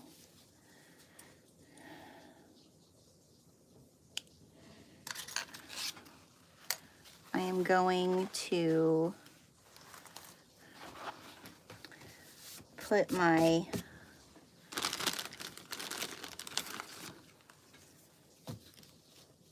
zipper cover piece, and I do have a little woven label.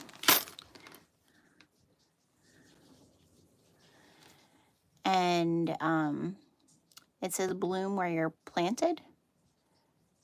And these are from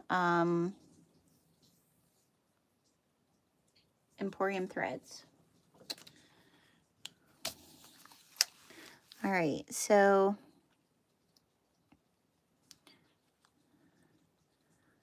I'm going to draw that first.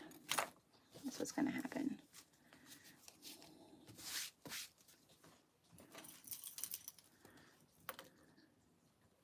So 5 inches in, and how much down? This is where, like, where it tells you how to do the zipper is on one page. 5, and then 2. Okay, so 2 inches down.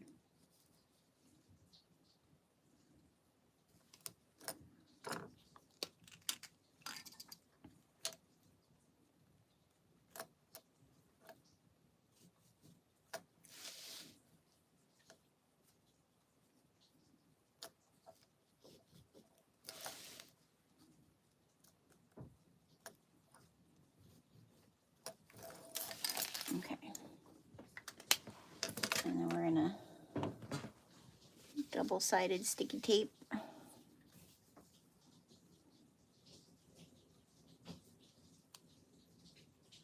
Oh, Isabel, thank you.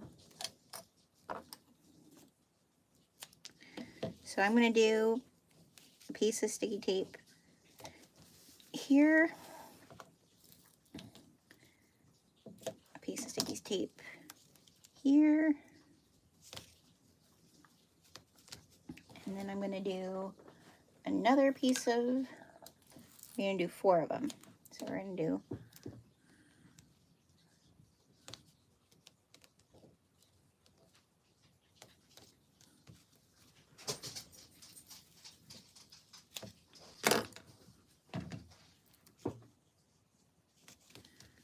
I'm only going to take off the double-sided tape on the top. The ones in the center I'm going to leave. Okay? And then we're going to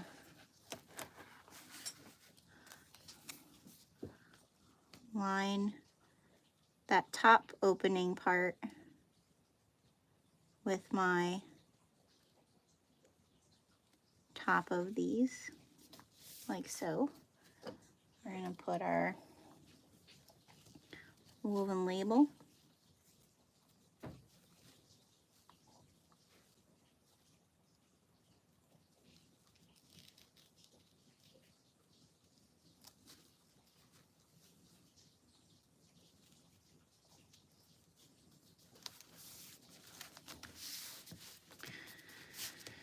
Okay, and now we're going to top stitch the exterior part of this.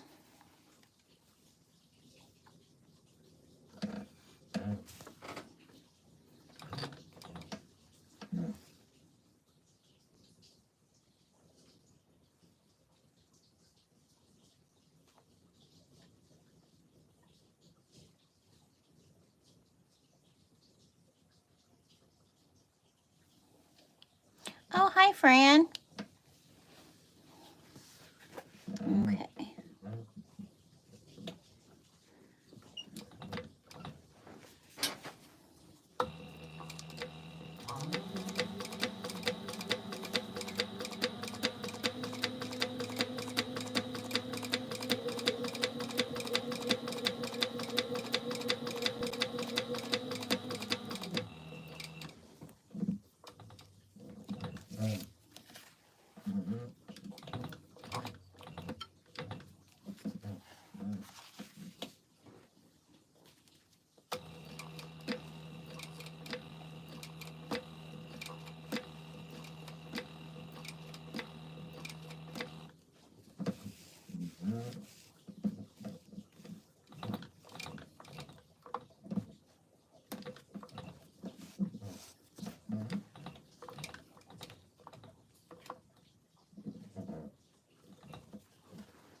right.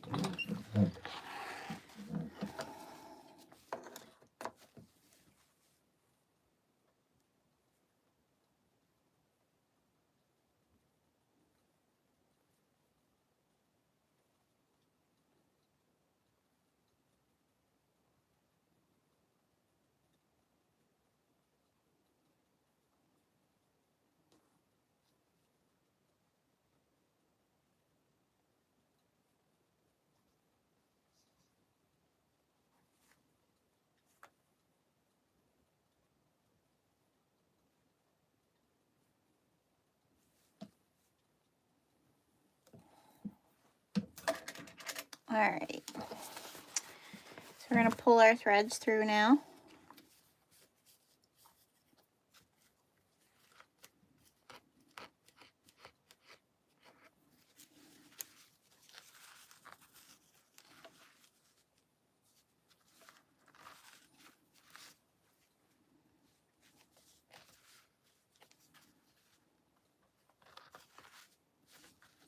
Tie them off.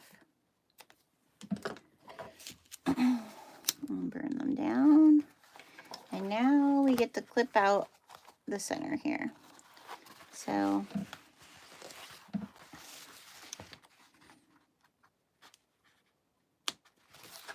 I love these Kai scissors. Oh my gosh. They're the best.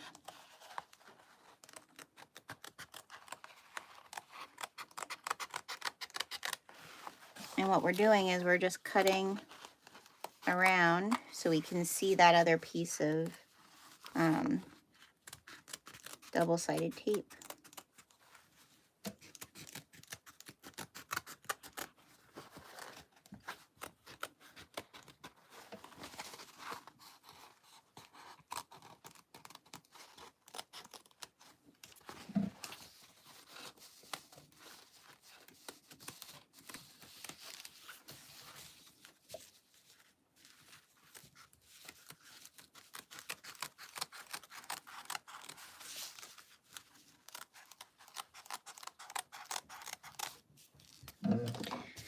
There we go.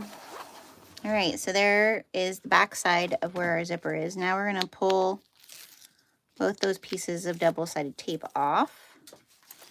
And we're going to make sure our zipper is going in the right direction.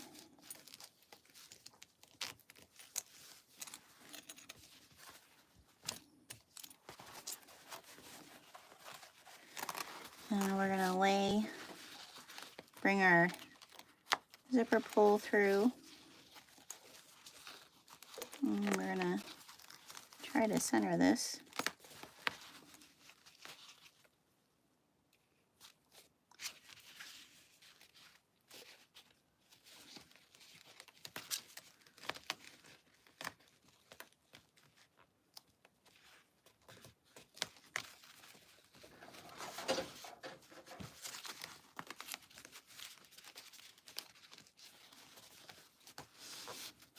Oh, it looks nice. All right. Now we're just gonna sew. Which direction do we want to go?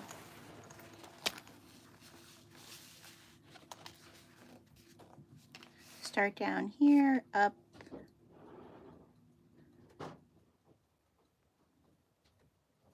Right? Have a good day, honey.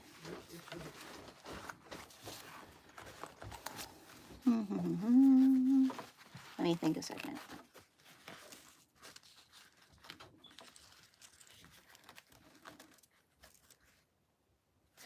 Yeah, that's what we want to do. Have this flipped open like this first.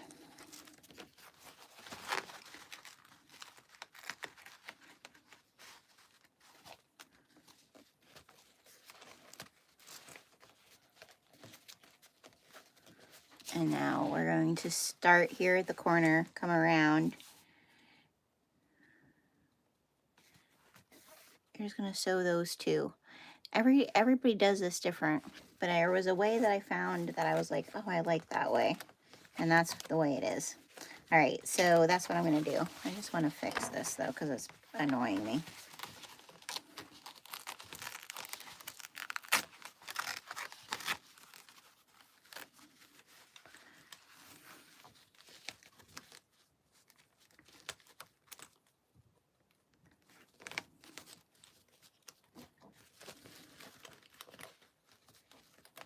Yeah. There we go. All right, so I'm going to not backstitch. And the sun's starting to get really bright here. I'm just going to sew straight down and then straight down, and then the edges I'm going to do on their own. So we're going to go in there. Make sure everything's looking good.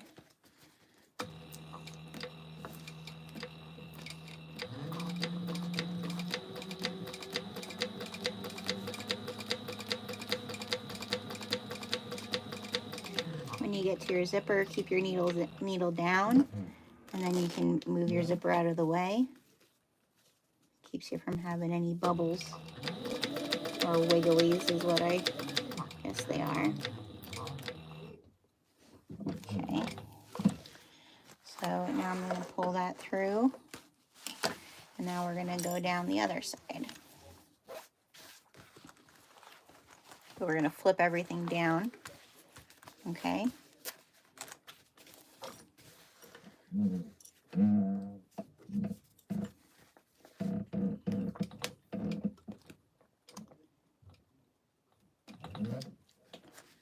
Okay.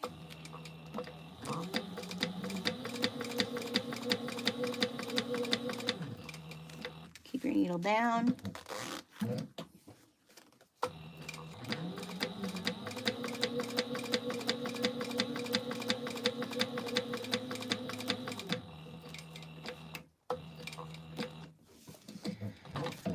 All right.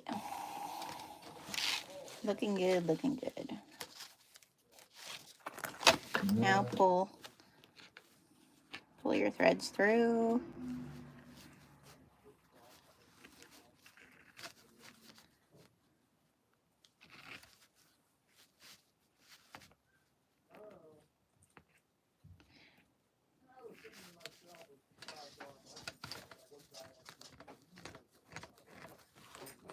I know I could have sewed all the way around, but I like the way this lays flat, like when you do it this way.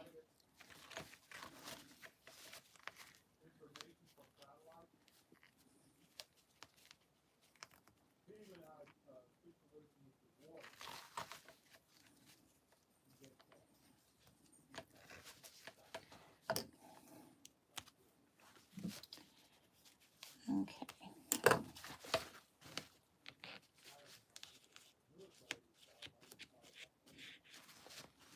And with this also, I'm going to then reinforce the either side of the zipper with this. Yeah, the pattern definitely recommends the cork. I always have to be difficult. You could totally do it with leather. I think so. As long as you have, what do you call that machine that the scathing, like you scathe your leather down. I think you could totally, I think you could totally do it with leather.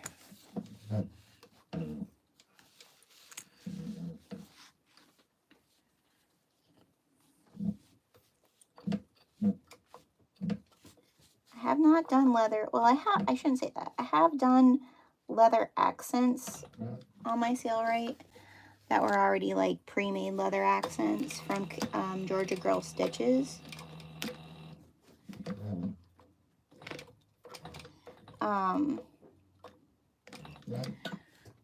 But I haven't done a full leather bag because I don't have a scathing machine.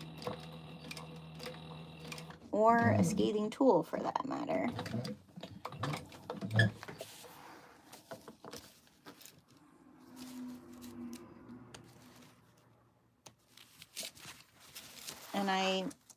before I get into doing leather, I wanted to feel like I knew what I was doing.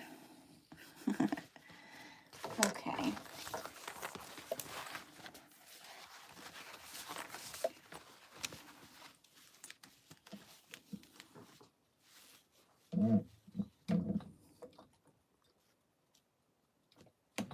I like to do a little reinforcement back stitch on either end of my zippers. I feel like it's just makes it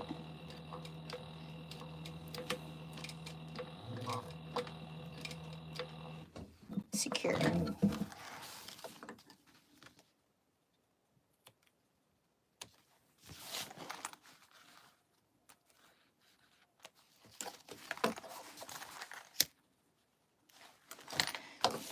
Okay. Now, we're not turning this bag. It's you fold it in. So, we're going to just fold this up like so. And what we're going to do is we're going to take this and we're just going to move it to the side. And we're just going to stitch right down with a 1/4 inch.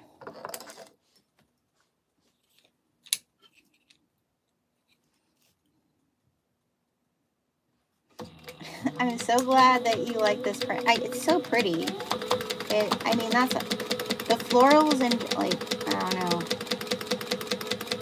like the purples, like the main colors, but this one definitely, the teals just had me at hello. Oh, I should have closed it. I don't know why I did that. I'm thinking I have to turn this bag, and I don't. We're just going all the way around.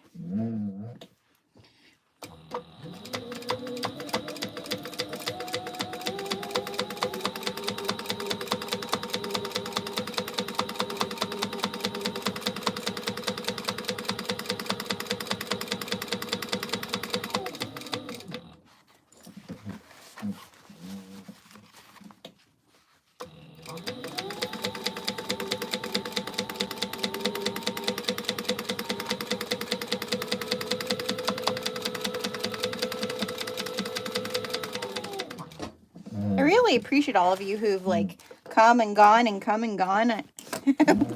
I really appreciate that. Okay, so there is our interior zipper. So we have that done. So Fran, I don't have international shipping just yet. I think hang tight, girl, hang tight. We're gonna get there. That is one of the reasons I haven't done it yet is I just feel like, gosh, it's so much for you guys to get things shipped. But I've had multiple people ask me now, and so my husband and I are talking about it. We want to try to make it, like, we want to try to think of something that makes it the best bang for your buck. So hang tight, subscribe to my channel, stay here. Well, we're gonna try to figure something out. All right, so now we're going to do the other piece has a slip pocket. So we're doing the slip pocket, and the way they have you do the slip pocket is by turning it, I think. And I think I'm going to do it different. Okay? You love watching me. It feels casual. Girl, that's me. Like there's some like sew-alongs. I think I'm going to make a distinction between sew-alongs and live sews. All right. Oh, Fran, thank you for subscribing for a while. I appreciate that. I think we're going to do live sews where it's like you guys are just here for the ride. And by that, I mean, as long as it takes me to do it. And then the sew-alongs with other people, or when like I've planned it out pretty long, like that it gives you guys time. A bag like this, to do a sew-along for a bag like this is just, it's a lot, right? Like, obviously, I've been here all day, right? And I don't mind if you sew it along with me, but I think like this is one where, I mean, I'm having to really concentrate. So, you know what I mean?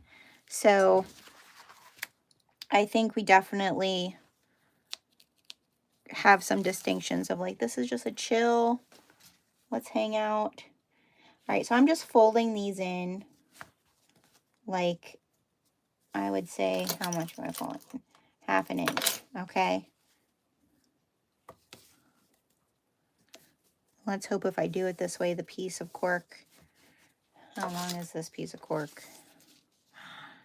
Yeah, I'll just have to trim a little bit off. Okay. I just like this way of this. I think I learned this from Shannon, from Knotted Thread Co., of doing a slip pocket this way.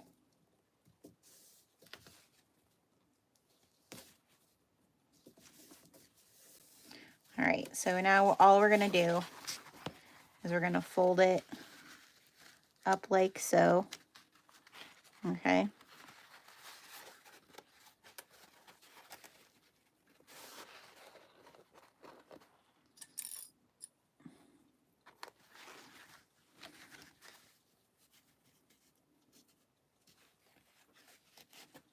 And clip it.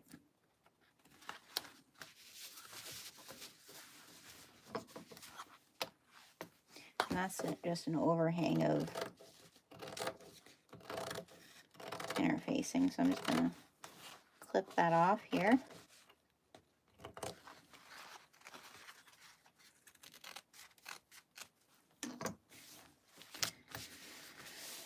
Okay. And then I have my little piece of cork.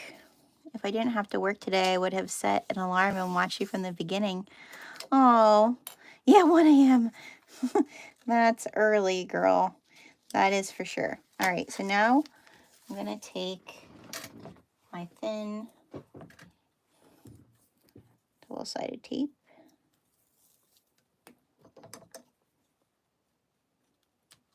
Which side do I want to be the front? That side or that? That's the problem with my dyed fabric, is I'm always like, oh, what side is the best side? Hi, Isabel. Lots of Isabels today. It's one of my favorite names. Okay. And I should put, you know, multiple woven labels never hurt, right? Let me go get.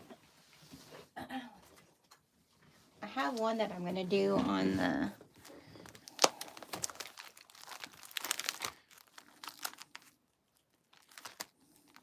I wish this woven label, so this is from Gabby over at Wonderground.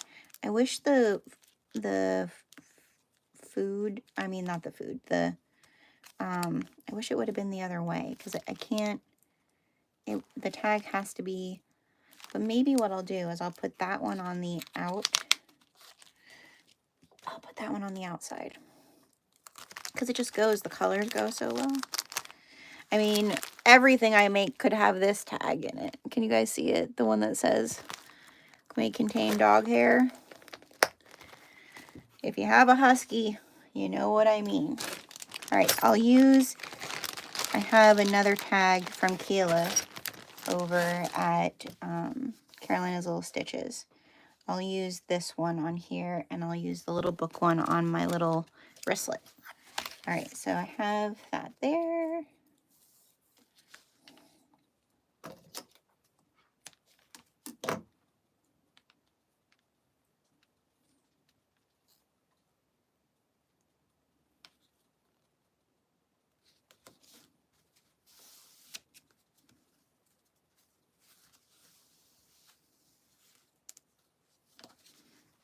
I'm making a bag.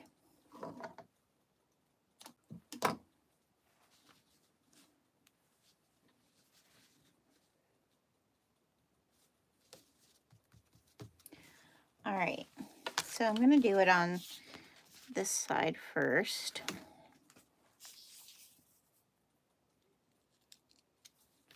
And you should find my center. I'm being so particular, but that exterior of that bag is gorgeous, y'all. So we got to make sure that the interior is just as pretty, huh?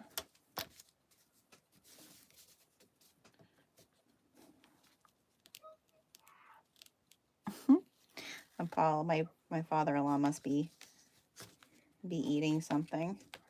So now Paulo is testing him. Oh.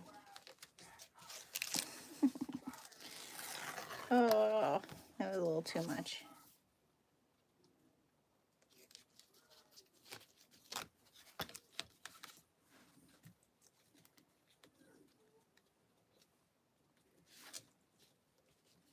That dog is like so spoiled by all of us.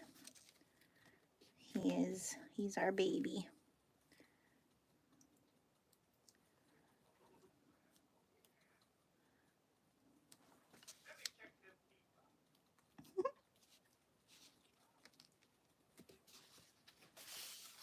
And this tag says, well read. So, all right. So now I have a little bit of edges here, which is fine because I kind of wanted a little bit of an edge on that side. And then over here I have a little bit more. But we're going to top stitch this baby.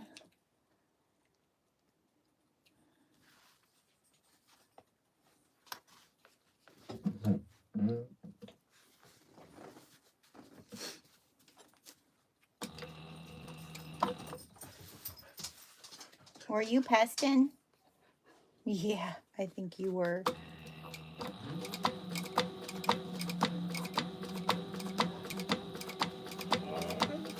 I hear you.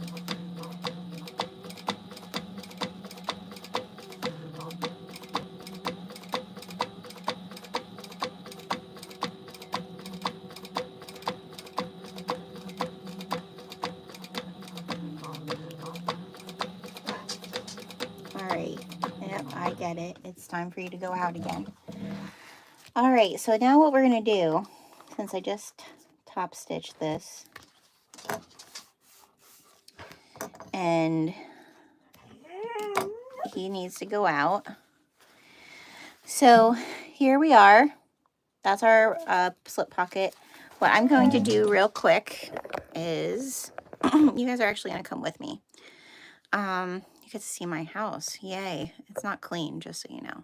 I want to take my phone off of Do Not Disturb real quick. Hold on. We've been just doing this all day, and I want to make sure I message my son to see if he needs picked up from school.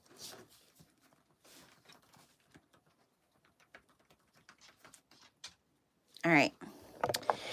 So I just messaged him, so hopefully he'll message back. I'm not going to take you with me, but you can see outside. See how nice it is here today. There you go. Yeah, a nice little street view. See how nice I get to see when I sew. All right, I'm going to take Apollo out real quick. Come on, buddy. Let's go. Go outside.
Yep.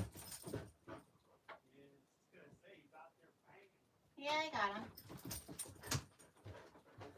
What do I have? Huh? Another treat. Huh? Okay. Let's see if my son messaged me back. I'm still here. I got an apple because the last time I did an all-day sew and I didn't eat anything, ooh, man, it was wild.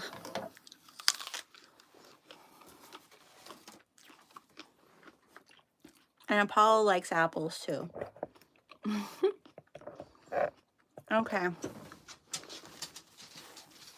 Let's see how far up we have to put this.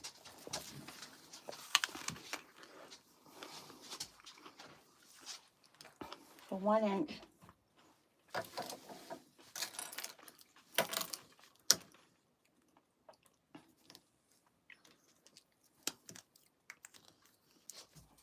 Tilt it back down. Yes, I'm making a Phlox. So it's Sallie tomato pattern.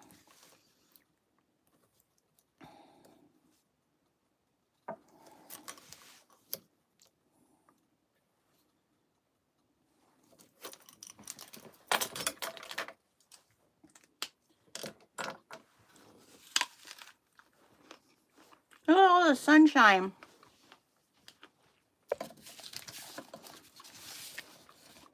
I feel like I've lived in gray world for the past,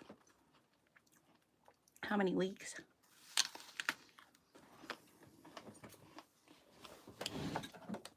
All right.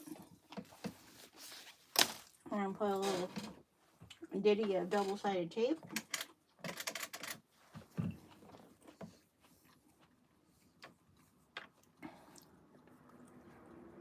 My son didn't message me yet, so.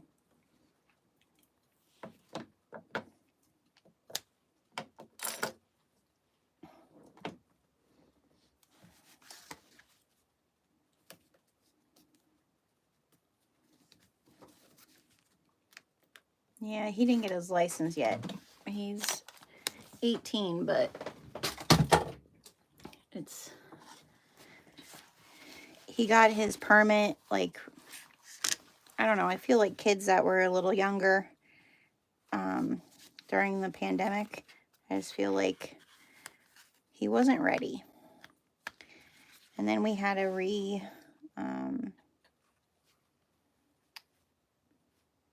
renew his permit. So he did parallel park this weekend. So I think we're soon ready. I think I'm gonna make the appointment for him. Okay. So I am gonna back stitch at the top and at the beginning and the end here. But then I am gonna also rivet this.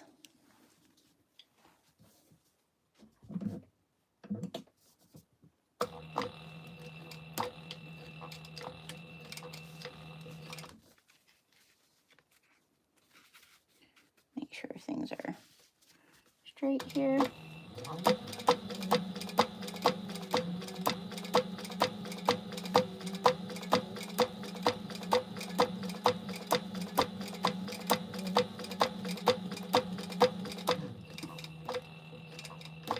I love how the sailcloth, the sailcloth, it's just stitches and it, oh, it's so nice. I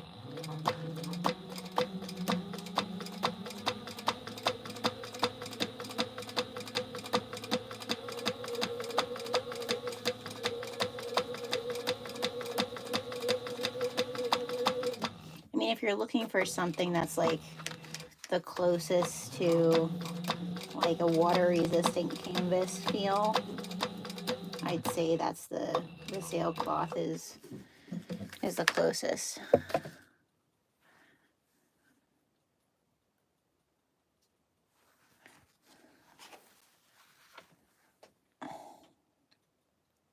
People are just, come on.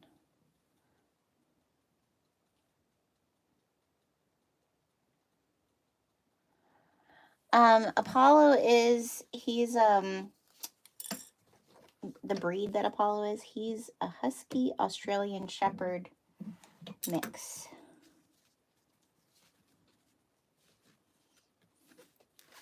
And part human.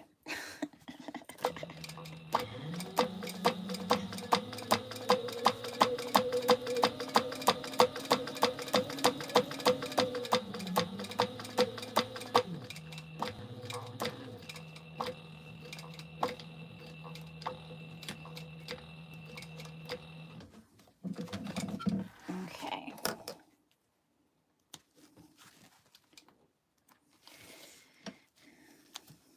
I'm continuing with the rivet theme. I'm going to rivet this because why not? But before I rivet it, I want to do the center. So I'm going to do, let me find my center.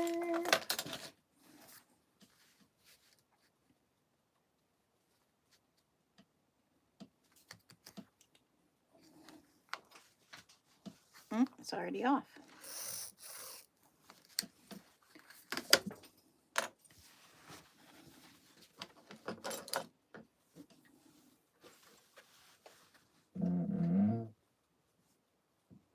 And this is also, I learned this from Shannon at Knotted Thread Co. to do the triangle top thing.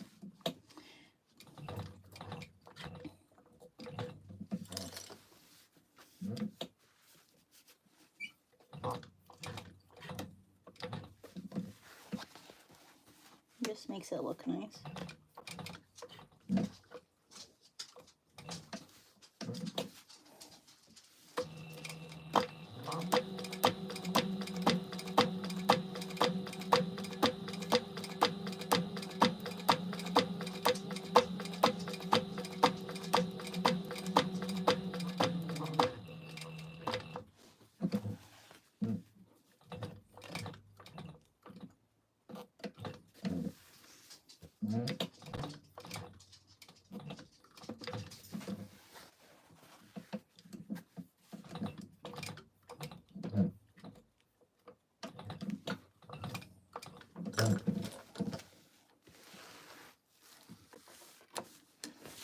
Okay.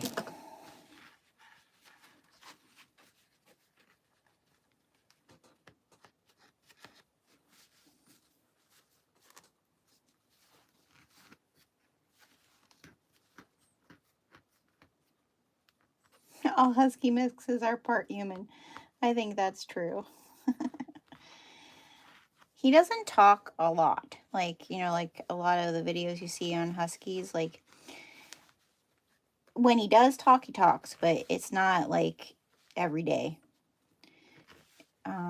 It's usually just like he has to be really ornery, or my kids have to really get him going for him to talk like a husky regularly. But he does have a lot of the facial expressions and mannerisms of a husky, like this morning, because he was bad this weekend with running off like that.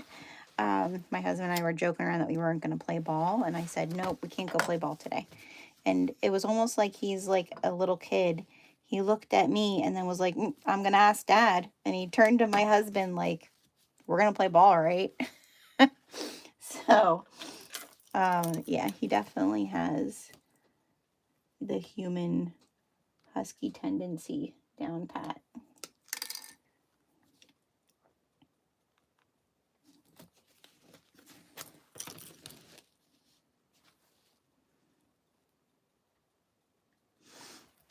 All right, I'm going to go rivet this quick.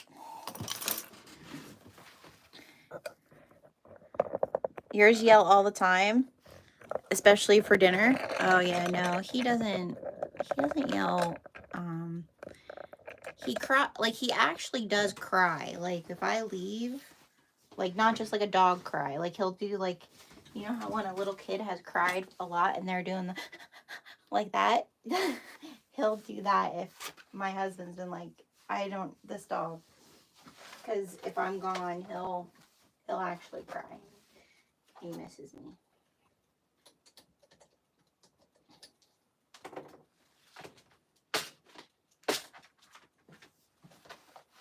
People are going to be like, this girl is still making this bag? What the heck?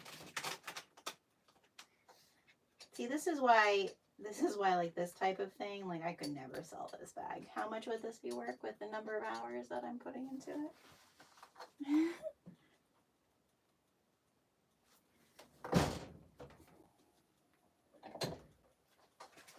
Right?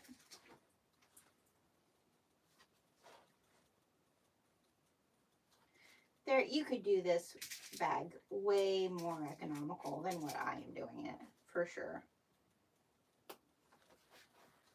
Without all the hardware. It definitely would still be, I would say, over $100 bag. There'd be no way I would, especially with the way the straps are. You could maybe change how you do the straps. Like you could maybe not do the buckle.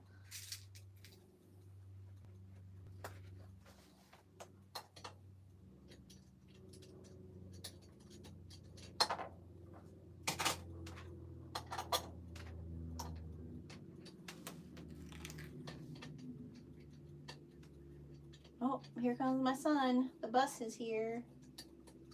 So we didn't need a ride. Bro's home. You gonna go see him?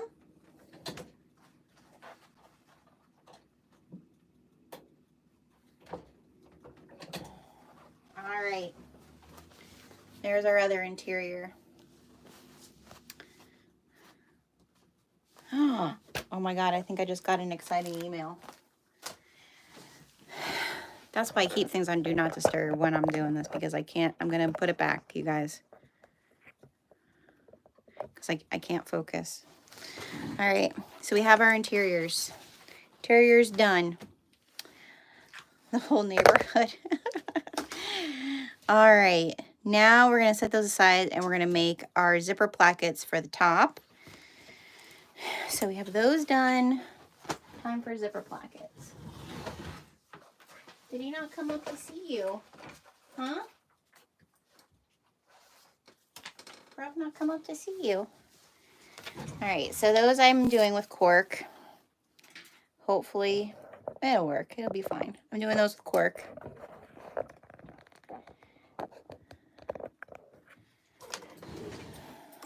I have my zipper. And then I'm also, for my zipper pull, I'm going to do a tassel. I only have one of the tassels made, so I'll show you. I have a template from Jolie Lee. So I made one tassel because I'm gonna do two tassels. One on the little clear pouch. You know, you guys, I still have to make that clear pouch. We're gonna be here all night long. This will be the longest sew ever, but it's fun. Yeah, because you know I was getting up to do this, right? Yeah, My son is like, Mom. I heard you, and I also was watching you during lunch. Were you watching me during lunch? Yes, I texted you. Oh, is that who Demo? Is that what? Yes. I was like, Well, thanks, buddy. It was there. Thanks for giving me some love. I appreciate it. Good kids. I have good kids. All right. Oh, also, I got the chocolate. Okay, cool. All right, so this we're doing like so. You have to burn this down. Hopefully, this is like very, the zipper tape's very like woven-y. It doesn't feel like normal zipper tape, but hey, it melts, okay. As long as it melties.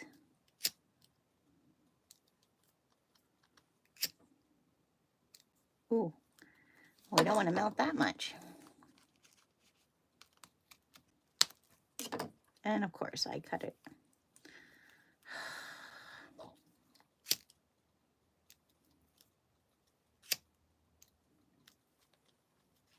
It really doesn't melt, this zipper tape. Crap, I'm gonna have to sew it. And I hate doing that. I know it's nothing, but truly. Just let me burn my fingers, please. Have more boo-boos on my hands. All right, there we go. Good enough. I'm gonna take another bite of my apple. The best quote? I'll show you the best quote. I think I can turn this around, yeah?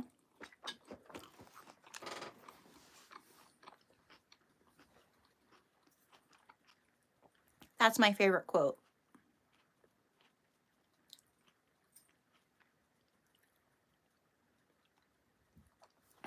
Okay? Alrighty. Here we go. Alright, so now I have my zipper tape ready.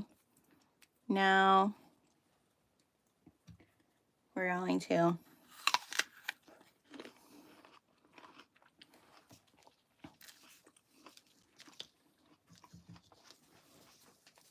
do our zipper plackets. But wait a second.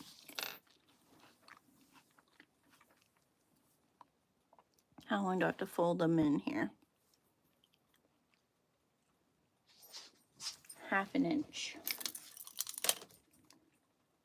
All right, so I have to measure 1/2 inch in on all of these. We still have to do the handles for the front. Oh, good golly, guys, we're in it. We're in it. We're in it for the long haul, though. I think we've gotten this far. I mean, I have steak out to make for dinner, though, you guys. So maybe we'll get as far as we can get until it's time for me to make dinner, and then we'll do a finishing video after I make my dinner. What do you think? I don't know. Or I could just take my phone down and plug it in, and I could show you how I make steak and baked potatoes.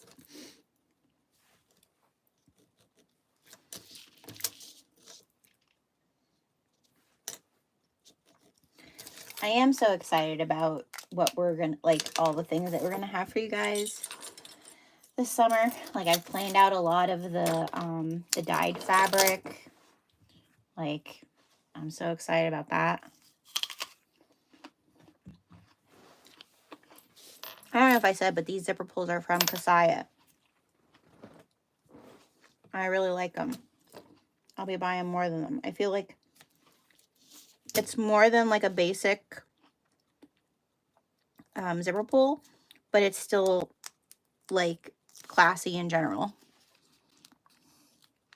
We've been here all day. You could at least invite for dinner. Rhonda.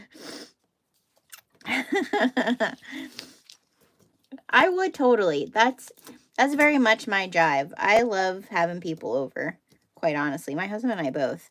We don't do it a lot anymore. I feel like we used to do it a decent amount when our kids were younger with other friends who had little kids, right? Because that's really the only people you get to hang out with. But now that our kids are older, and there for a period of time, it was like our kids' friends too. Josephine, thanks for coming. I'm glad you're here. But now that our daughter's in college and my son will be going to college at the end of the summer. Oh my gosh. We need to get back into doing that. We're working on our outdoor, like our backyard a little bit. We want to pour like another patio area. I want to make an area off of the building that we're putting up for all of my dyed fabric. I want to build like a little patio, like covered seating area to have tables to do classes, like workshops, outdoor dye workshops. So food is expensive. It's always expensive. I don't know. I feel like I get the things what go up in price, and I'm not discrediting the fact that groceries are outrageous and that we've also had to make concessions of things, but I feel like food food is always, it's always expensive. We're really lucky. I think this is also probably, we're really lucky because we live in more of a farming area and community. Like we have access, like I have a lot of family that lives in other places, and I actually like I realize too, like when you say food is expensive, produce also is expensive other places. See, I don't, we're right on the line for, like, you know, from Florida to Maine. So the shipping costs to get things to us isn't, I mean, it's still expensive, but it isn't what it is for other people. I think that also plays into a lot of it.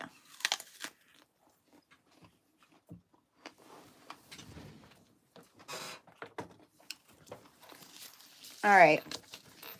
We have those ready. Oh, I'm spitting apple. That's beautiful, Jenna. All right. I'm probably, you guys, I'm going to use all my double-sided tape on this bag. I'm going to use double-sided tape on this just because this zipper tape is definitely more woven-y. Woven-y? Is that a word? Probably not. I feel like I'm getting punchy, y'all, because I've only had cheese, crackers, and part of an apple today. Okay.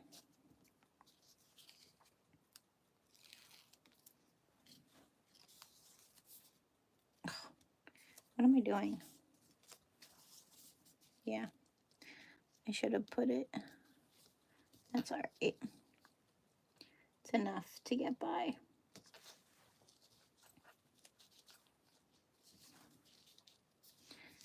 Here's that one. And we're going to sandwich this baby.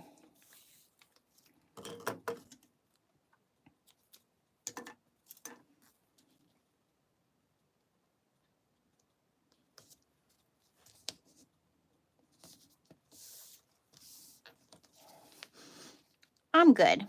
I'm eating. Double-sided tape is more expensive than food. That's a good one, Fran. It is. Oh, it is. And look at me, using it like a fiend. Listen, y'all, I am by no means living it big. I know I'm living it bigger than others, though. I know where to be very grateful. My husband and I, we really work hard. We both have our whole marriage. And we primarily work hard now because we want to help our kids with their educations. At least help them a little bit.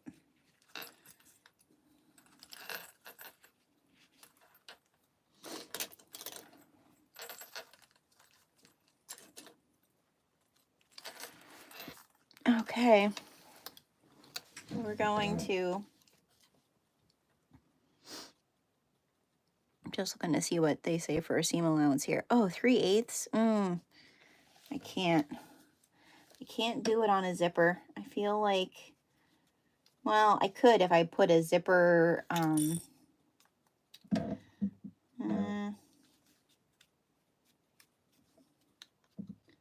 probably can do it.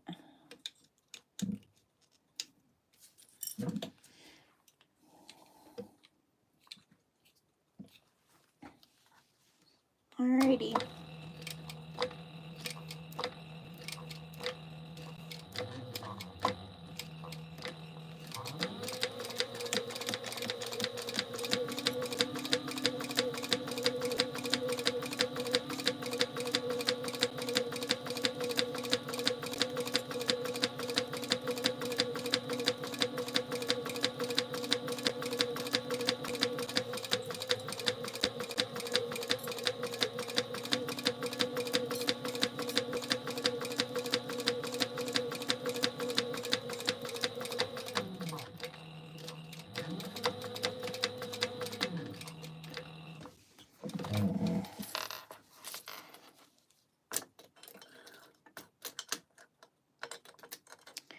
Oh my goodness, Fran.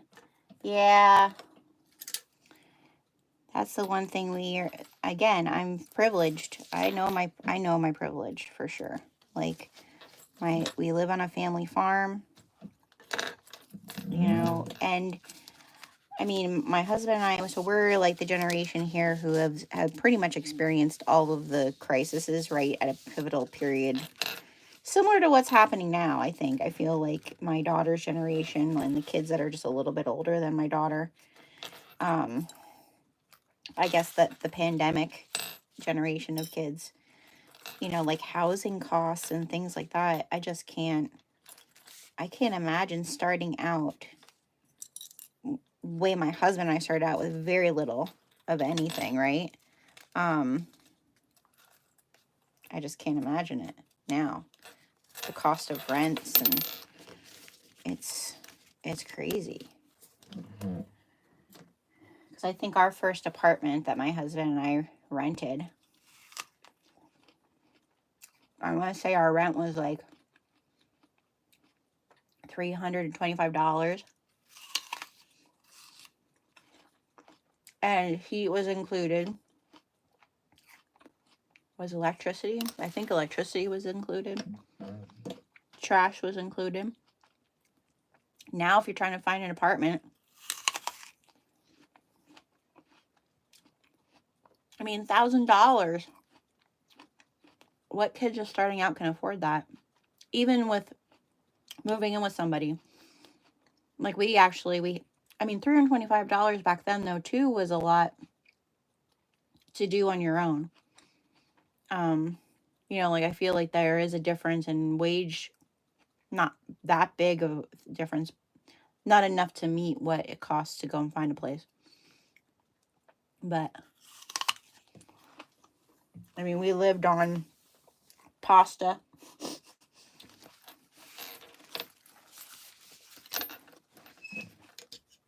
And then when we stayed up there I mean, we hated it there because it was like right in the middle of a town. And we like wanted to get out of there as soon as we could. And then that's then his dad, there's a trailer here on the farm. And we moved in that trailer. But then we had all of our utilities and everything then. Like oil, heat, all of that. I mean, kids today, it's not like that anymore. That's what we were saying to our daughter. She has a pretty steady boyfriend now who she met at college. And he lived, like, her college is in the middle of nowhere. So he wants to work with animals. And we were saying we're pretty close to a couple different zoos.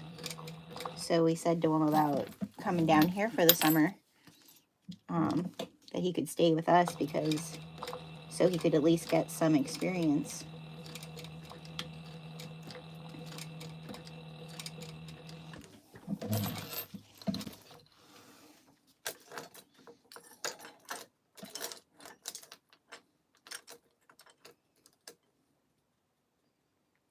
Oh my gosh, Brenda. I just read what you wrote. That's nuts. It's nuts. Josephine, my sewing machine is a fabricator, a Sailrite fabricator. So it's an industrial machine. All right, there's one. Zipper placket. Oh my gosh, I just thought for a second, oh my God, did I put that on the wrong way? I didn't. We're good. We're all right. Yeah, it's crazy. I don't know how young people are going to do it. I mean, I don't know how older people do it either. Like people who are on a fixed income if you don't own your own place. We need to make more things here. Here's a little tidbit of information some of you might not know. I think I've shared it before. When I worked corporately, my corporate gig job, I worked with tool and die manufacturing facilities and mostly government contracts. Mostly schools, not fun government contracts. But I did work with a lot of small tool and die businesses, and I really think that's the sad part of it is like education needs to get up to the par to do that. When kids can't do math, that's why I'm on a school board. That's why I say I stay. Again, being raised by my grandparents, like I learned a lot from them, just being of, again, like my grandparents weren't if I'm trying to think of like how to explain this. The greatest generation is the generation that like World War II and all that. My grandparents were before that. My grandfather was born in 1913. His dad died of the 1918 pandemic. And him and his siblings all went to an orphanage. So, like, I grew up learning about that sort of thing. And I really feel like a lot of just teaching people how to do their own, again, sewing. I feel like some of it came back during the pandemic. That's why so many people started sewing again. But I don't know. That's just me going off on a tangent. But math, education. Oh, that's so nice of your husband, Linda. That's so nice.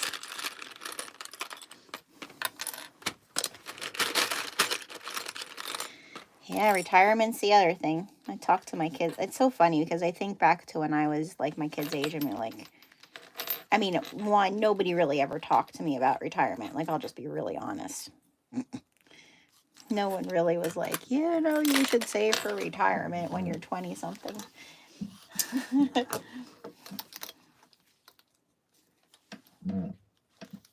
Because things just weren't like that. More places had like pensions and things like that. And it was starting to go away then, but now it's definitely not. Oh, I'm on a top stitch. I need to go down.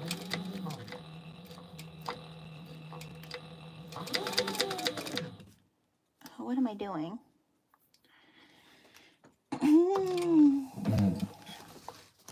I'm talking and not thinking. I need to be deeper there.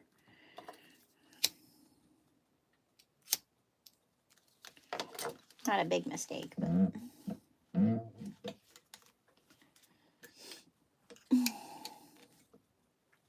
yeah. I usually go with my grandparents to my grandfather's orphanage reunions. Yeah, it's kind of crazy. I learned a lot though. I feel like it also, like during when the pandemic was happening and everybody was panicking, and like when there was like propaganda about stuff, I already knew that happened before, when some people, like, we forget our history like so much.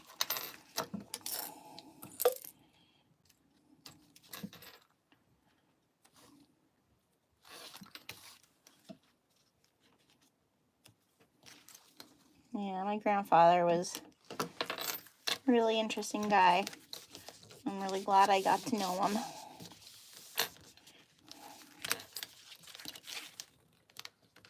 My grandmother too. My grandfather passed away when I was 10. But my grandmother, she raised me then till, well, I lived with her till I went to college. And then she moved with her daughters.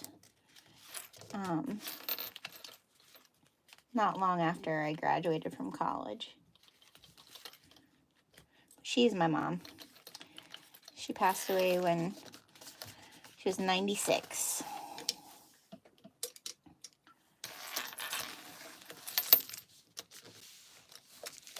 But she got to see both my kids, which was nice.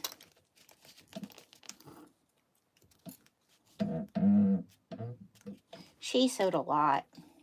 You know what? It's so weird because I never like asked her to learn until I was older, right? And then she had already moved. I don't want to forget calling her and being like, can you tell me how to read this pattern or how to cut this out? And she's like, I can't teach you to sew over the phone. That was before YouTube.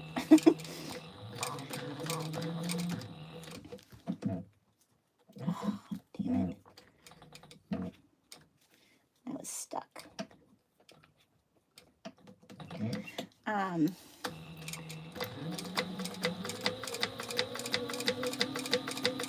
But her sister still lived around here. So she told me to go visit her sister. And her sister is the one who taught me how to cut out a pattern.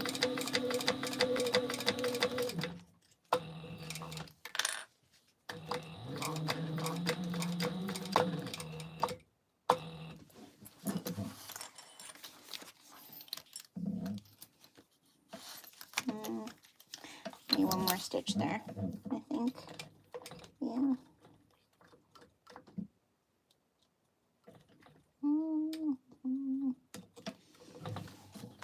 That sun is disorienting me coming from behind. I should probably shut the curtain before I get a headache.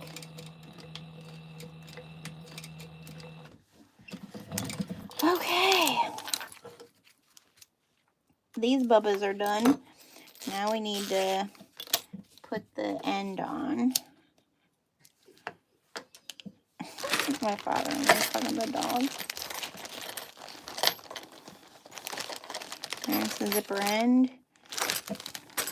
Okay.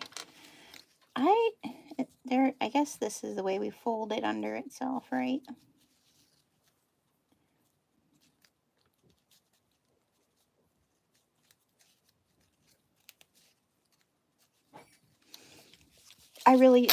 This is like a pet peeve of mine, though. I know this is the only way to do these patterns. Okay, I get it. But I really don't like the zippers like this.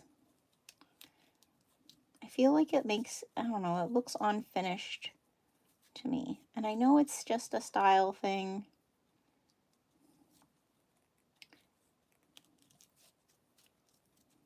I don't know. It doesn't matter, I guess, right?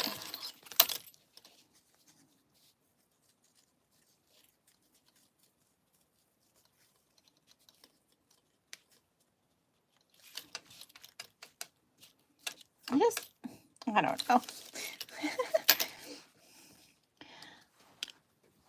It's just me, I'm sure.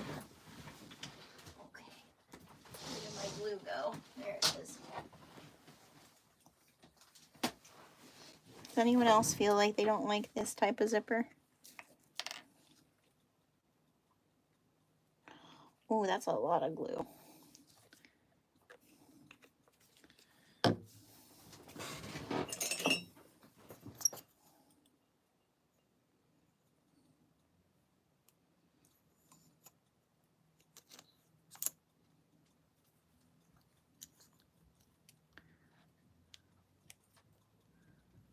Oh, man. That stings, Brenda. Yeah, homeowner's insurance. Yeah. It's pretty common, Rhonda, the zipper placket thing is so that you're able to open it all the way. I don't know, it's not my favorite.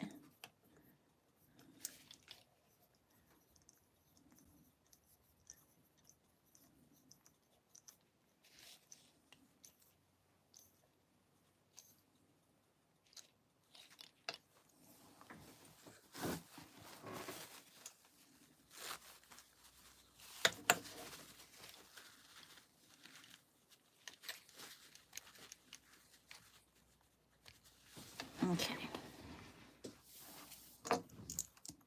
Yeah, I gotta go shut that curtain or I'm going to have a headache.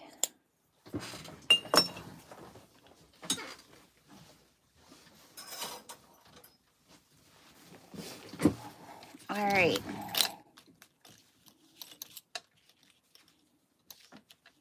There we go. There we go. All right, now we have that done. What's next? Now we're gonna sew these babies on to our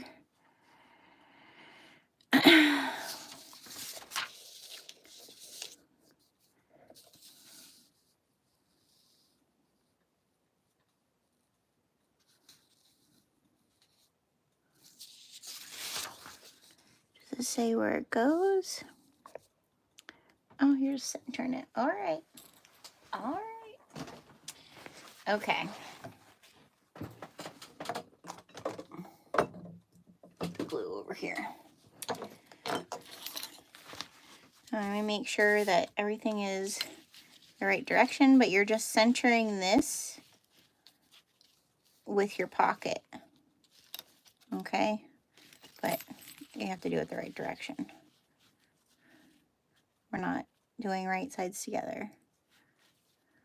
So, boop, boop, boop, boop.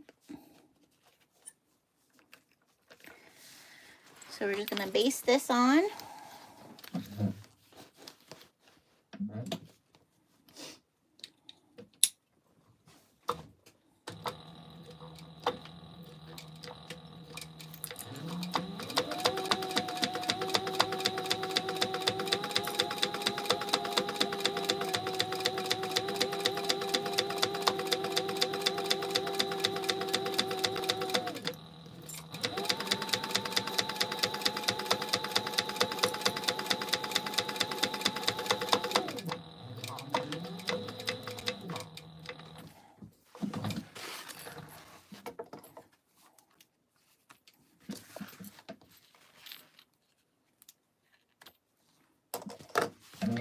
And then we're going to get our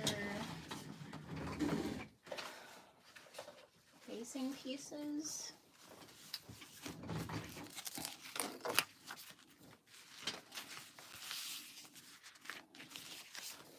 That you are going to sandwich.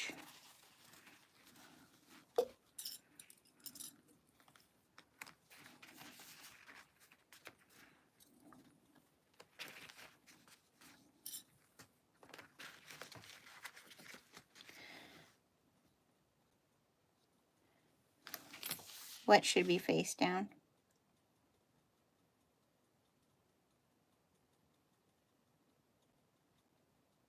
No, we're good.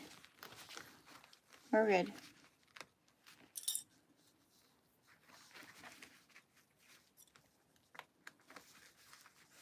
Oh, what the heck? Did I not cut that long?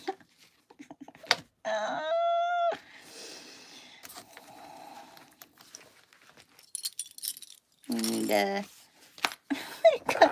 cut those pieces again, I think. Oy vey. You're here longer than what you want to be. This is the reality. All right, let's go over. Good thing I still have some of that cord. I didn't use all of it. All right. Let's see here. I'm gonna move our rivets.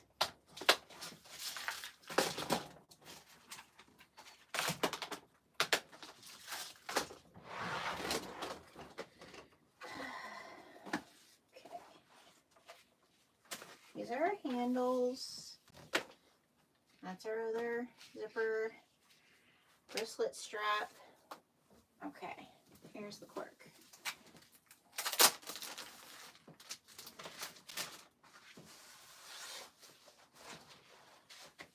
Let's see. What do we gotta cut? I guess I could just measure this. I am gonna just measure this. Wherever my ruler went.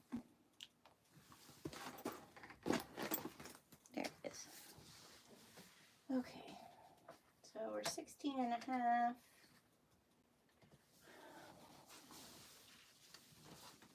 What did I make it? I made it 16. All right, 16.5 by 3. Alrighty. We can do this. 16.5 by 3. So that's 2.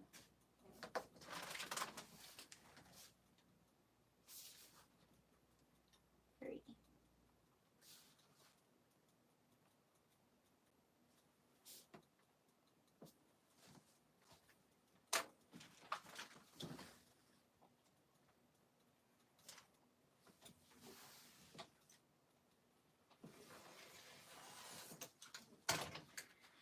All right.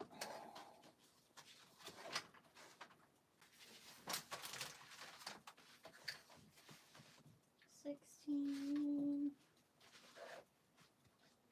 This cork is nice because it has almost like a vinyl back to it.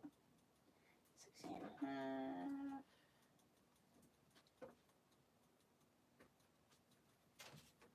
And then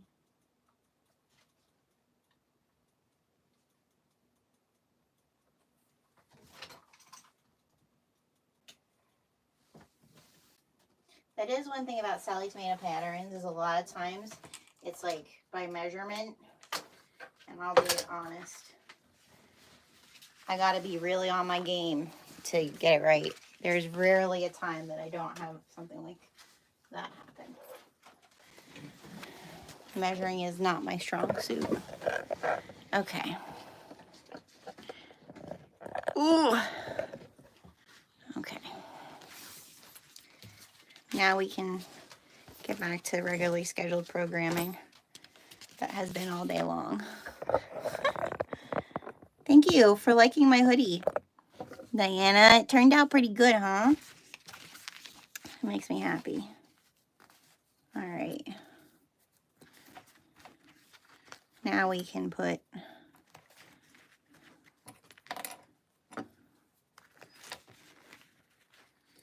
this piece together.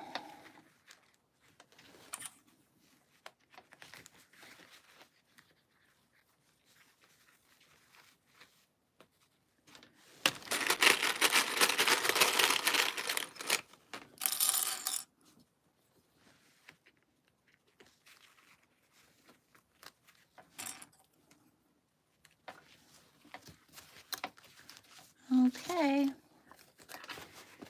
What's the... It's going to be 3/8. I'm telling you, it's going to be 3/8.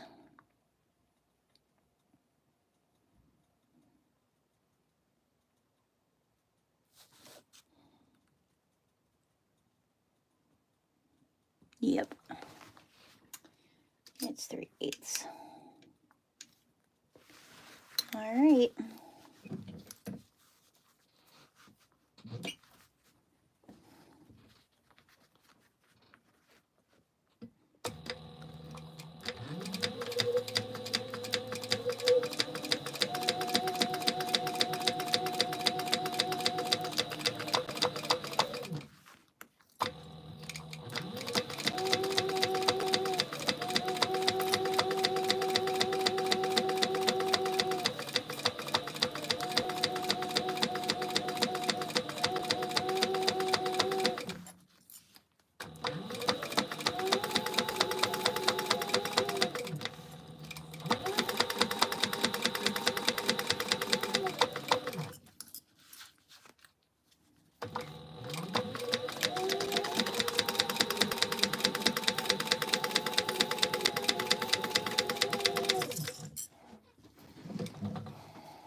And then I learned this with Amber the other day.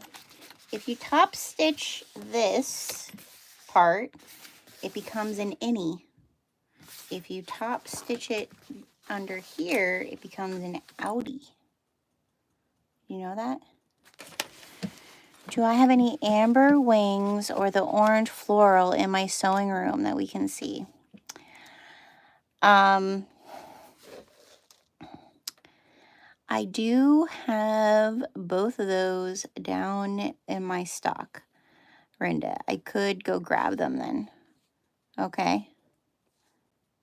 I know, too many darn trolls. It's fine. Let them be trolls. Nothing you can do about it, right? Other than if you guys want to do something about it. We have a bag to make. I'm going to do an innie just because I think I like, because I don't like the way these zippers are. I think the inner innie is the way I roll with it.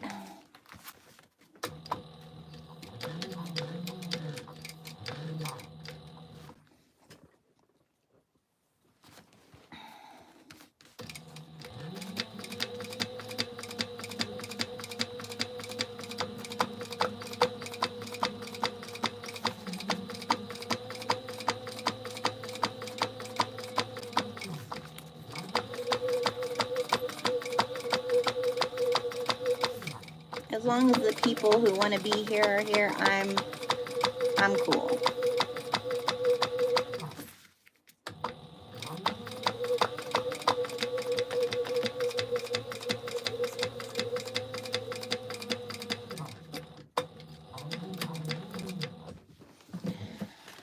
All right.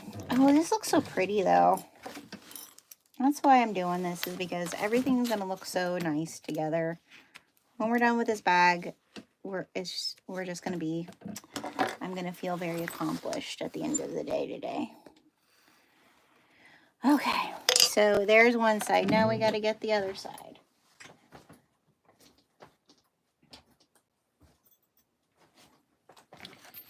Here's the other side.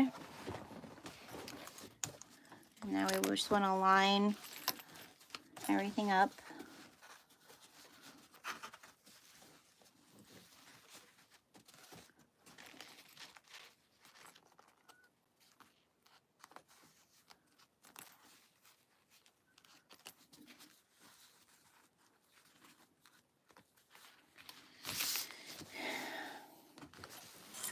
Where did I go with the piece? I think I'm just gonna do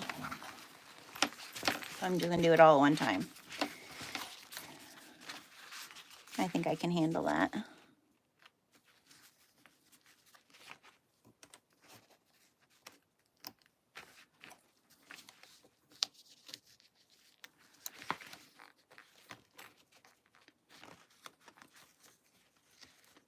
Oh, that's a short one though. I can't handle it, you guys. Oh, put that one over here. Where did I go with the right one? Did I bring it over here and then it fell? Oy vey, you guys. There. No, that's the other short one. Okay.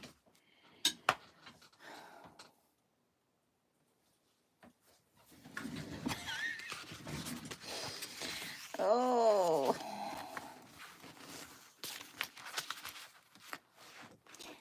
We're gonna get through it.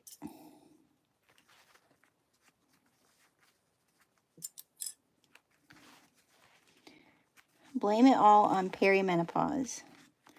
That's the excuse. All of it.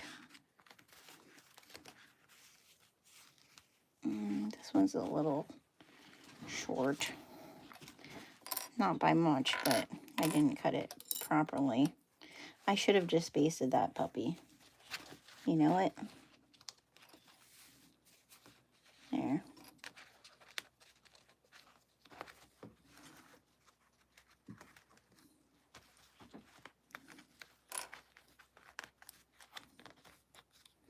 I need a snack. Yeah, I'm eating my apple. My apple's here. I'm doing okay. I'm gonna take a bite of my apple after this. You know what I'll do? We're gonna sew this, all right? I'm gonna go grab that fabric, because that's not far, that Rinda wants to see. So orange floral and It's in bags though, so orange floral and the ambered wings.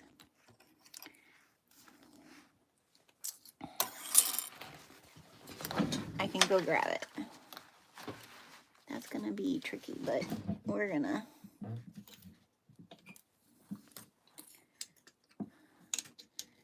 Without the glare, hopefully you'll be able to see. But they're both real pretty.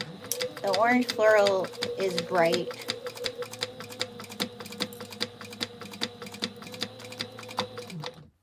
Eek. We're on a... I need to go back.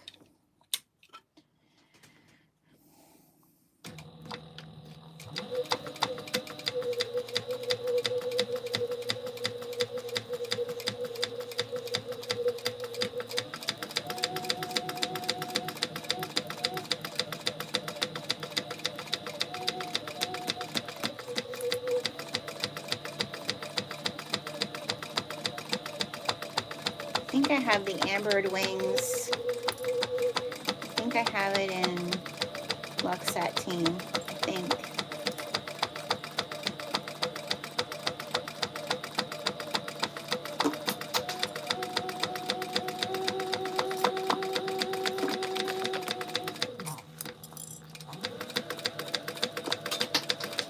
You hear all the clips going down behind my machine. Okay. Yes, I have the translucent. I do have the translucent too.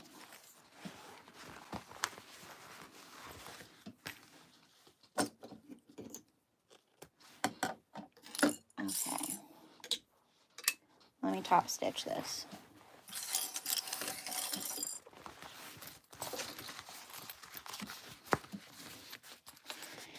It is pretty though.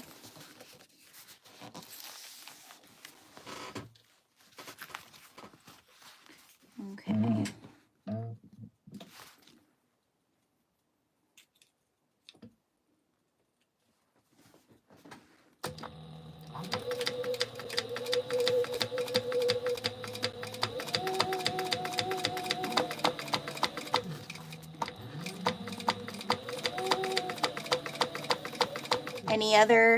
Any other requests for fabric?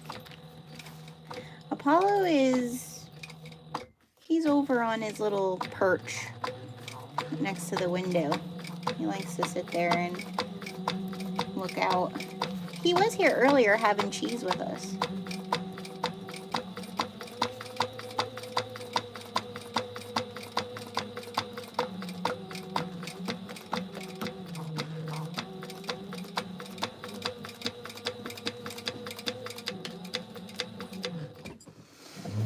Okay. We're getting there. We're getting there. All right, there's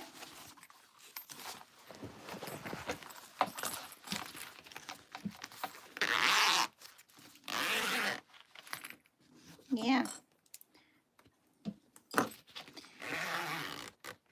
Looking good. All right, now I know I said I'm gonna at least clip this, then eat my apple. That way I feel like we're at the next part, right?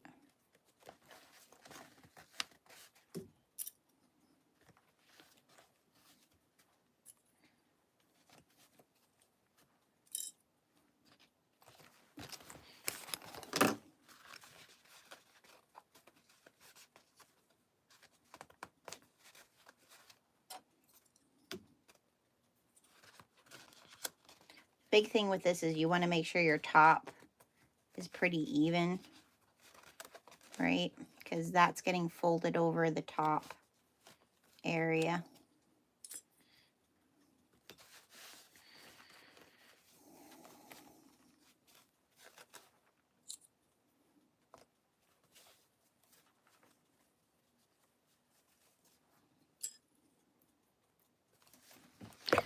Okay.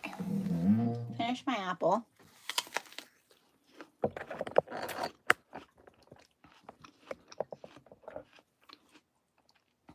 The florals are going to become like a staple fabric. So don't, as much as I love that you guys want to place orders, don't stress. Oh, Ron did too. Okay. Don't stress. The florals will be back. Because I just think they're so pretty. I also think the color combos in them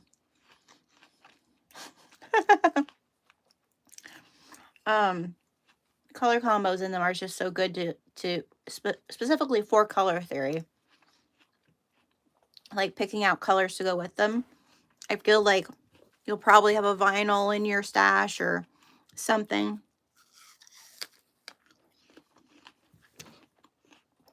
People are such jerks. Goodbye. See you later.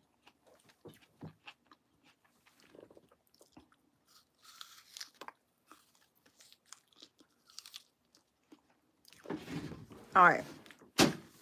Let me go grab. What am I getting? I'm getting orange floral and the 2 butterflies, right? That's what I'll go grab. I'll be right back. Here, enjoy the winterness, the sunny winterness. I'll be right back.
I'm right here. I'm not going anywhere.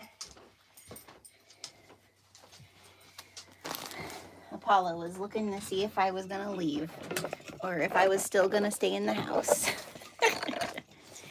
Okay.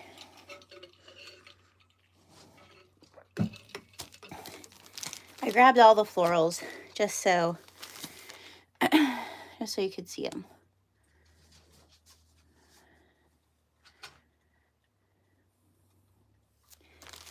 All right, orange floral. So I have it on Luxe Sateen. I don't have it on basket weave. And there is, I would say, there is a slight difference, I think, to not the brightness. I feel like it's still bright, but because the basket weave is very woven, I feel like there is a depth that's a little different. So just keep that in mind.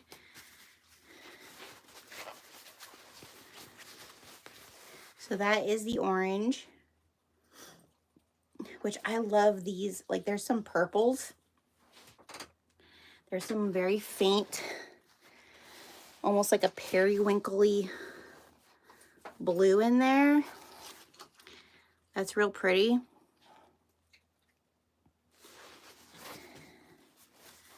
So that's the orange. Let me put them back in their bags. What are the dimensions of a yard? 36 inches. What is that in meters? I couldn't tell you. All of my prints, when you go on the website, though, it's 10 inches by 10 inches. Diana's like, I think I ordered all the florals. I think you did. All right, so that's that one. There, out of the bag.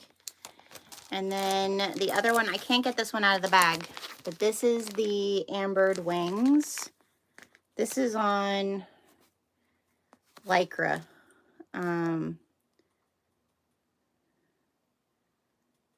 So that's the ambered wings. It's real pretty. Like the depths of these oranges are really pretty. I don't know. I'm a brown and orange girl. Like I like that. And then the translucent rainbow wings. So you know, is it this month? Not this one. Next month. It might be next month. I'm going to have retail of the translucent rainbow wings in brushed cotton. And that's what this is. So this is the rainbow wings in brushed cotton.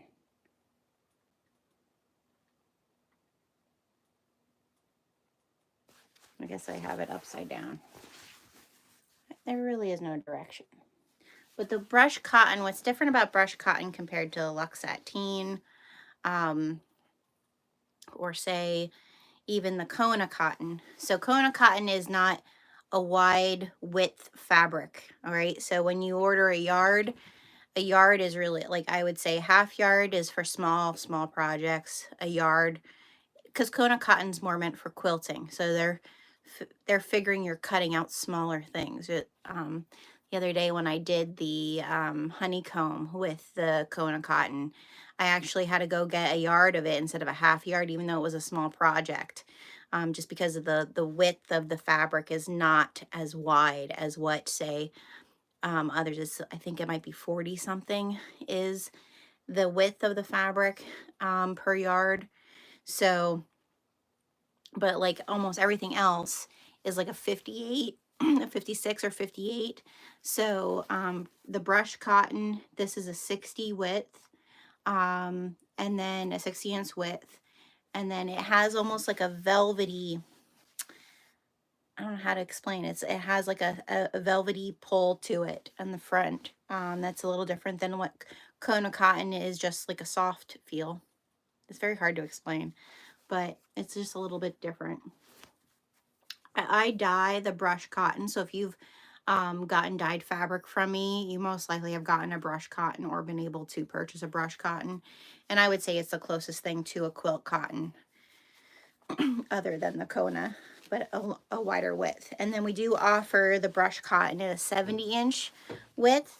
And that's for people who are like quilting, if you need a backer for a quilt, or, if you're doing like table linens or bed linens, curtains, a 70-inch width is nice for that. Josephine, hey, thanks. I appreciate it. So that's the translucent rainbow wings. And then I got the yellow and the blue floral out as well. So this is the yellow, which is so pretty.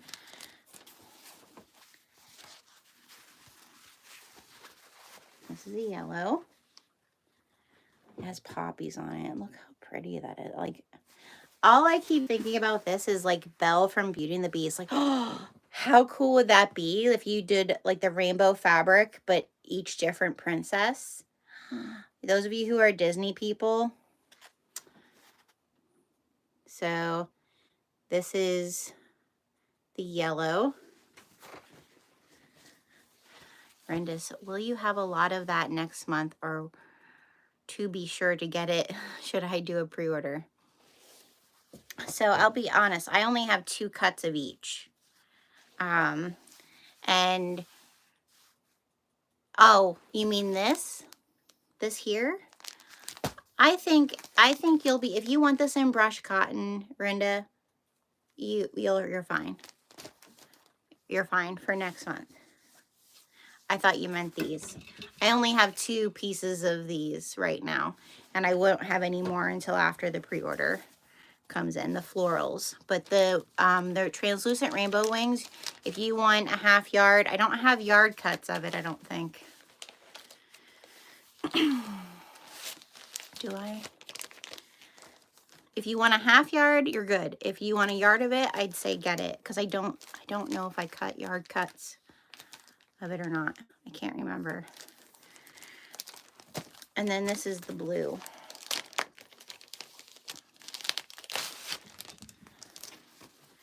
And the blue has this, like, I think rose gold hardware with this blue. Only because, like, it has this, like, almost like Sun City rose gold in the background. Look how pretty that one is.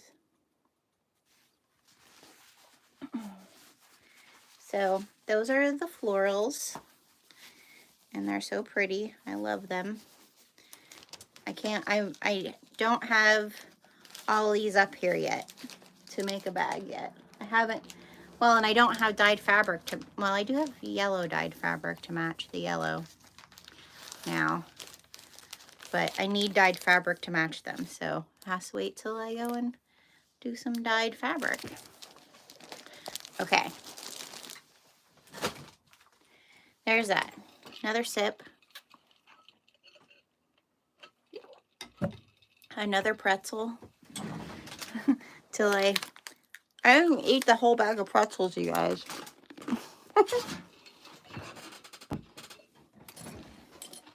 We need to get moving because Apollo is soon going to tell me that working time is over.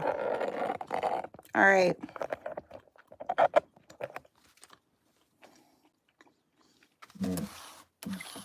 All right. We're going to do a 5/8. See, 5/8 allowance here.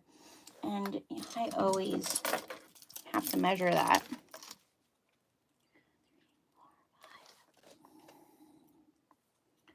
So that's there.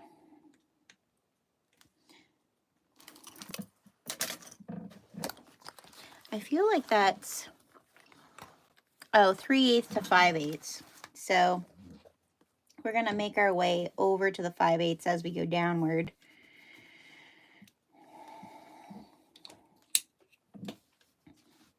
Alrighty, let's do this.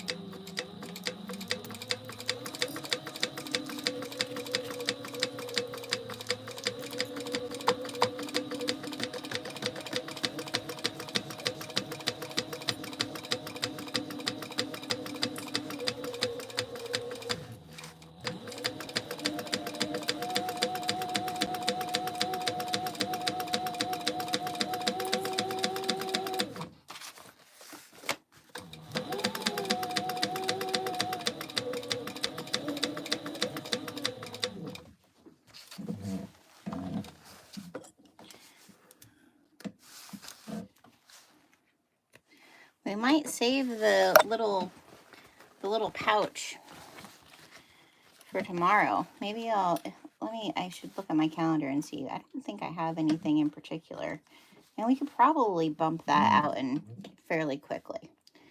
So we'll finish this today. We'll get our straps on because that's the next thing after we do this part. We have to make our straps. And then we're done with the main part of the bag. So I think that's what I'll do. Tomorrow we'll do the add-on little clear wristlet. What do you guys think? That sound like a plan?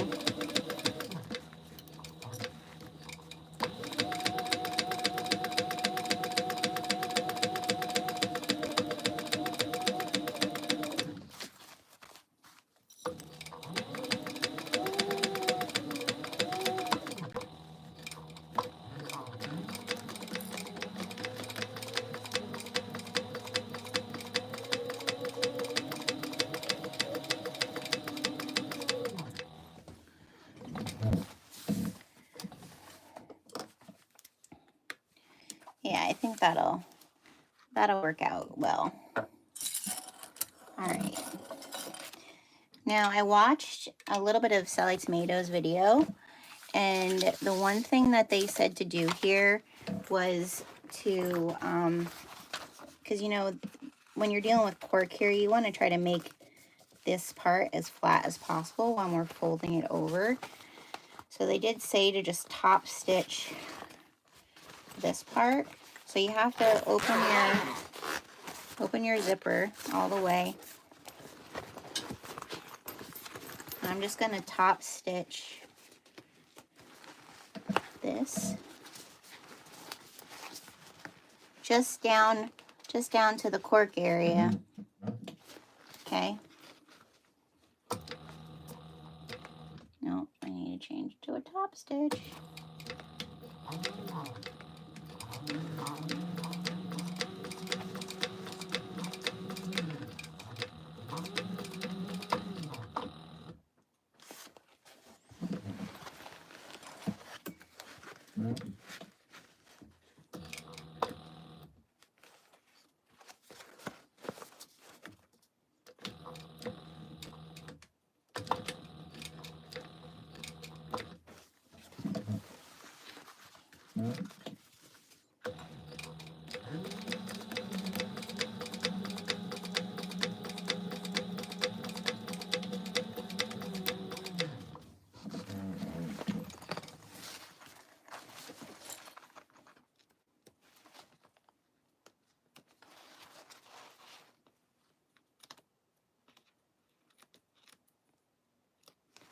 Okay. And we'll do this side.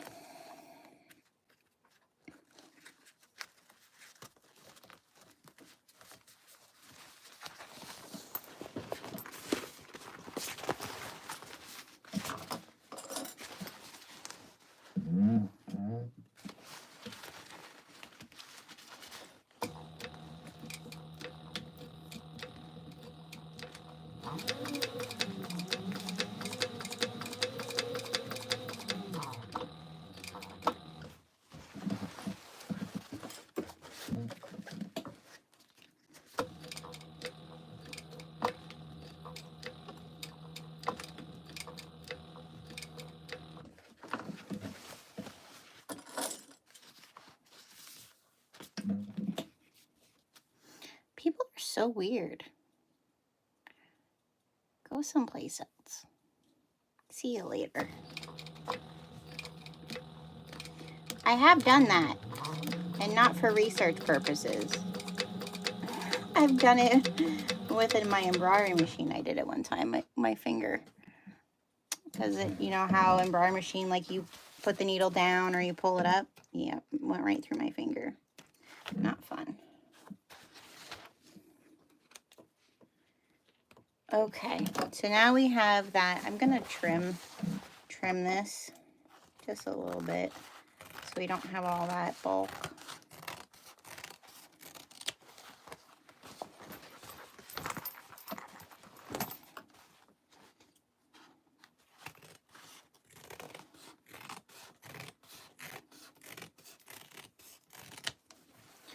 All right, now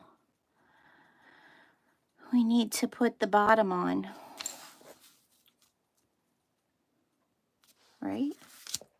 Because the bottom isn't on yet.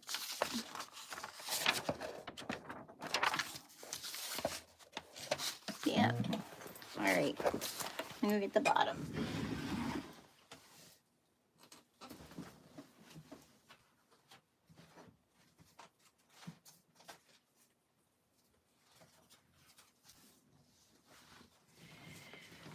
Okay, so again, they give you these little rounding tools,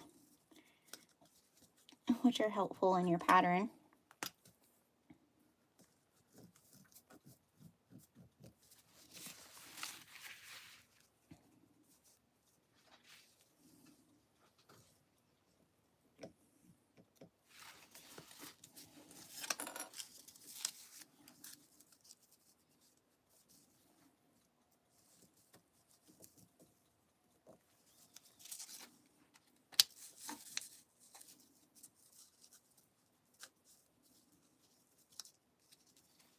hope this has been like a fun, even though it's long, it's all day long again. Am I the all day long sewer?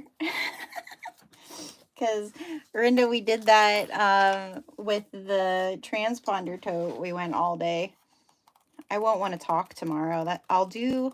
You know what? Tomorrow when we make that clear pouch, we'll do an what are those called? Oh, it just totally left my brain. The videos with no sound where no one talks. It's just, well, not with no sound, just with only the sounds of what it is. ASMR. Yeah, we'll just do an ASMR, so where Jenna doesn't talk.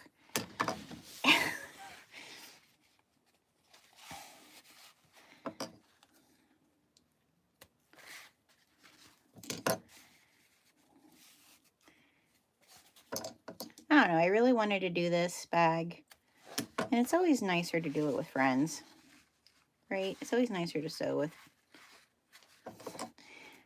I mean, some people could say I'm just talking to myself, but I know that you're there.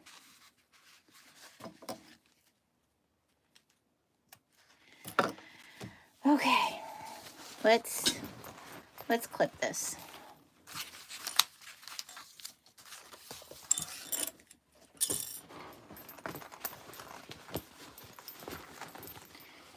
Get our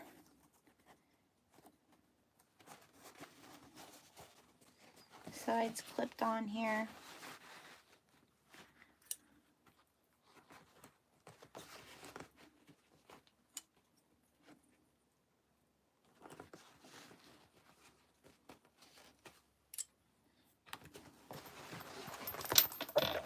I'm sorry you guys can't see.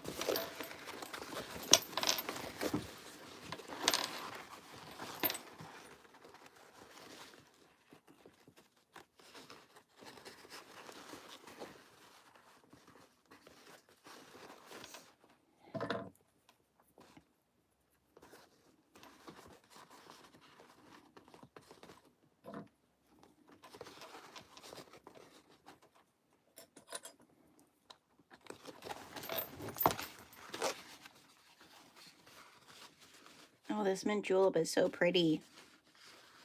When I first did this one, I was like, I don't know if I like it. Because blues and greens wash out a lot. So when it first came out, I was like, oh, I really like it. And then when I went and washed it out, I was like, oh, it's not as mint green as I wanted it. It has more of a blue turquoisey, kind of like a Tiffany blue, I would say.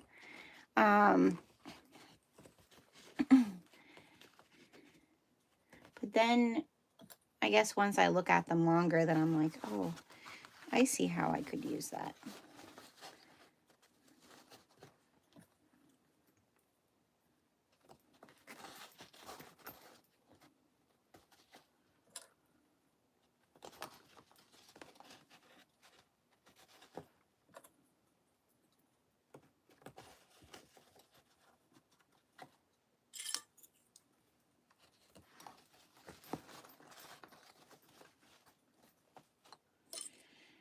Okay, do some little clippers here to make it.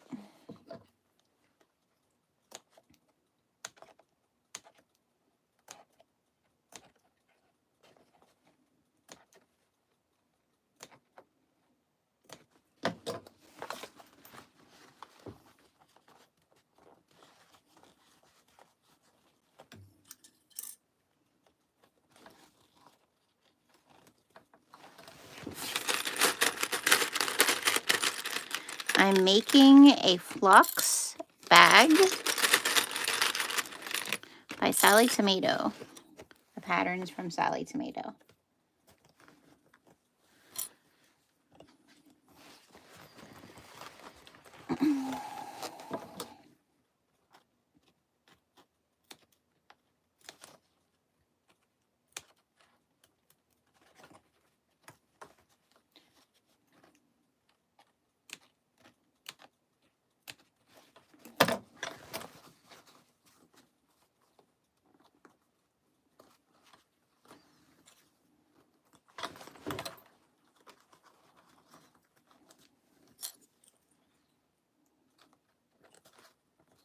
One video is going to have to just be me making all my straps that I didn't make because I didn't have all of the hardware.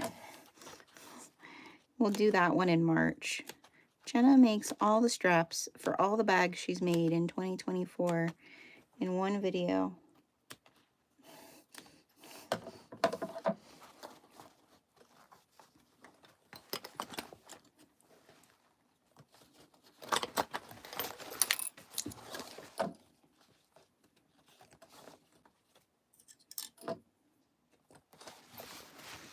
Okay, last corner.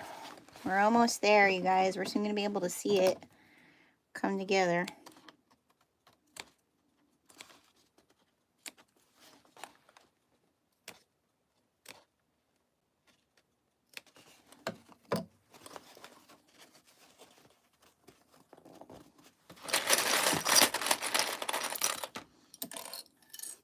Rhonda, do you have a, I don't have all my hardware, I can't make the strap problem too? Or do you just not make your straps? Because I do that as well. All right, let's see. We'll start over here. We're gonna, oh, no, don't unclip. There we go. All right. And what is the seam allowance down here? Insert. Well, that doesn't work. Attach lining piece E base to the bottom. Oh, here. Okay, so we need 5/8 seam allowance for the bottom.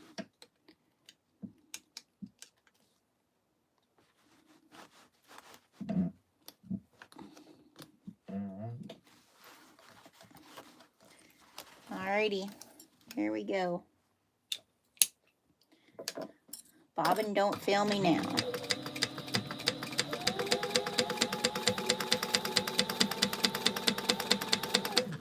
We should have checked it, but we didn't.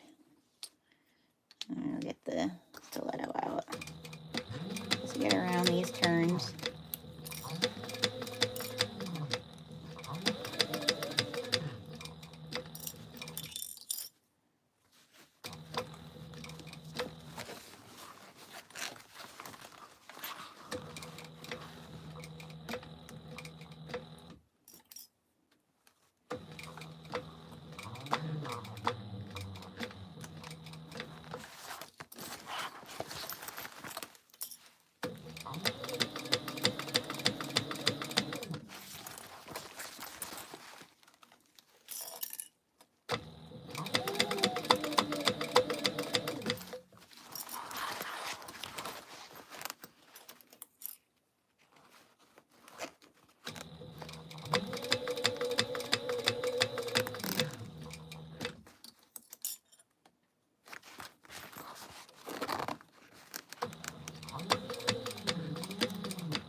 Ooh, come on, baby, come on, work with me, work with me.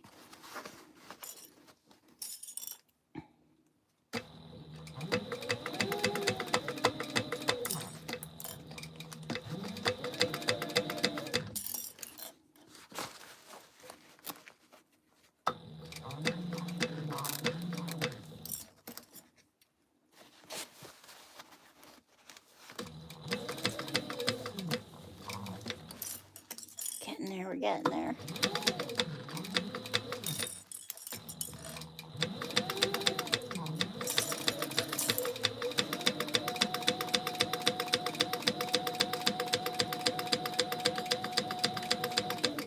Yay!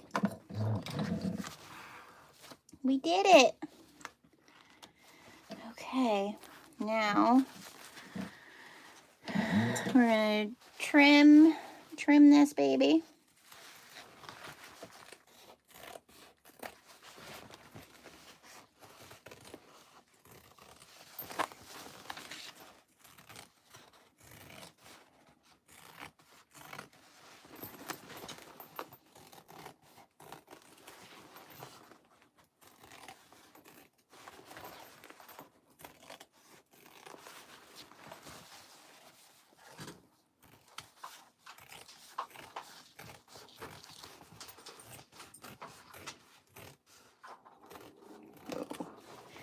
All right, we're trimmed, ready to rock, ready to put her in there.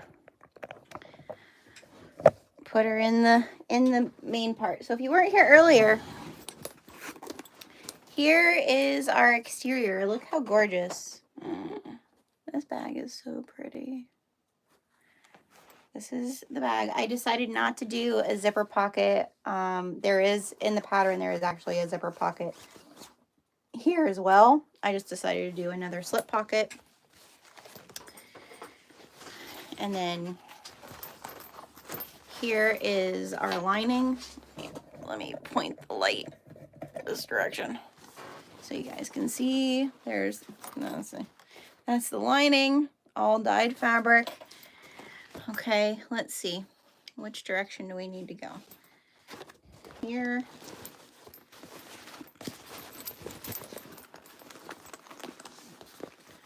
I probably should have put my zipper the other direction so that, well, but that's all right too. All right. So now we're gonna pop this baby inside here. Make sure it lays real nice in the bottom. And then the reason we drew that 1/2 inch on the outside is all you're gonna do now is you're just gonna fold this over, okay? And we're gonna clip. So it's actually, let's do that clip. It's actually really good that we did top stitch the seam, because now I can line that up with the top stitched interior. Really nice. Make sure she's in there good.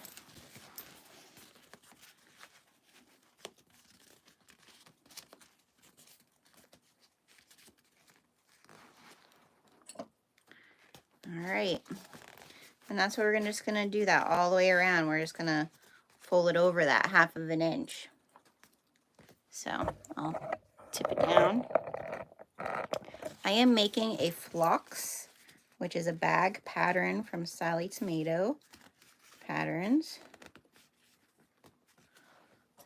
And we're getting pretty close to a finished bag. This bag has some extras, so we think we'll come back tomorrow and finish that little wristlet, that little clear wristlet, but we're gonna finish the handles yet before I jet out on you guys today. Oh, this bag's very pretty.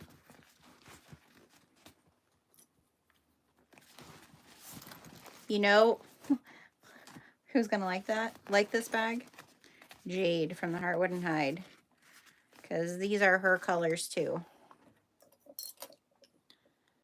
Yes, they fold the lining over the exterior 1/2 inch over. That's why we drew that line on the exterior with our chalk pen. So you're just folding down, and that's why like you're using cork or vinyl.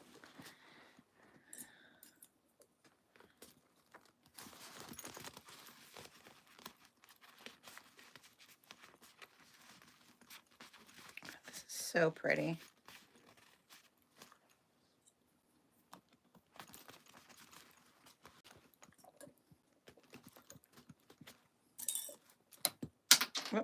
thrown. All right, now we're gonna top stitch. It's saying just a top stitch like right around here, not double. You could do a double top stitch if you wanted to, I guess, but it doesn't call for that in the pattern. Just maneuvering, making sure I look even all the way around.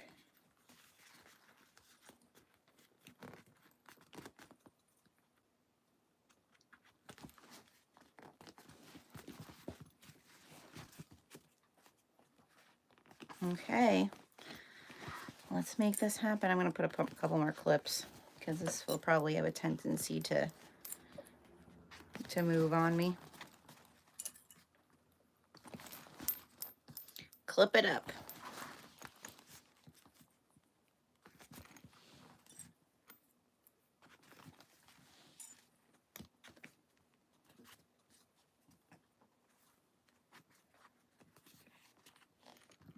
All right.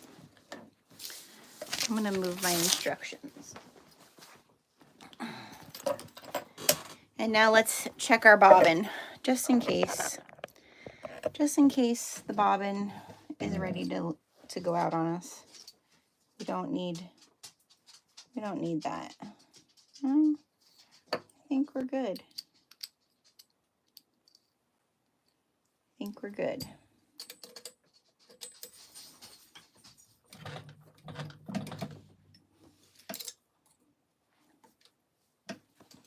All right, and we're gonna start our top stitch in a seam. This is tricky with the foam. Okay, we got ya. There we go. All right, so we're gonna go right out down in there, and now we're gonna top stitch.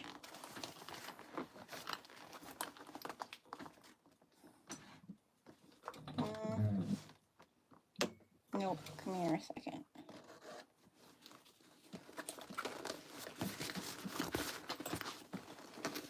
I'll make sure that I'm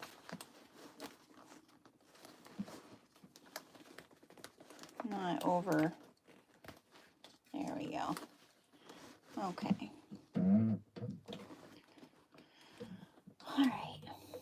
And we are. Here we go.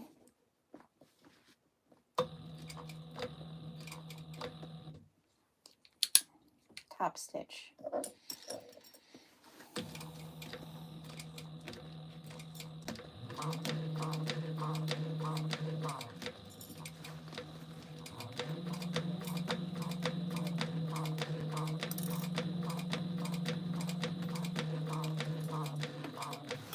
Sorry if you guys can't see. You're only looking at me. You probably won't be able to see much anyways because she's big.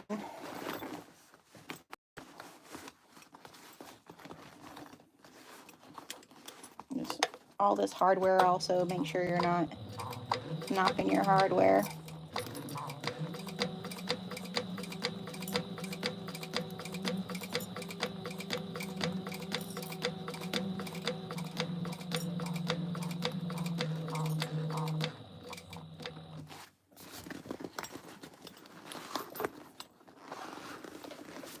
Bye, Fran. Thanks for coming.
did it.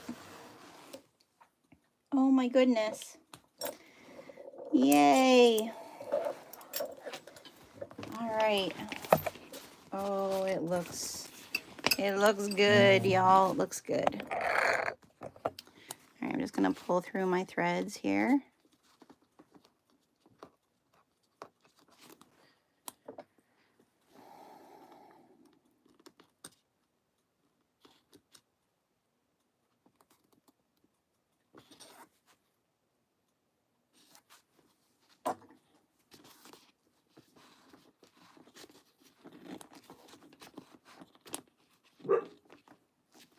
Apollo sees somebody. Okay.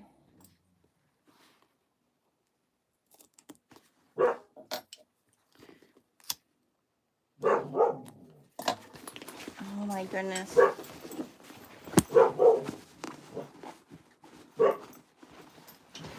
All right. It's so pretty. Okay. What a sleek bag. Wait till those handles are on, you guys. Let me back it up a little bit.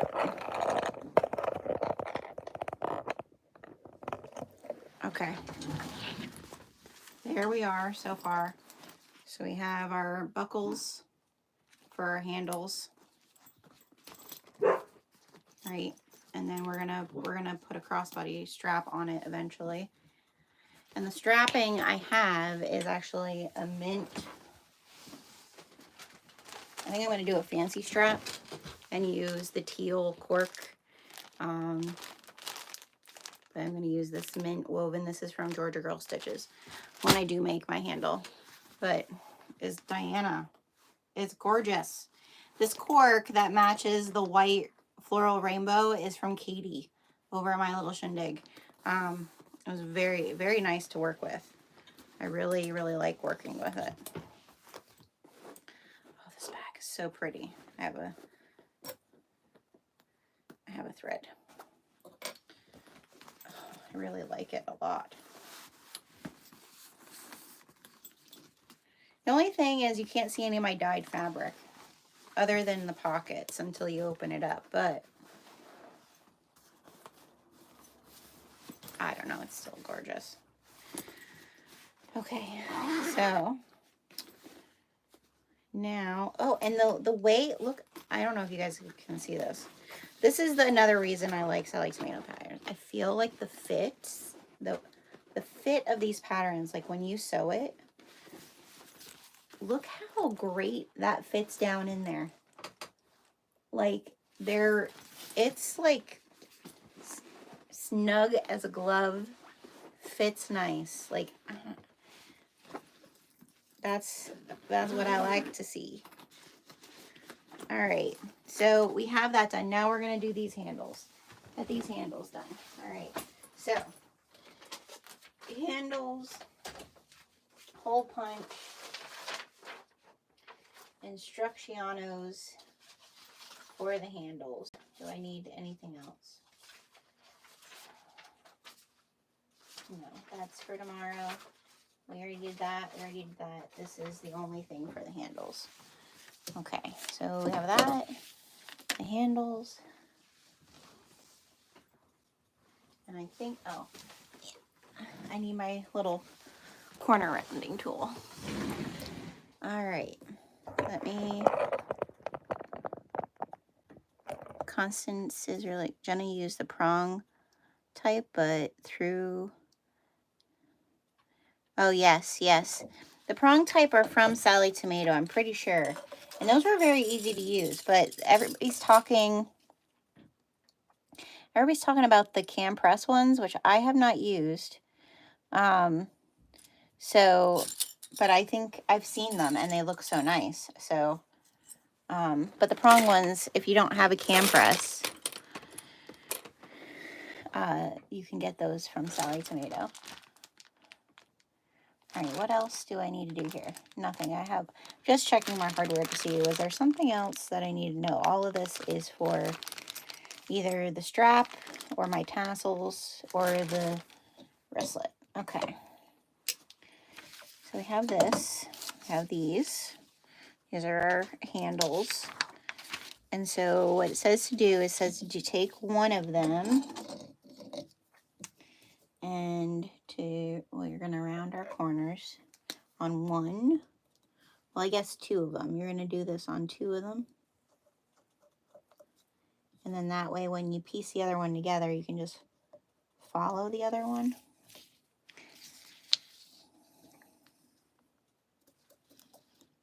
My finger is healing up pretty good from my burn, you guys, that I burning myself on my rotary iron. Okay, so there's one.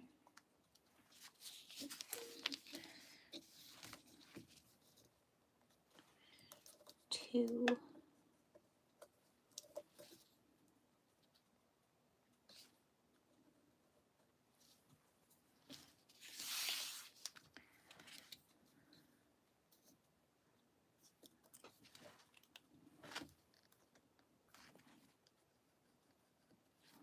Yeah, I guess I need to get that cam thing you guys are talking about, the purse snap thing.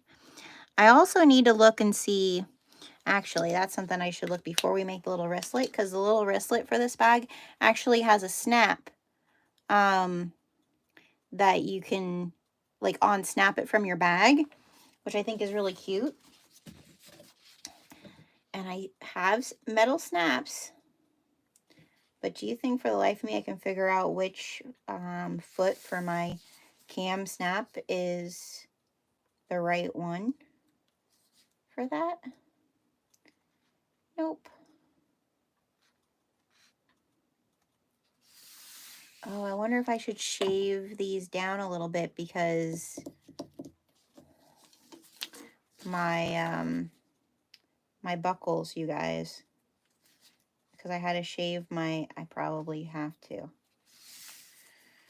Okay. Well, we're going to do that right now. Glad I thought of that before I pieced them all together.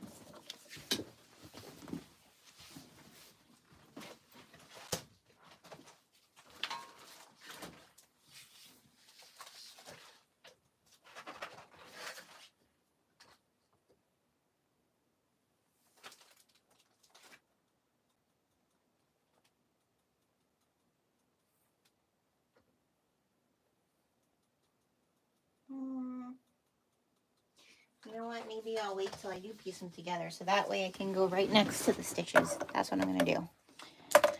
All right. So now that we have two of them done, now we're going to piece them together. So I'm going to use big double-sided tape.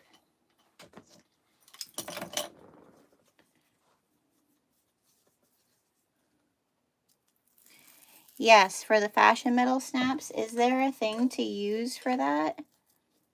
I don't know. I tried doing one and I got really frustrated and because it kept on not working. When I did my spice rack, it didn't go well. There was a lot of profanity.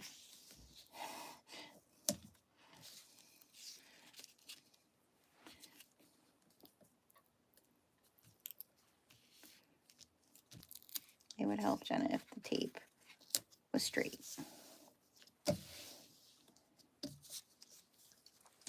It's a 4-piece set for cam snap. Maybe I should bring it over here and see, because I think I know what one you mean, but I don't think I did it right. So that's probably, it was definitely probably user error. It's always user error. Oh, no, no, no.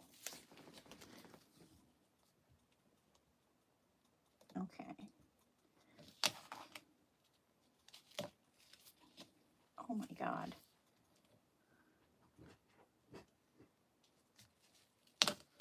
Yeah, because I think it'd be better to shave this down afterwards because then it'll be flush.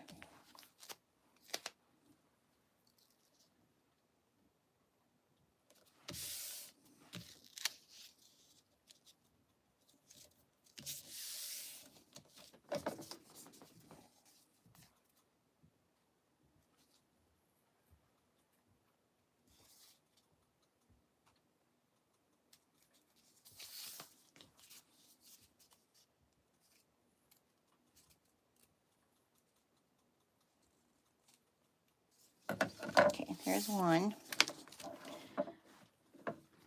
Boy, it's getting dark.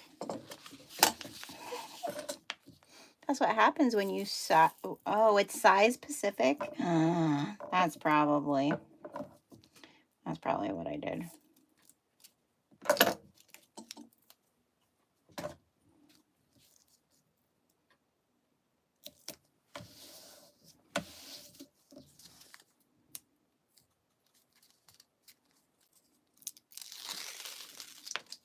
Okay.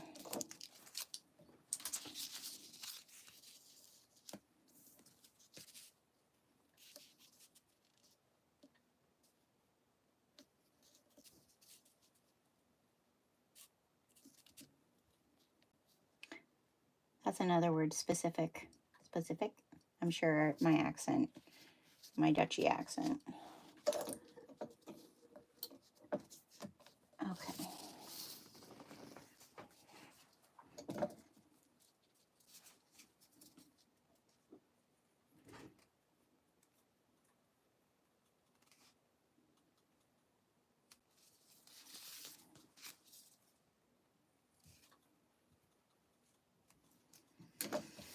All right. Now we're going to top stitch this all the way around, but I probably need to make a bobbin. Maybe we can get one. What time is it? I have no idea. Actually, I've been at this for too long. I think it's going on 5 o'clock because I'm starting to be very hungry for my steak. All right. But we're going to do these because I want us to be able to see a finished bag. All right. So we're going to top stitch this all the way around. Take your time, crank it.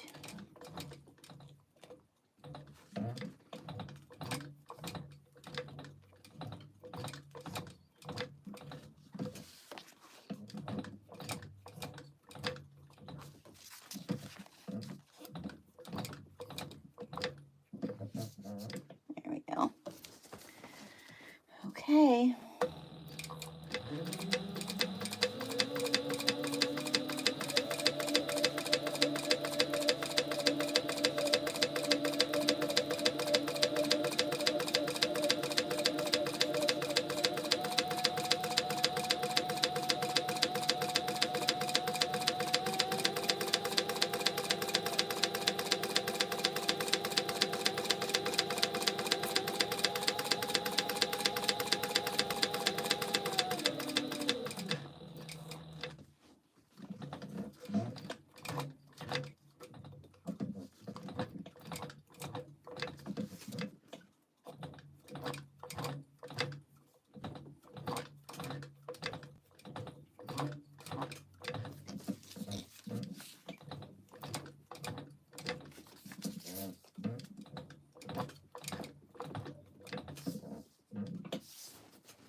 Okay.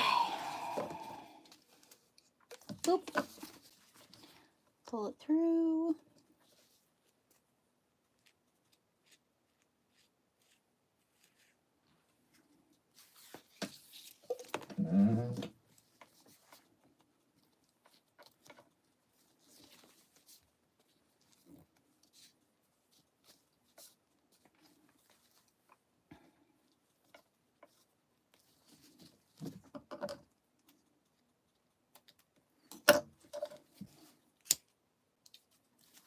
All right, then it says, oh, well, I can go shave it down then after. It's one. I'm gonna grab my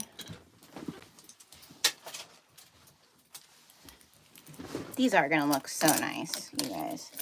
All right, 1 3/4 is where the first one.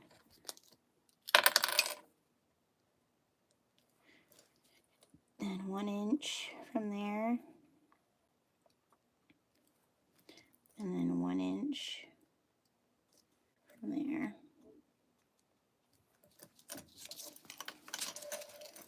And then we'll do the same over here. 1 3/4, 1 inch, 1 inch.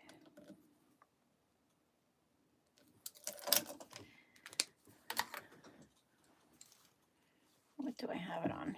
Yeah. Okay. Now we're gonna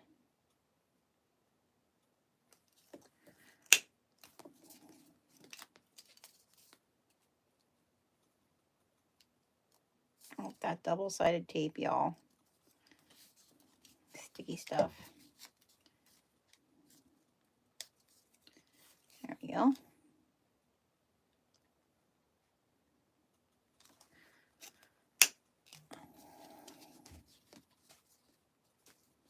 Oh, thanks, Renda. I appreciate that.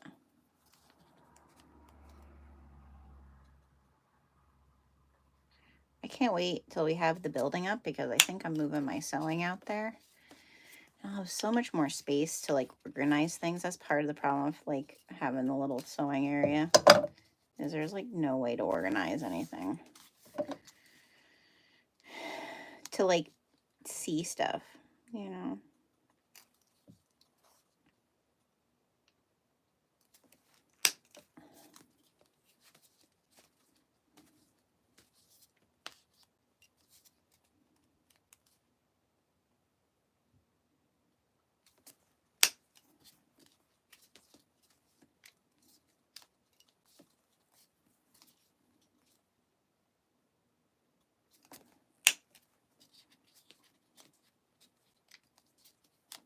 Okay. I'm gonna go shave this one down quick.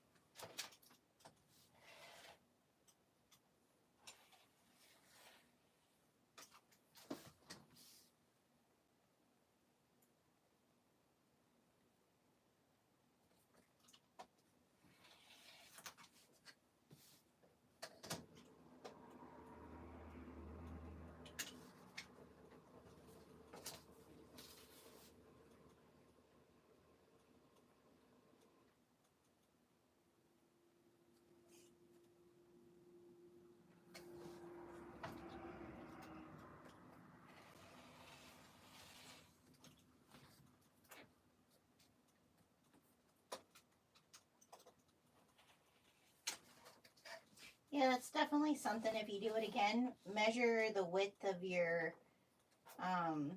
buckles, because this is like shaving the little ones down wasn't too difficult to make it look nice, but this isn't ideal. All right. Now, before we move on to the other one, I want to find the center. Yeah, see? Oh, I don't like that.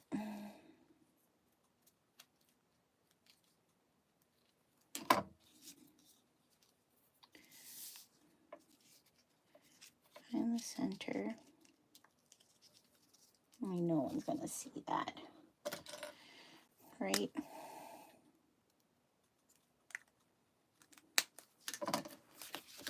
And I'm going to do 4 from the center.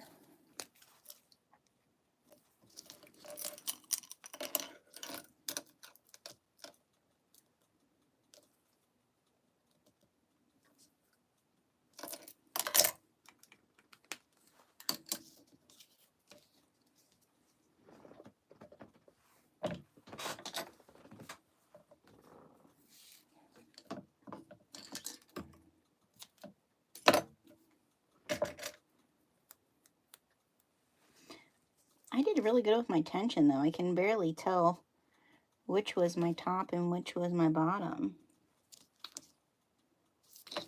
That's crazy. All right. I'm pretty sure that's my top. Yeah.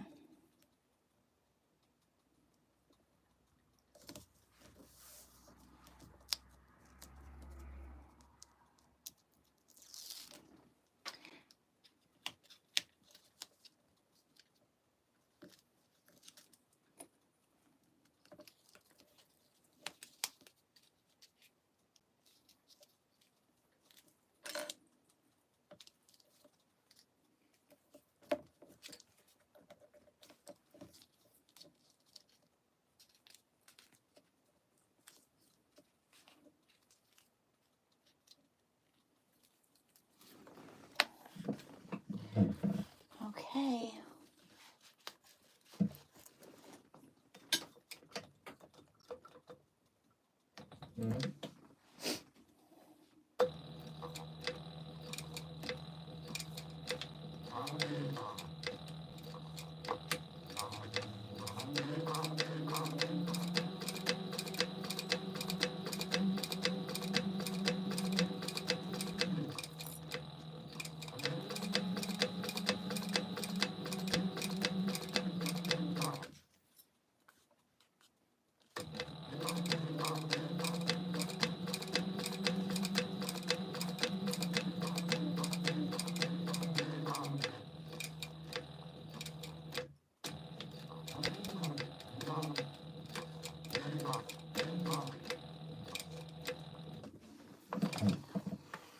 Okay, one strap done.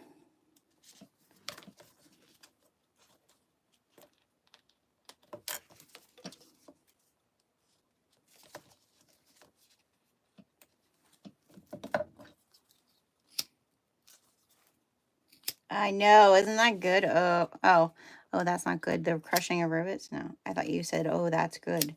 And I was just thinking that in my head, like, look how good those are going to be.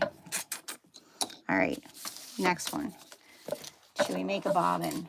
I hate making up, well, but we're going to use it tomorrow, right?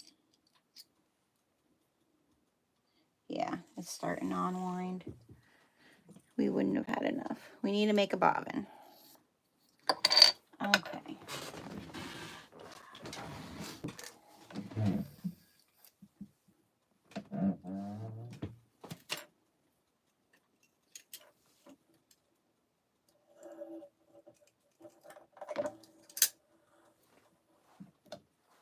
Really appreciate you all hanging out with me. Seriously. Okay. We good? We're good.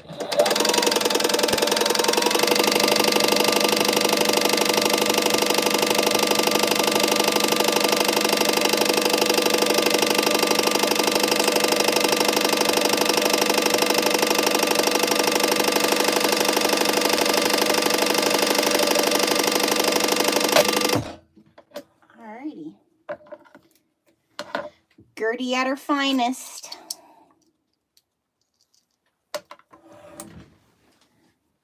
Let's get this last handle made. I am making a bomb. No. It's a sewing machine, people. It's a sewing machine.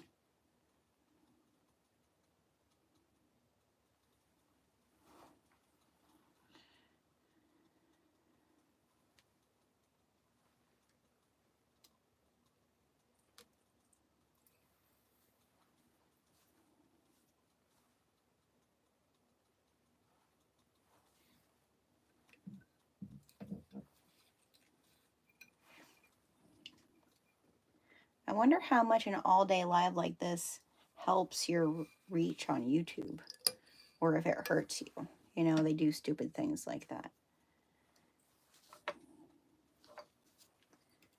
But I wonder if it helps. I guess it, you know, watch time. Watch time, I think, matters. And I don't know. I don't pay attention to it. Amber yelled at me that I didn't have my, you know, like, to get paid for ads. Because I've had the hours and the whatever, the subscribers, all of that stuff for quite a while. And then Amber, when we did our sew along, she's like, why don't you have that set up? I don't know.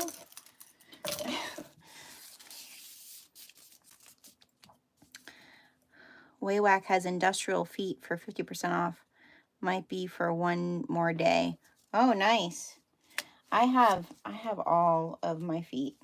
When I got my sale rate, I bought pretty much a few that I was like, I don't think I'll ever use those. And I don't ever change my foot on this machine. Ever. I have the narrow foot on, and that's what I leave on. Except for when we were repairing the tents, then I put my walking foot on because you need it for the canvas.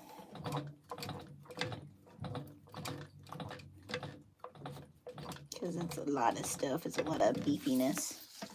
So.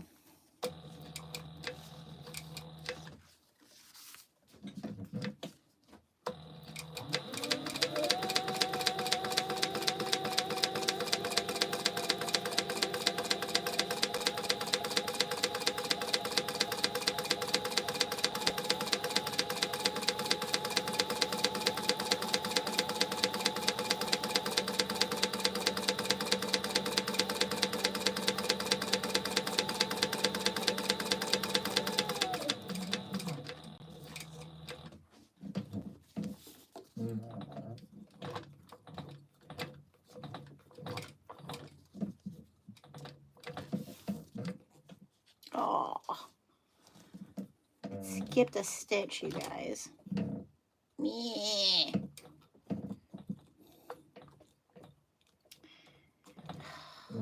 That sucks. I probably made it worse. Okay. Sometimes when I walk it, I don't do it right, and that was on me. Oh well.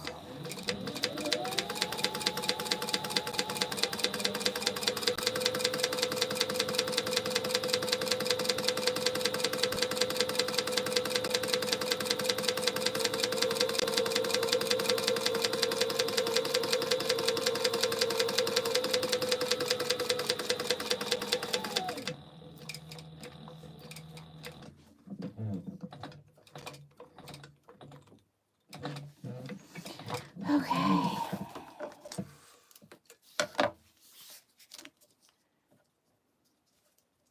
A Teflon foot. I don't know if I have a Teflon foot for this.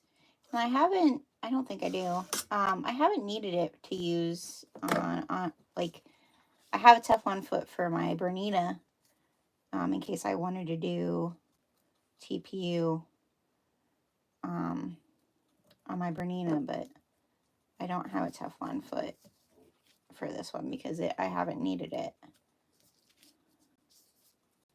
Are there other things you should use a Teflon foot for? See, this is where I show I'm a novice and I have no clue.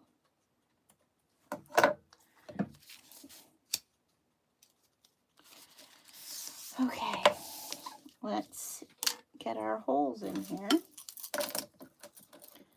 1 3/4.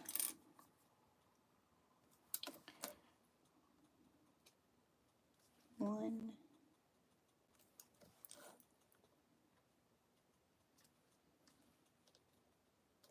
Oh, that one is not centered.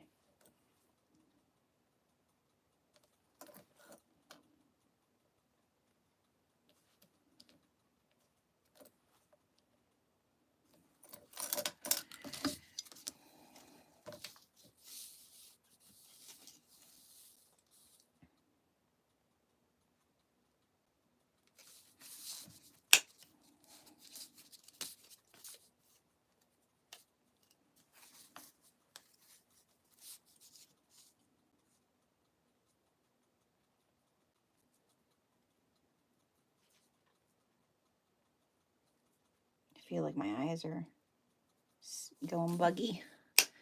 You guys, I'm glad we're bringing it to an end. We'll make that little wristlet tomorrow. Either I'll make it and I'll share different stages of it in my stories,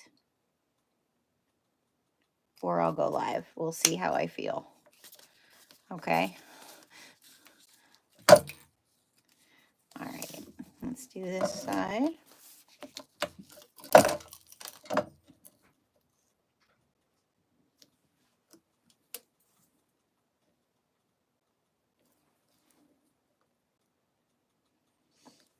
But I am so glad I made this bag. I really wanted to make this bag. So I'm really, really glad it turned out so well. Okay. Whoop.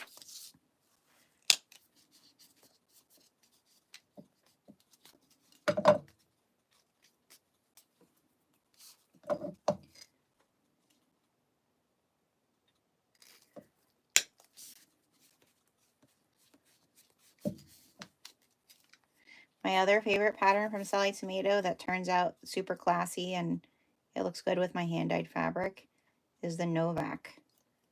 If you don't have that pattern, it's a cute little crossbody. But it has like a boxed bottom. So cute. All right, now I'm going to go shave this down.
Okay.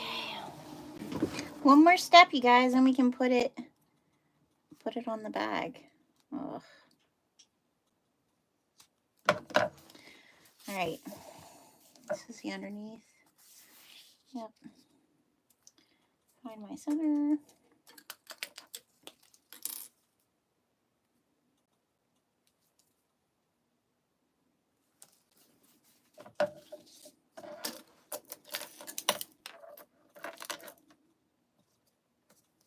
Four.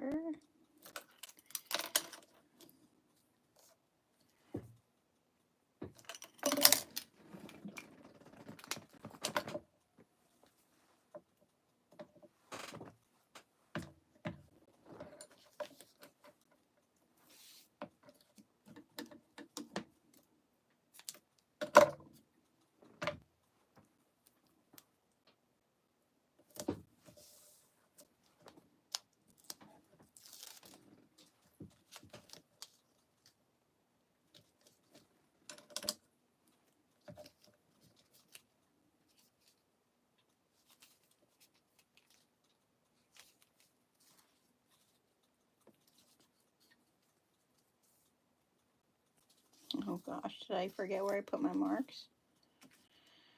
Oh, did I rub them off when I was? Oh, there's one.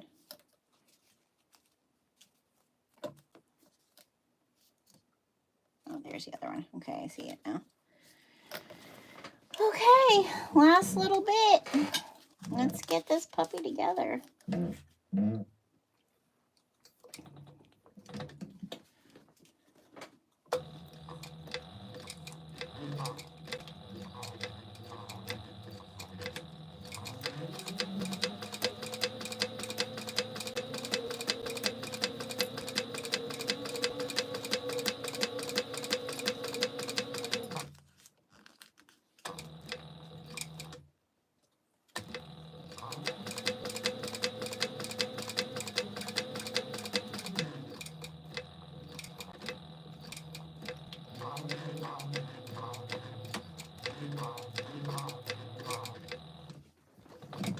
Perfecto, perfecto, perfecto.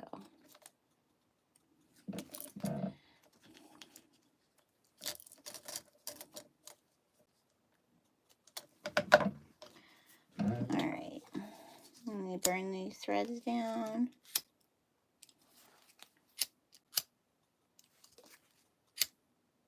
All right. You ready to see this put on? We're ready to see it all together. All right. Here's the bag. Here we are. Here's our bag. I'll put the back one on first. Okay. We'll save the front for last. I wonder where's my picture? Let's see how far down. Okay, they put it in the center one. Okay.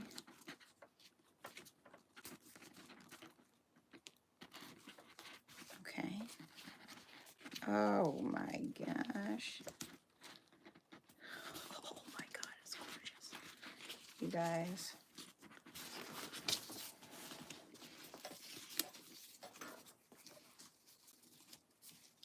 She's gorgeous, darling. Gorgeous. This was worth it. I'm telling you what, with these buckles.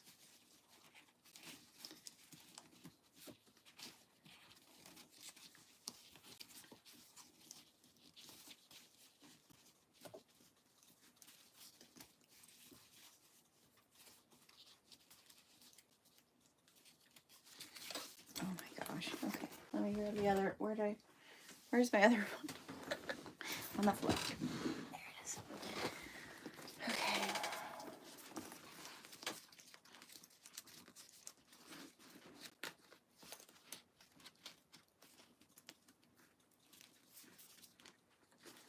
You guys, this is so pretty. You need to make this bag. You need to take the day and make it. Okay, there's one.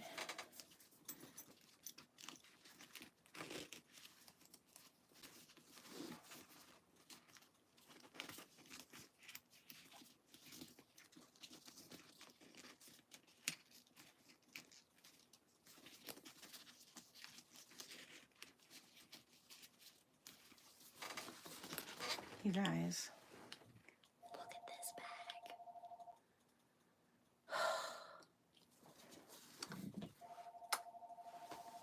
So gorgeous. And then once we get that strap on there, and if I do a fancy strap, like a Oka Roots fancy strap with the woven, and then have the accent with the cork. Mm-hmm. Mm-hmm.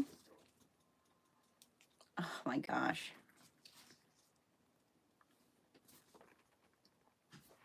And then there's the inside of the pocket is my dyed fabric. Oh, we should put our one more thing. We got to do one more thing, okay? Because it's truly not complete. We need to do this. We need to put the tassel on the zipper pull. Let me get my little screwdriver and the glue. Technically, I don't need. Maybe I'm not going to do glue because I have the bag here, so I'm not going to do the glue because you technically don't need it because the screw goes all the way through. We're going to put the tassel on the zipper pull just because it needs it. Oh, maybe I do need glue. Put a little glue on the top of it. Not too much. Just to kind of hold that baby in place. And then we'll put the screw through. Oh my gosh. It's so pretty, you guys.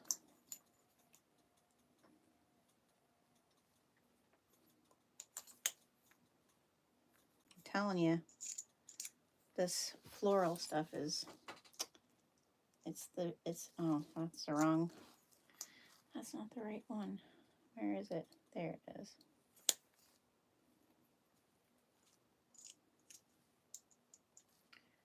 Okay.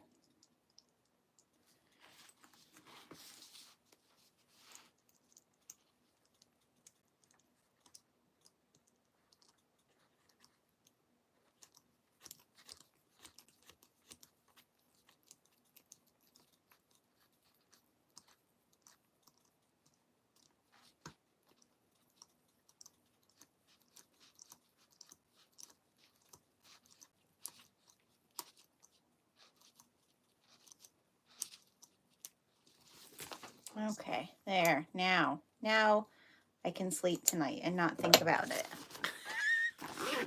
All right. There's our zipper pull.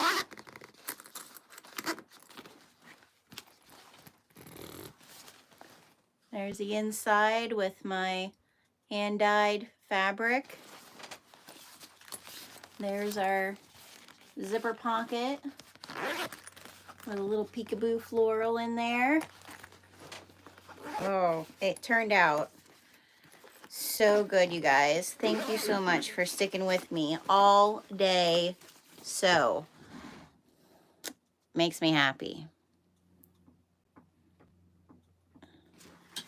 Makes me happy. All right. Well, this is the Phlox by Sallie Tomato. It still has a crossbody strap, and it also has a little wristlet that's going to fit down in here. So I'll probably make that tomorrow and just share some progress steps in my Instagram stories, because even though I don't feel like I talked too much, this was all day long. So I'm just really glad that you all showed up, even those of you who seem to not know manners. So I'm glad that we had this time to sew together. Really, really appreciate it. All right. That's a wrap. If you have any questions about any of the fabric or anything, you can find me over in my free Facebook group. You can find me over on Instagram, pretty much the whole 9 yards. Remember to like. I don't know if you would share this all day, so but if you want to share it, hey, share it. I mean, we did a lot today. And make sure you're subscribed if you want to see more sewing. I mostly do sew-alongs or live sews. Yeah, I'm going to take a break. I'm going to go make dinner. I'm going to go make dinner. I'm going to enjoy my dinner tonight. I'm going to watch some Bridgerton. I'm watching the seasons over again. And maybe read a little bit. And then tomorrow we'll get back at it. If you want fabric, if you're here in the United States, I don't ship internationally yet, unfortunately. But hand-dyed fabric or printed fabric, our print pre-order ends Thursday night at 11:59. We have bookish sew fabric. So we have some fantasy, fairy fantasy, romance fabric themes. We have some dark academia themes, like what I'm wearing on my sweatshirt. And then we also have bookish coordinates, which the floral is one of the bookish coordinates. So definitely go over and check it out. All right. Thank you all so much for joining me for the 439-minute and 48-second live sew to make the Phlox. Go get the pattern. Okay, this is a good one. It's worth it. See y'all later. Have a great day.